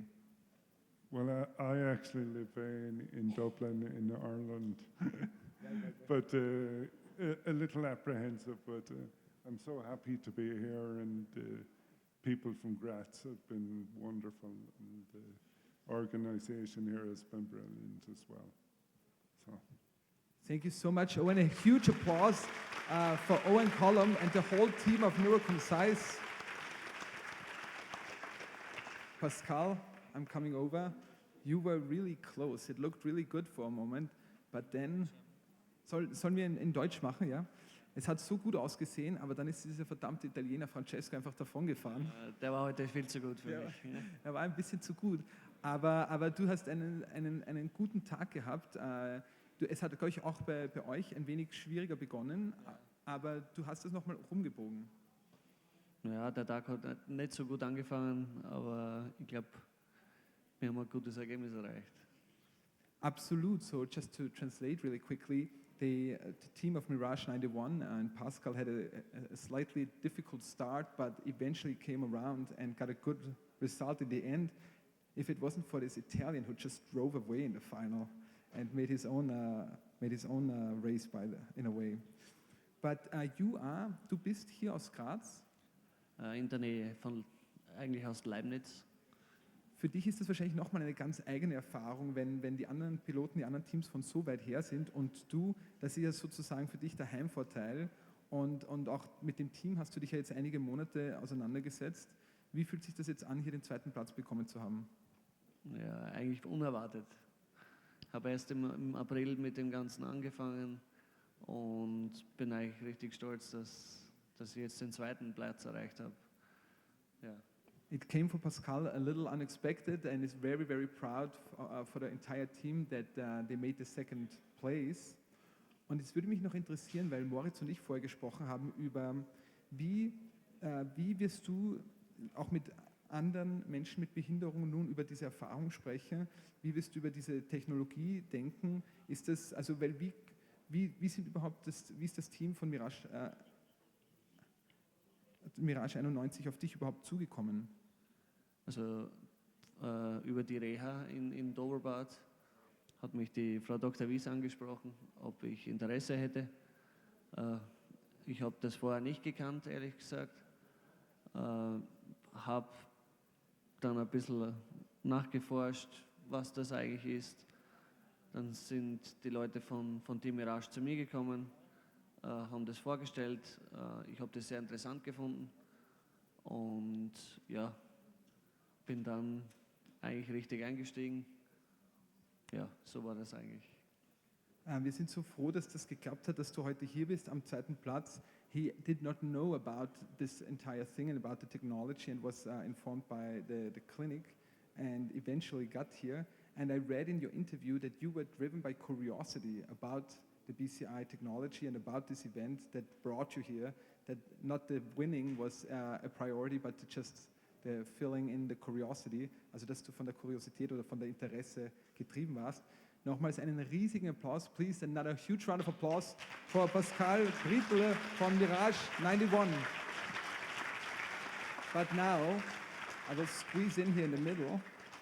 But now, Francesco, you really took it home. It was not even close in the end.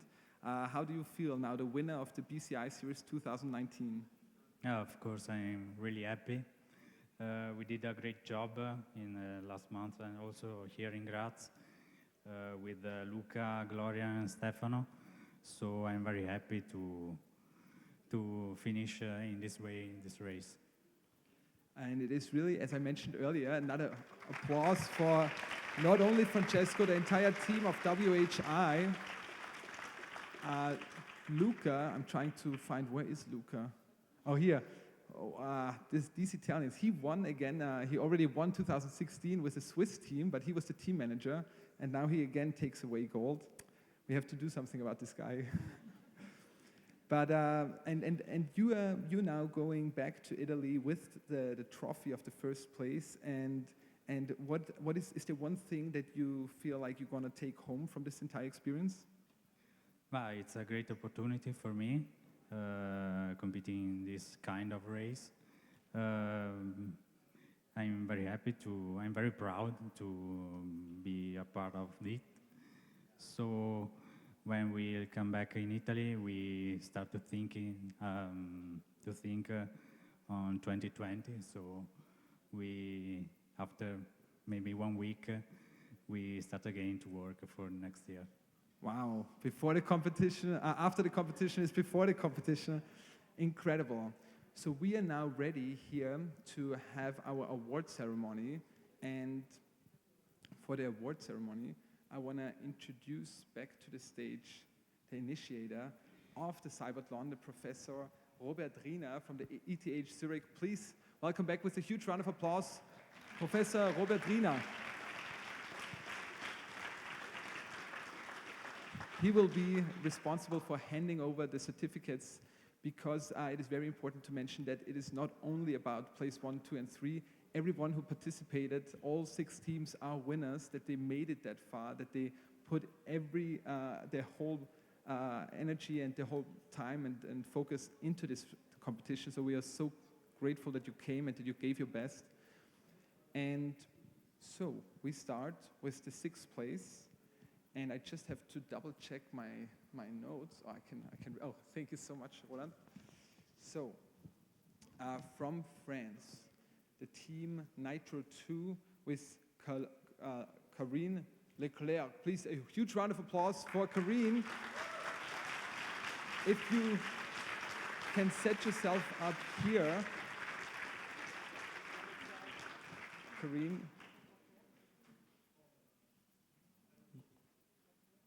You drove such a good final B race, but it was this last moment that Wilfried came and took your lead.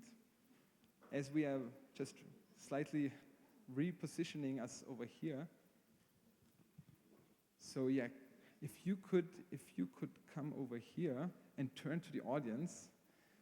So place number 6 from the Nitro 2 team, Karine Leclerc. A huge round of applause.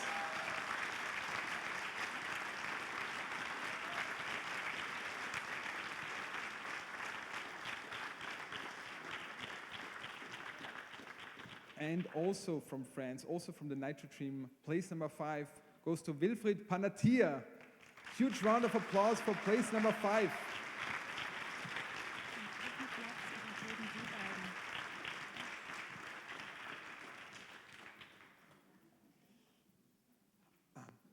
actually stay here. So we were trying to line up all the final winners. Thank you so much.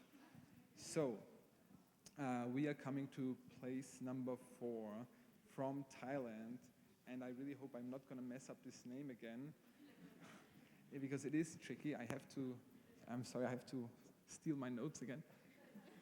Oh no, I got it here, my mistake. So, Kringai Tashadi, I hope I say it right, from Thailand, from the Mahidol BCI, from the Mahidol University. Please, a huge round of applause for place number 4.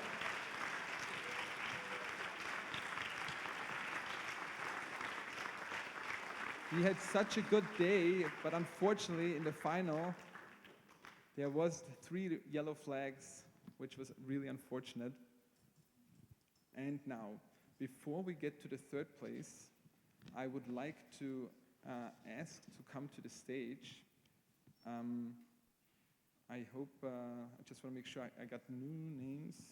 So, the Vice Rector of the TU Graz, please welcome to the stage Professor Horst Bischof from the Graz University of Technology.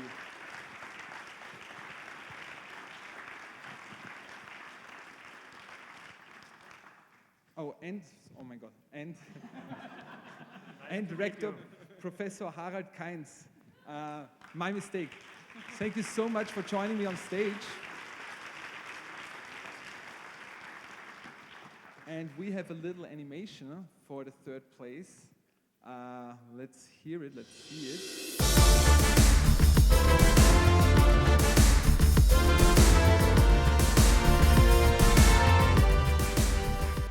So please, welcome on stage. The 3rd place goes to Owen Cullum from Neuroconcise from the UK. Congratulations, Owen.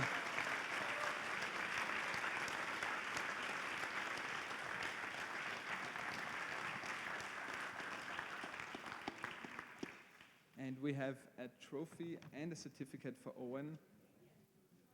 And Damien Coyle, please, the team manager of Neuroconcise, join us.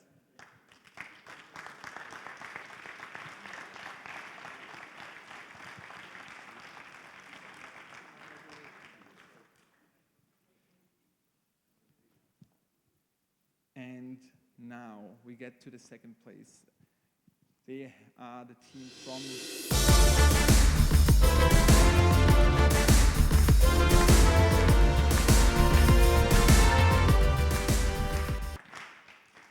And before we hand out the 2nd place, I want to introduce back on stage the Dean of the Faculty of Computer Science and Biomedical Engineering. Please welcome back on the stage Professor Roderick Bloom.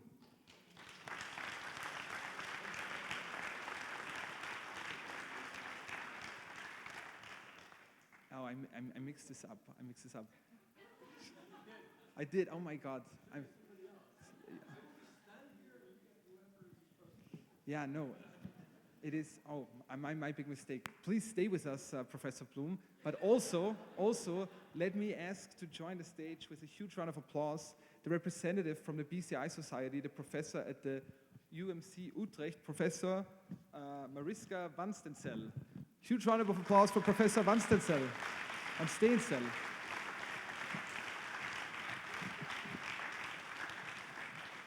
So, this is now the team that most of you know. It is the team here from the University of Technology here in Graz. Please welcome on stage the pilot Pascal Britel and the team of Mirage 91.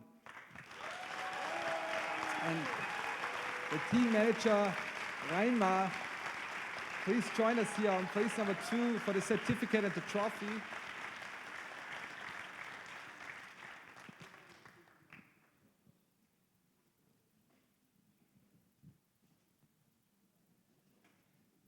And we have Professor Van Steensel handing over the trophy for the 2nd place.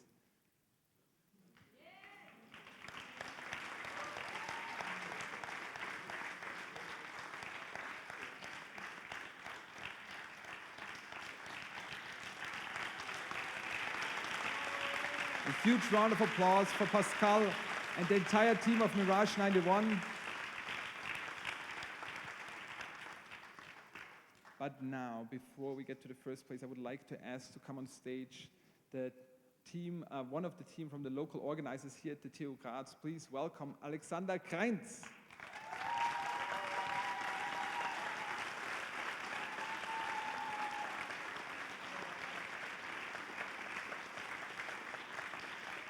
So, the first place goes to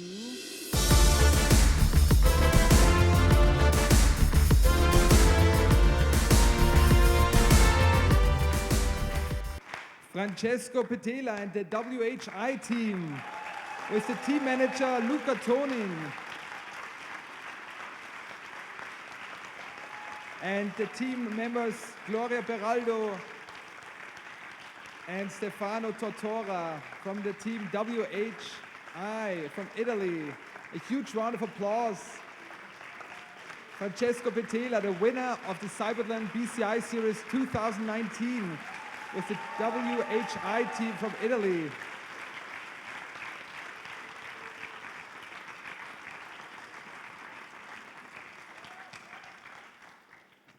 So it is an enormous joy to have all of the 6 winners here on stage. As I said, there is no losers, just that you came so far, that you managed to get here, and that you're working so hard to promote these devices, and that you are fighting for inclusion and equality for people with disabilities. Is an incredible, great job that you're doing. And I would like to ask one more time for the final words to come on stage, 2 men, but first the local organizer and the chief of the conference. Please welcome back Professor Gernot Müller-Putz to the stage.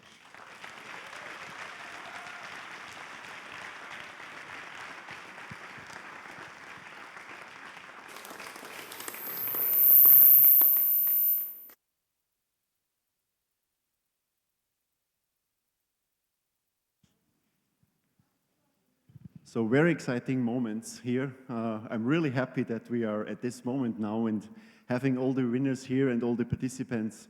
I'm really I'm excited and overwhelmed that we finally did these races, that you came to Graz, that you all performed so well.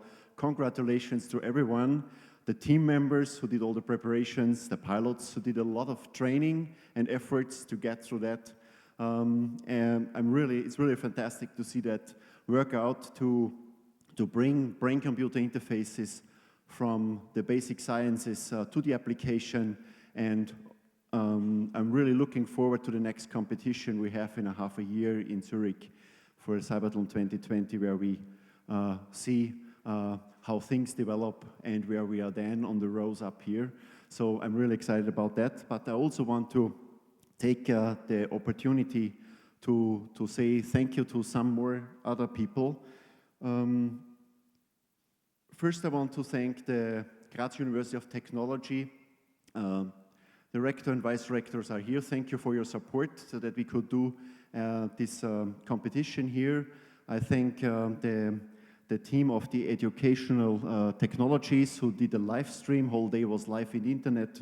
I thank the communications marketing team helping us promoting this event.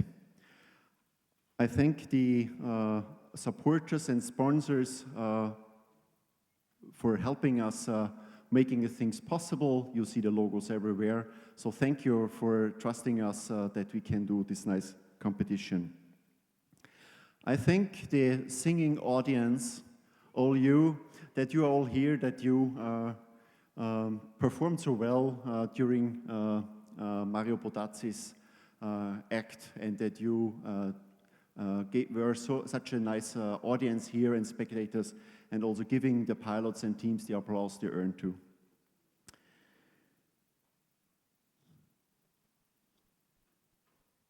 I want to thank the CYBATHLON team finally. We had this idea 1 week before the last conference ended 2 years ago.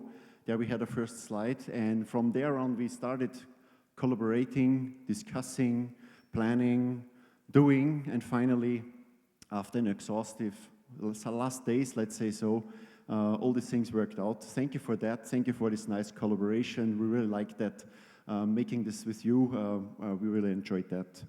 And finally, of course, last but not least, I thank all the people from my institute who did a very very good job.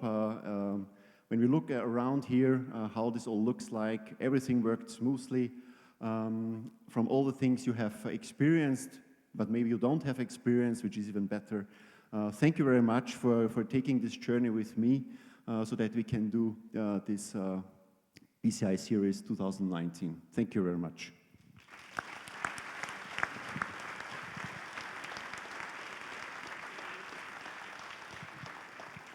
And now also, last but not least, I would like to ask the Executive Director of the CYBATHLON from the ETH Zurich here on stage. Please give a huge round of applause for Dr. Roland Siegrist.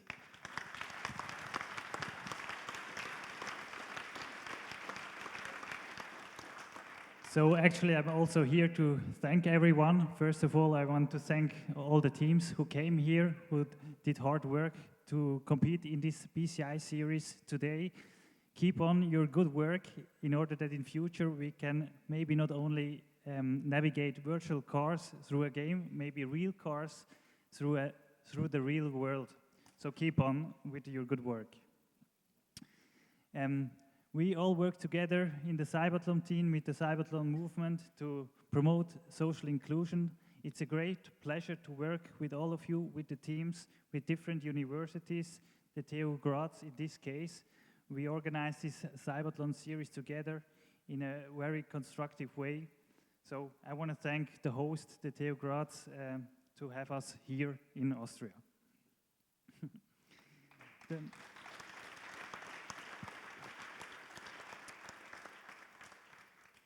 Today we have seen 6 pilots competing in next May in CYBATHLON 2020. We will have 11 or even more teams competing, so train hard to get the good results in CYBATHLON 2020. We are looking forward to seeing you there again. Then I want to thank the production team to produce these nice pictures today. I want to thank all the volunteers supporting us yesterday and today, supporting the team, supporting us.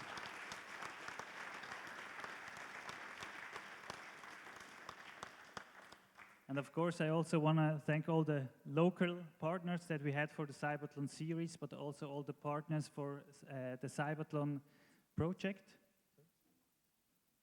Yes. And Gernot just told me I should also give a big thank you to Moritz Grosse-Wentrup, who was the co-moderator of this event.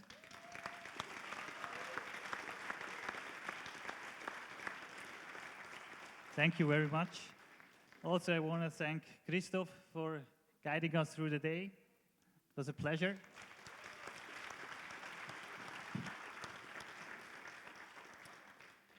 And finally, I want to thank the CYBATHLON team who came here, but also the CYBATHLON team members who stayed in Zurich preparing the next event, which will take place on Friday.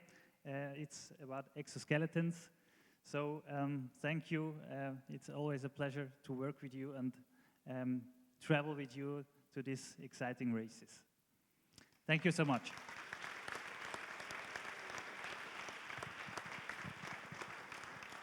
So I just want to say one last thank you, and that is the thank you to you that you came and that you, by just being here and applauding and supporting the teams, that you support this very important cause and that you are part of that CYBATHLON community now. And I really, really appreciate it that I was able to be part of it. And also thank you one more time so much that you helped me out, Moritz. I couldn't have done it without you. Please, let's have a last, final, huge round of applause for all the teams, for all the team members of CYBATHLON, for the members of the University of Technology in Graz, for the professors who helped out, for the people, for the closing ceremony, and especially for you, the audience, to make this all possible.